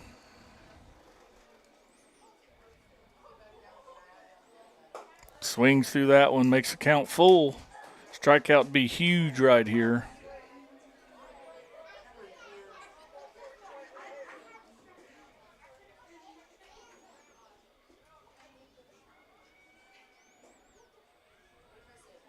There's a foul ball backing out of play over our heads.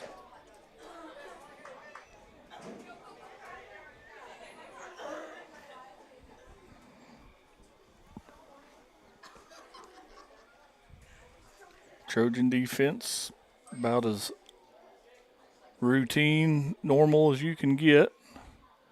He reaches out there, hits a little booty knock to shortstop, plays it first. RBI ground out for LaTurner. Galena does a good job of getting them on, getting them over, and getting them in. They've just proved it all night that, man, you can sacrifice, and it is okay if you can get a little ground out and score a few runs. It's 6-2 now. That's going to bring up their catcher, Brant Stroop, and that pitch is outside, ball 1.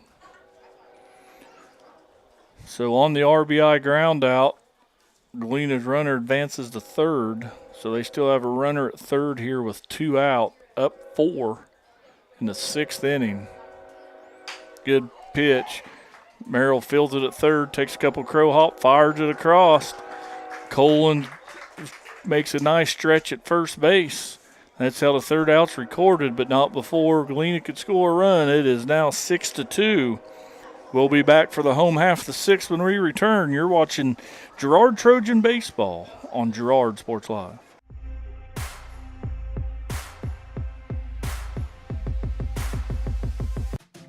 Producers Cooperative Association is the area leader in providing quality agricultural products, services, and markets. PCA has what you need to maximize your operation with a full-service agronomy department, grain origination, handling and storage, bulk fuels and lubricants, propane, a jam-packed farm store, and livestock feeds in bulk or bagged. PCA is proud to call Girard home and to support Trojan athletics. Stop by or see more online at pcacoop.com.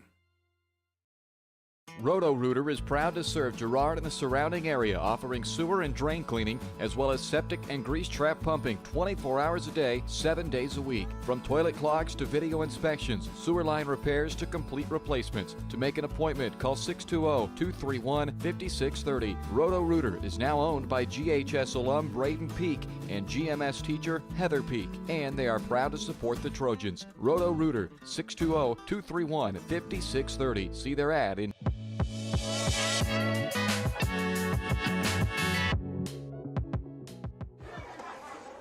All right, welcome back out here for the bottom of the 6th inning. Your Trojans trailing 6-2.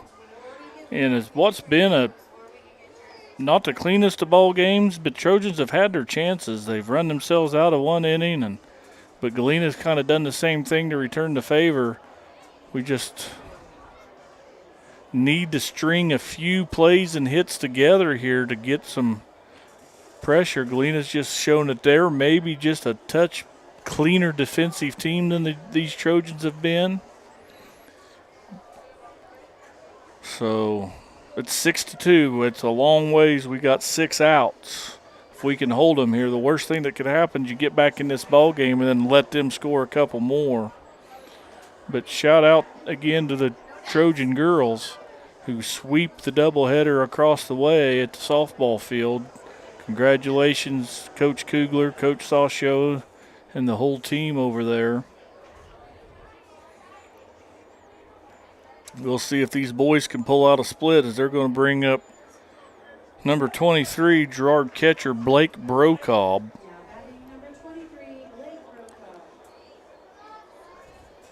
Turner's through 5. I mean, he's averaging under 10 pitches an inning.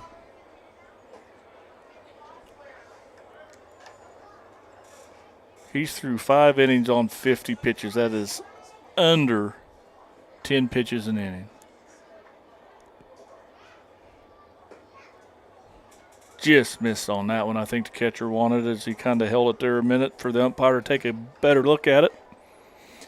Umpire rewound it in his head, still called it a ball. Brokaw fouls this one back and out of play.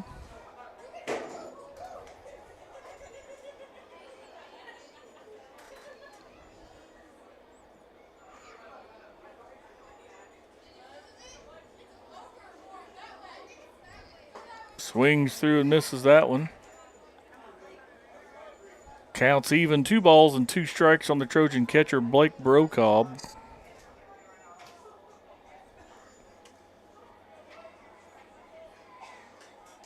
That pitch gets away from everybody, goes all the way to the screen. There we're almost total darkness where the view's a little bit better.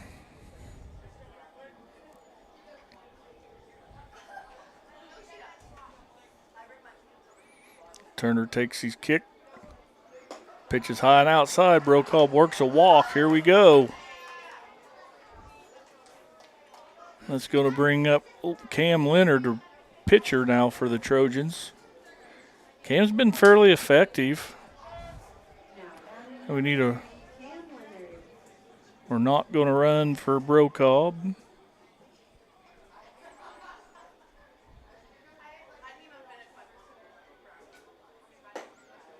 Leonard's going to take strike 1.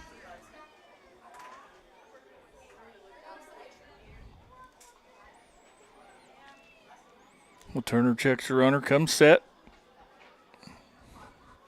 Kicks, pulls low and outside.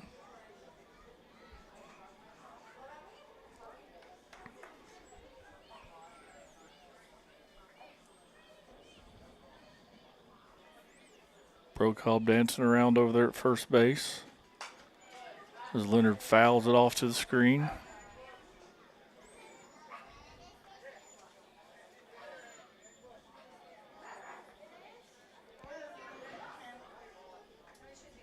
One ball, 2 strikes.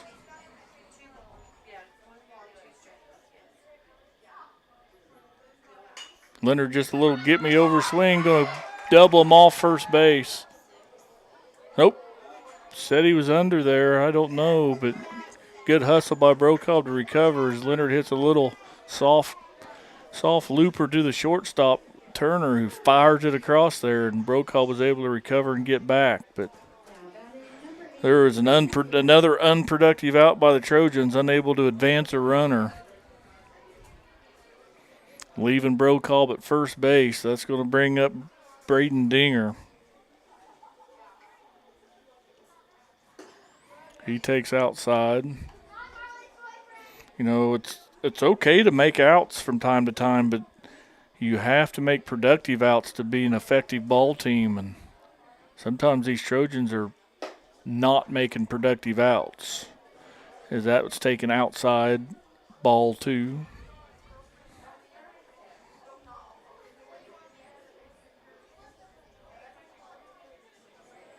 Brokaw takes his lead off of first. Turner comes set. Dinger takes outside. 3 balls, no strike. Take a couple here, Dinger.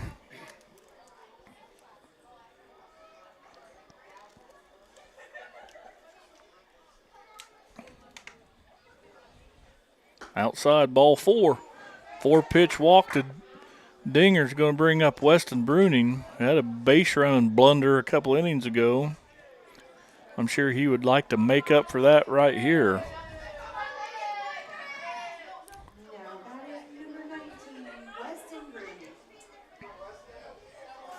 So Bruning digs in here trying to make up for,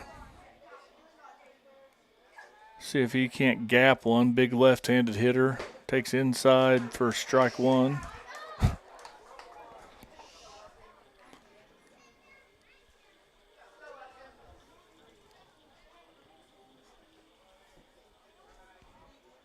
Next pitch is swung on and missed. Quickly down in the count. No balls and 2 strikes.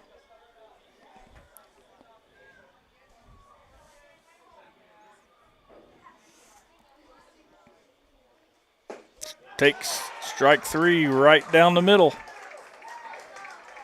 So Trojans had a couple on here. Now there's 2 outs. We'll see if Ben Collin can stay hot. He's hit the ball hard his last couple times up. Hit a hard ground ball to first base and then smoked one.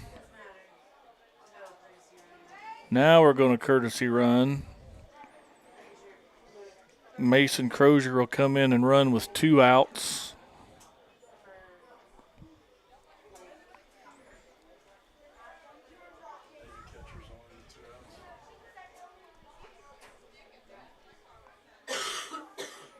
Pitches inside, Colin takes.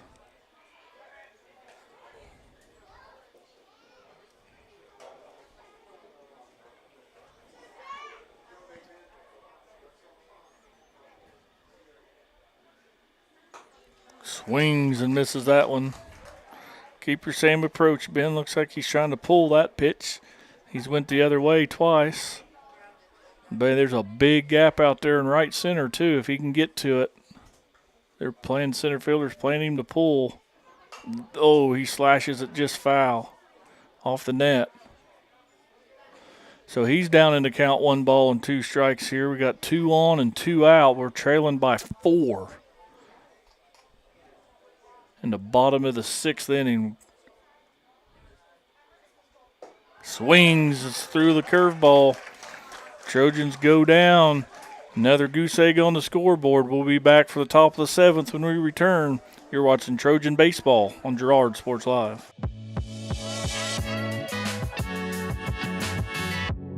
Whether you're trying to make the most of the next harvest, navigating a changing business landscape, or planning for the next chapter in your life, the professionals at Prime Accounting Solutions are here to help. With 10 locations, Prime Accounting offers convenient, friendly accounting and tax services at a fair price. Payroll, bookkeeping, business planning, personal tax filing, and more. And now Prime is the place to go for insurance. Trojan fans can find us at 408B North Grand in Pittsburgh or call 620-232-7305. To find a location near you, go to primeaccounting.net.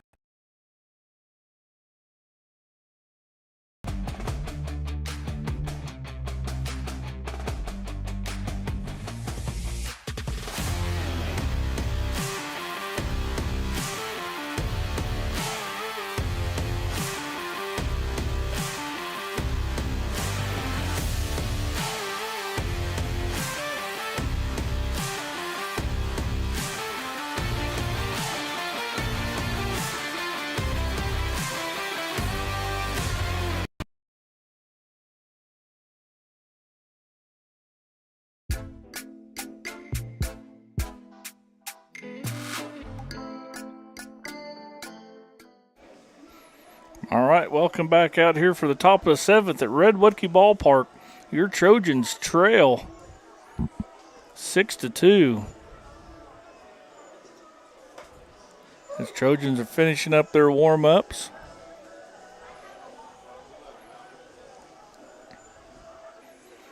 We need to put a goose egg on the scoreboard here to hold Galena down so we have a chance. I mean, they give them a chance at the bottom of the 7th, scored 3 or 4 the last game.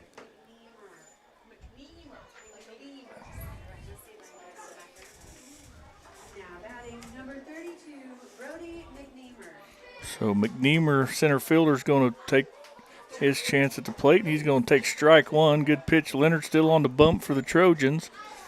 Cam Leonard's kind of come in and thrown pretty dang good, so hope he has one more inning in him.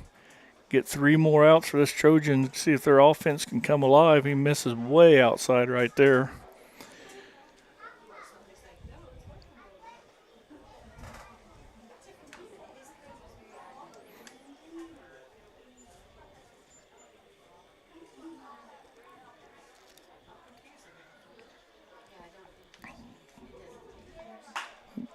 Ball hard hit out to right field, clean single.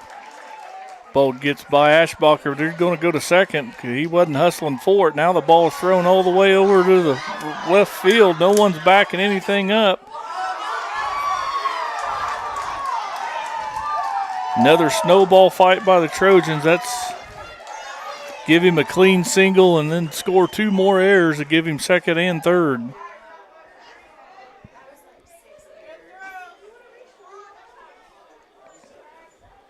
So Ashbacher needs to be a little more assertive at going after that ball. He didn't field it cleanly off the clean single, but he kind of just nonchalantly went and picked it up, daring him to run, and the run he did, and he ran all the way to third base after a snowball fight.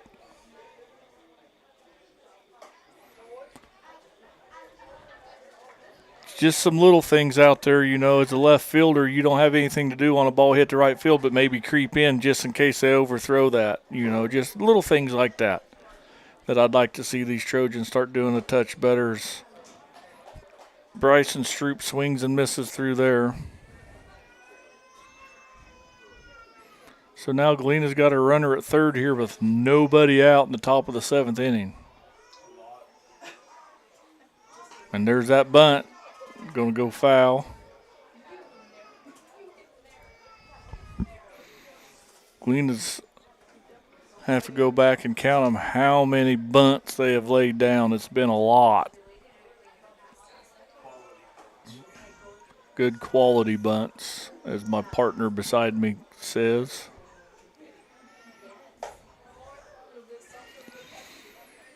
Count goes 2 balls, 2 strikes.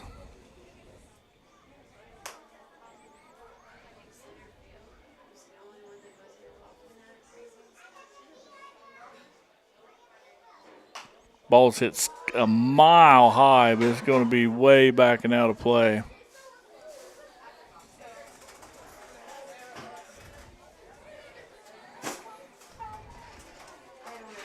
Count's going to remain 2 balls and 2 strikes with a runner at third base. Wind is all but non-factor now. The flag's completely limp. There's a ground ball hit foul off the first base side. Count remains 2 balls and 2 strikes. As we're approaching the 9 o'clock hour here in Girard, Kansas.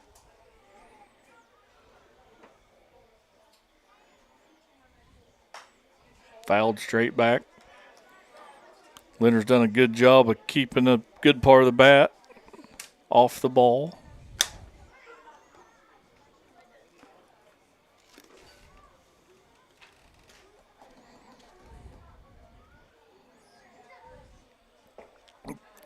Just missed there. Count goes full.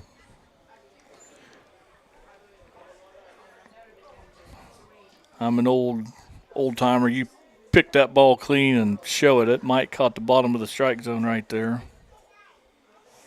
That misses way outside, so there's a walk.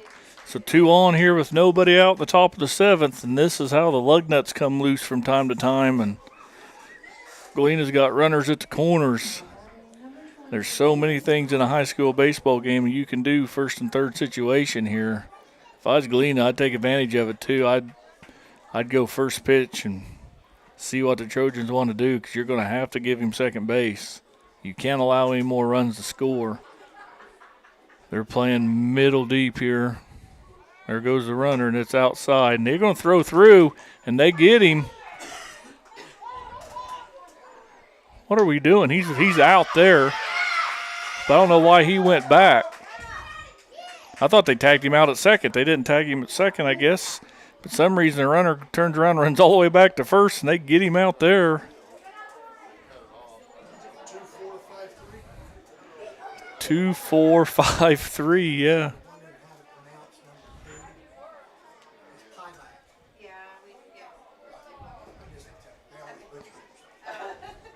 So, yeah, Trojans able to get it one out here.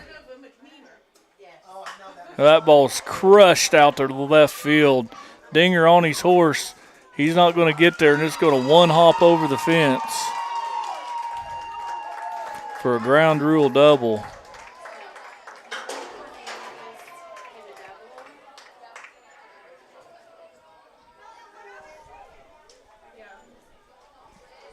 So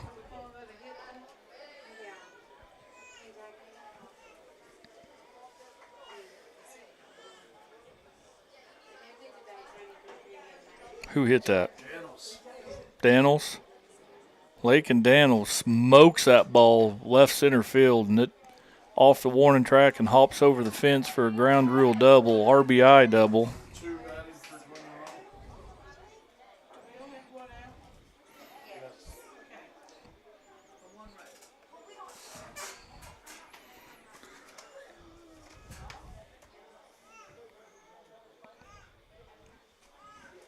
He's had himself a night.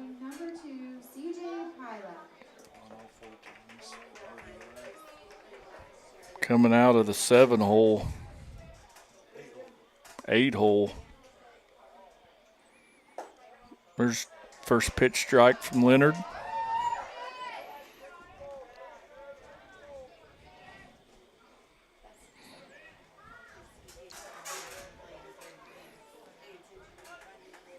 I'm telling you, Daniels hits that ball in the first game, it probably carries out. A little warmer, but it's cooled off a little bit, a little less humidity.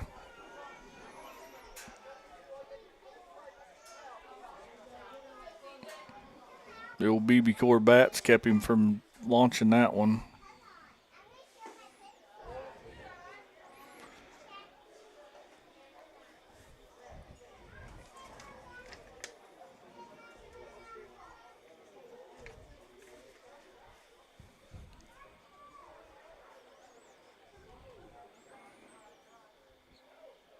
Swing and a miss.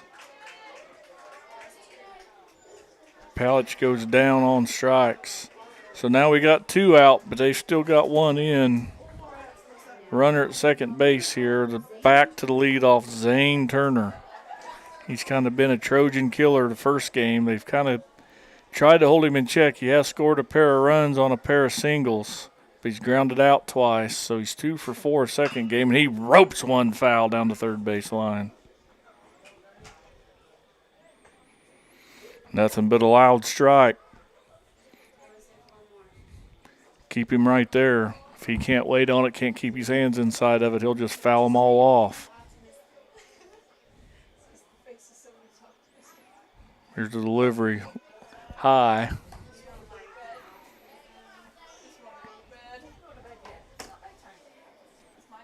Count goes 1 ball, 1 strike. You got 1 on and 2 out here in the top of the 7th. Trojans now trail by 5.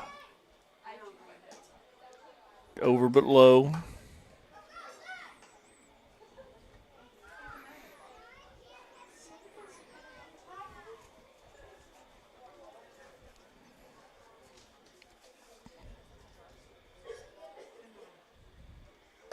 Just missed inside. Probably don't need to change this now with 2 outs. But it is the top of the 7th, not the bottom of the 7th.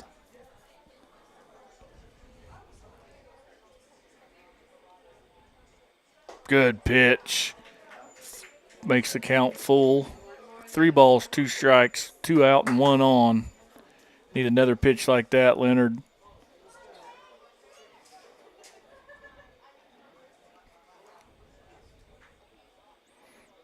Checks the runner, comes set, delivers. Curveball gets him swinging. Nice pitch. Way to get out of that, Cam Leonard. So now we'll see if these Trojan offense can't scratch away. It's got to have 5 to play. 6 will win it. We'll see what they can do when we come back for the bottom of the 7th inning. You're watching Trojan Baseball, Girard Sports Live.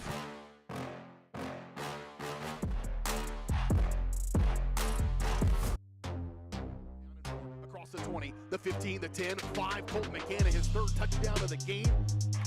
It's like in the net, and then it'll be a point for Baldwin. A first touch volley. The substituted Forward, across the goal line, touchdown Trojans. Got an opening on the near side. Is he going to take it? Yes, he is. Kaplinger will take it to the house.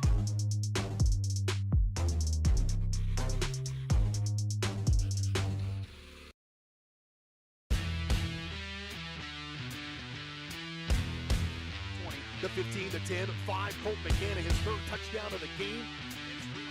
It's like in the net, and it'll be a point for Baldwin. A first touch volley. The substituted freshman Fights forward, across the goal line, touchdown Trojans.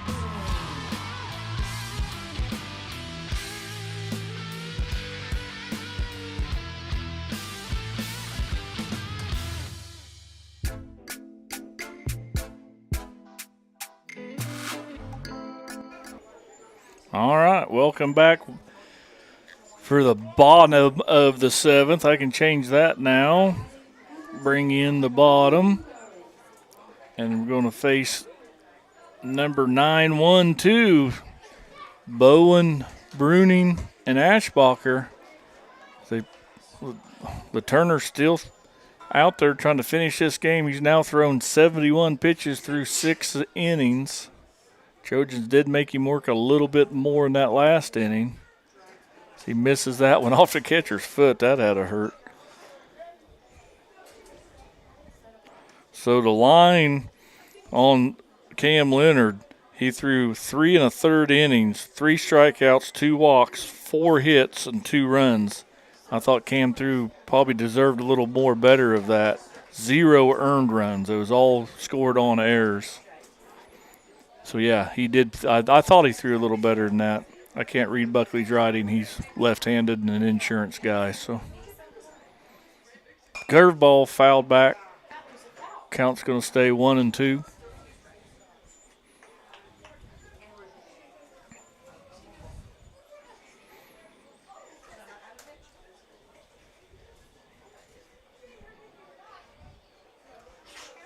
And he kicks and delivers. Curveball gets him swinging. Just trying to do too much with off-speed stuff, Buckley. Just foul that one off. Too close to take. So that'll roll it back over to the leadoff hitter, Robbie Bruning. He started the game. He's in line to take the loss. And I thought he pitched pretty well himself. So he's going to take first pitch curveball for a strike. Scoreboard shows 3 errors. I guarantee there's more than that. He's going to hit a line drive to that right center field gap. Scoot through there. They're going to be able to cut it off. If that ball's hit a little bit harder, it splits that gap. But nonetheless, Robbie Bruning's on. He's 2 for 4 tonight. So that's going to bring up Aiden Ashbacher. See if he can't get his stick hot. No reason to get too carried away over there if you're the runner. Ashbacher skies one, the medium deep. Yep, shortstop goes back and catches it. First pitch swinging, another first pitch out. That's 9 or 10 first pitch outs this game. That's how you're able to let your pitcher go 78 pitches through 6 2/3. That'll bring up Reese Merrill, who's hit the ball hard tonight.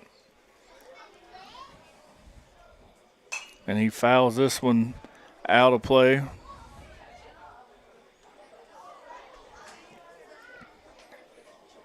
Well, Turner just throws them in there.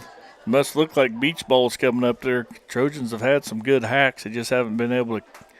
They've hit a few atom balls. It's just hitting to some bad luck. But there's another one. Booty hit. A high pop-up, and that game's going to end on a routine pop-up to the shortstop. Trojans are going to get swept. They fall in this one 7-2. We're going to take a short break. We come back with the post-game show. You've watched Trojan Baseball on Girard Sports Live.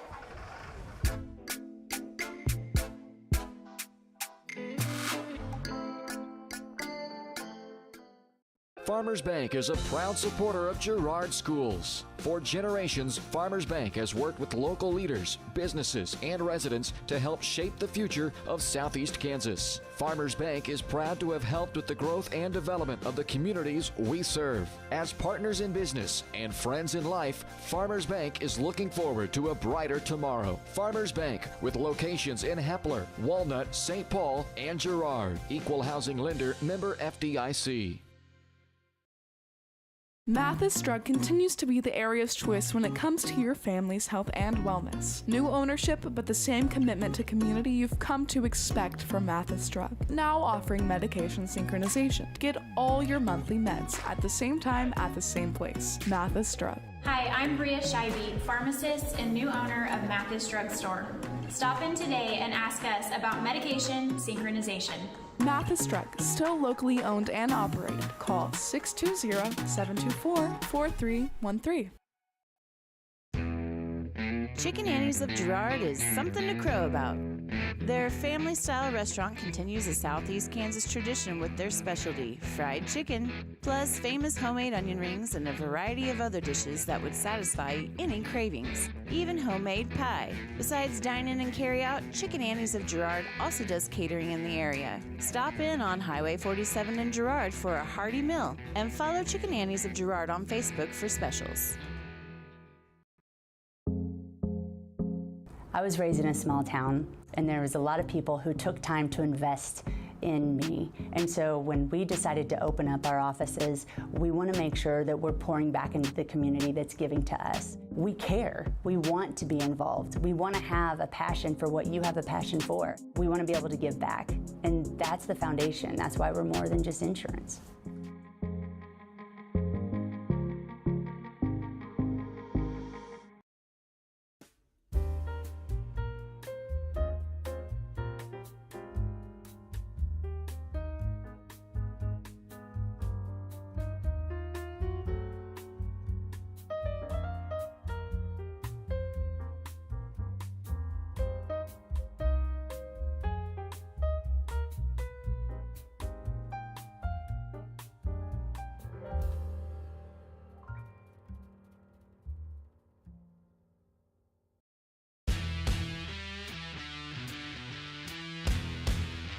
The 15-10, 5, Colt McKenna, his third touchdown of the game.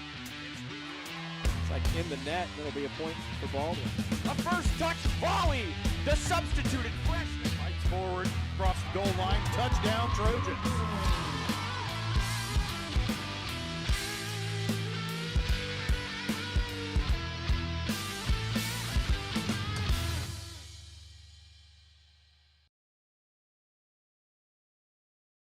Roto-Rooter is proud to serve Girard and the surrounding area, offering sewer and drain cleaning, as well as septic and grease trap pumping 24 hours a day, 7 days a week. From toilet clogs to video inspections, sewer line repairs to complete replacements. To make an appointment, call 620-231-5630. Roto-Rooter is now owned by GHS alum Braden Peak and GMS teacher Heather Peak, and they are proud to support the Trojans. Roto-Rooter, 620-231-5630. See their ad in names and numbers.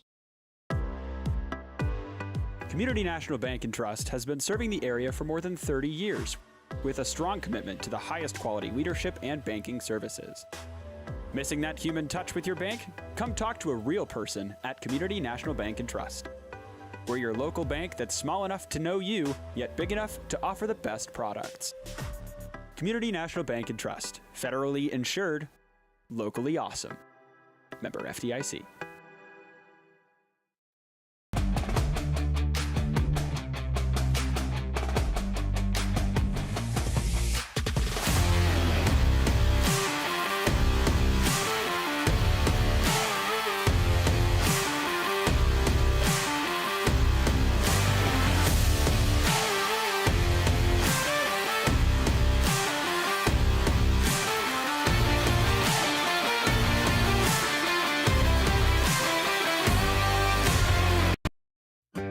a partner in your fields and in your success. That's what you get with Murphy Seed. Channel seedsman Matt Murphy knows your fields and can recommend the elite seed products designed to perform in your area, maximizing the profitability of every acre. With Murphy Seed, you'll get year-round, hands-on, customized service. To learn more, call Murphy Seed at 620-249-6419. Your partner at every stage. Matt Murphy and Murphy Seed.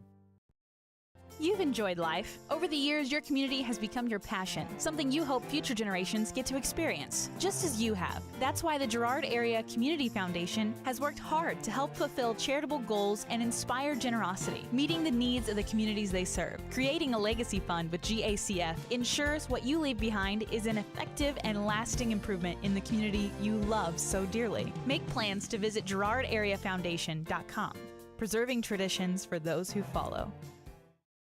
Call service is outstanding in their field, especially for those that are stuck, outstanding in their field. Coles carries a wide selection of farm, industrial, and heavy-duty tires, all from the best brands in the business. And they've got farm service trucks ready to go. Plus, Coles continues to be the place folks go for car and truck tires, repairs, oil changes, and so much more. If you're in the market for new tires in Southeast Kansas, make the right call to Coles Service, 620-724-4121. See more at ColesServiceLLC.com.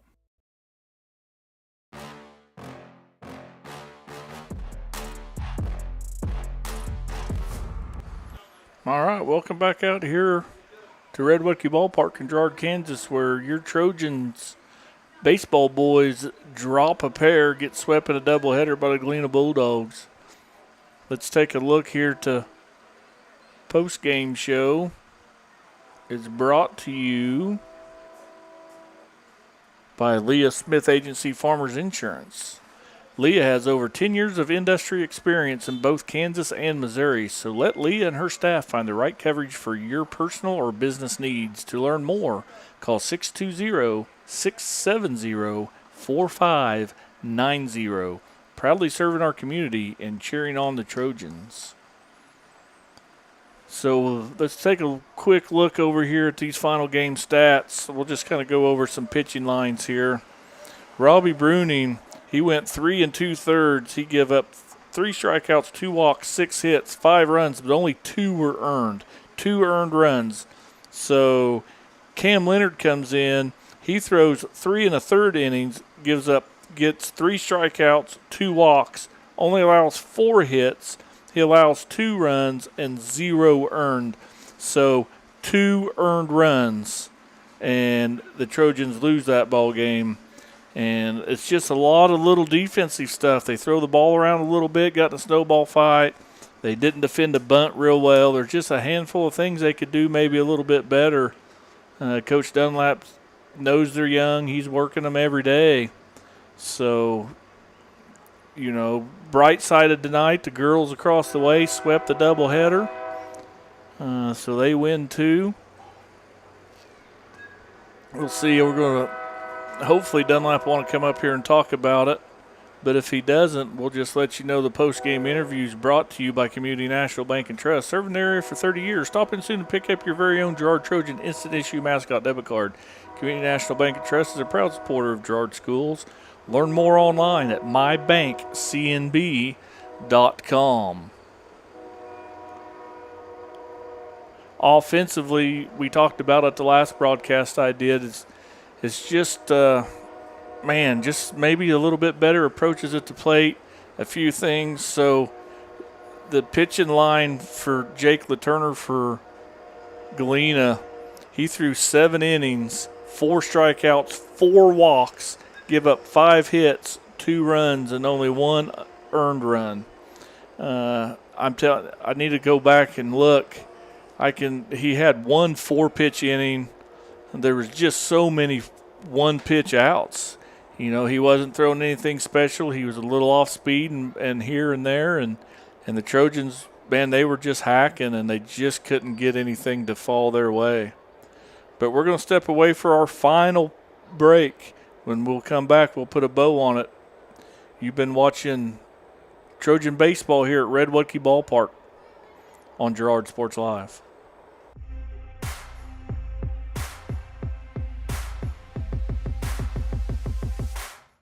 For more than 20 years, Gherkin Rental has been the place to go to get the job done in eastern Kansas and western Missouri. With a huge selection of quality equipment, from roll-offs to trailers, telehandlers to generators, power washers to popcorn makers. Experienced equipment professionals and clean, well-maintained tools to help you get the job done right the first time. Gherkin Rental. Stop by any of their 13 locations across the KC Metro or call 855-GHERKINS. That's 855-437-5367.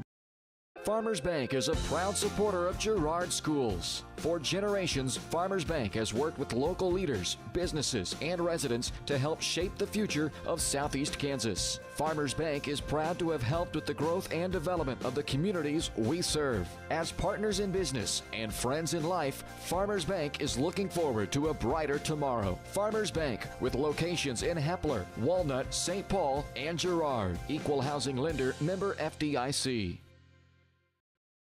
When it comes to your health care, you have a choice. Choose to stay local. Choose Girard Medical Center. For over 100 years, Girard Medical Center has been a part of the community, and they work every day to meet the healthcare needs of those they serve. With 6 locations in Southeast Kansas and an ever-expanding list of inpatient and outpatient services, you just don't have to travel anymore to get quality, cutting-edge care, including many services you won't find elsewhere. Proud to serve Girard and the surrounding area. Learn more at GirardMedicalCenter.com. Our whole vision of becoming the 4-state agency was because we want to be able to grow with our clients, whether they have a lake house in Oklahoma, whether they're starting a business and expanding into Arkansas. We want to make sure that they're taken care of, whether it's home, auto, financial services, or even life insurance. We want to walk through the stages of life with our clients. That's the biggest part. That's what makes us different.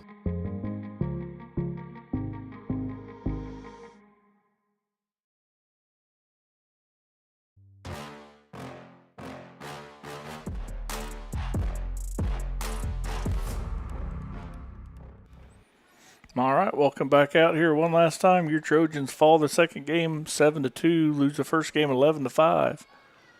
Girls sweep the doubleheader across the way. So we will be back on air, I'm pretty sure, Friday. There was supposed to be a game scheduled Thursday. I will get with the boss, Mr. B.J. Harrison. We'll get all that straightened out. So we want to thank everybody and our sponsors and everybody that watches. I want to say God bless and have a good night, and we will catch you on the next game. Thanks for watching Trojan Baseball on Girard Sports Live.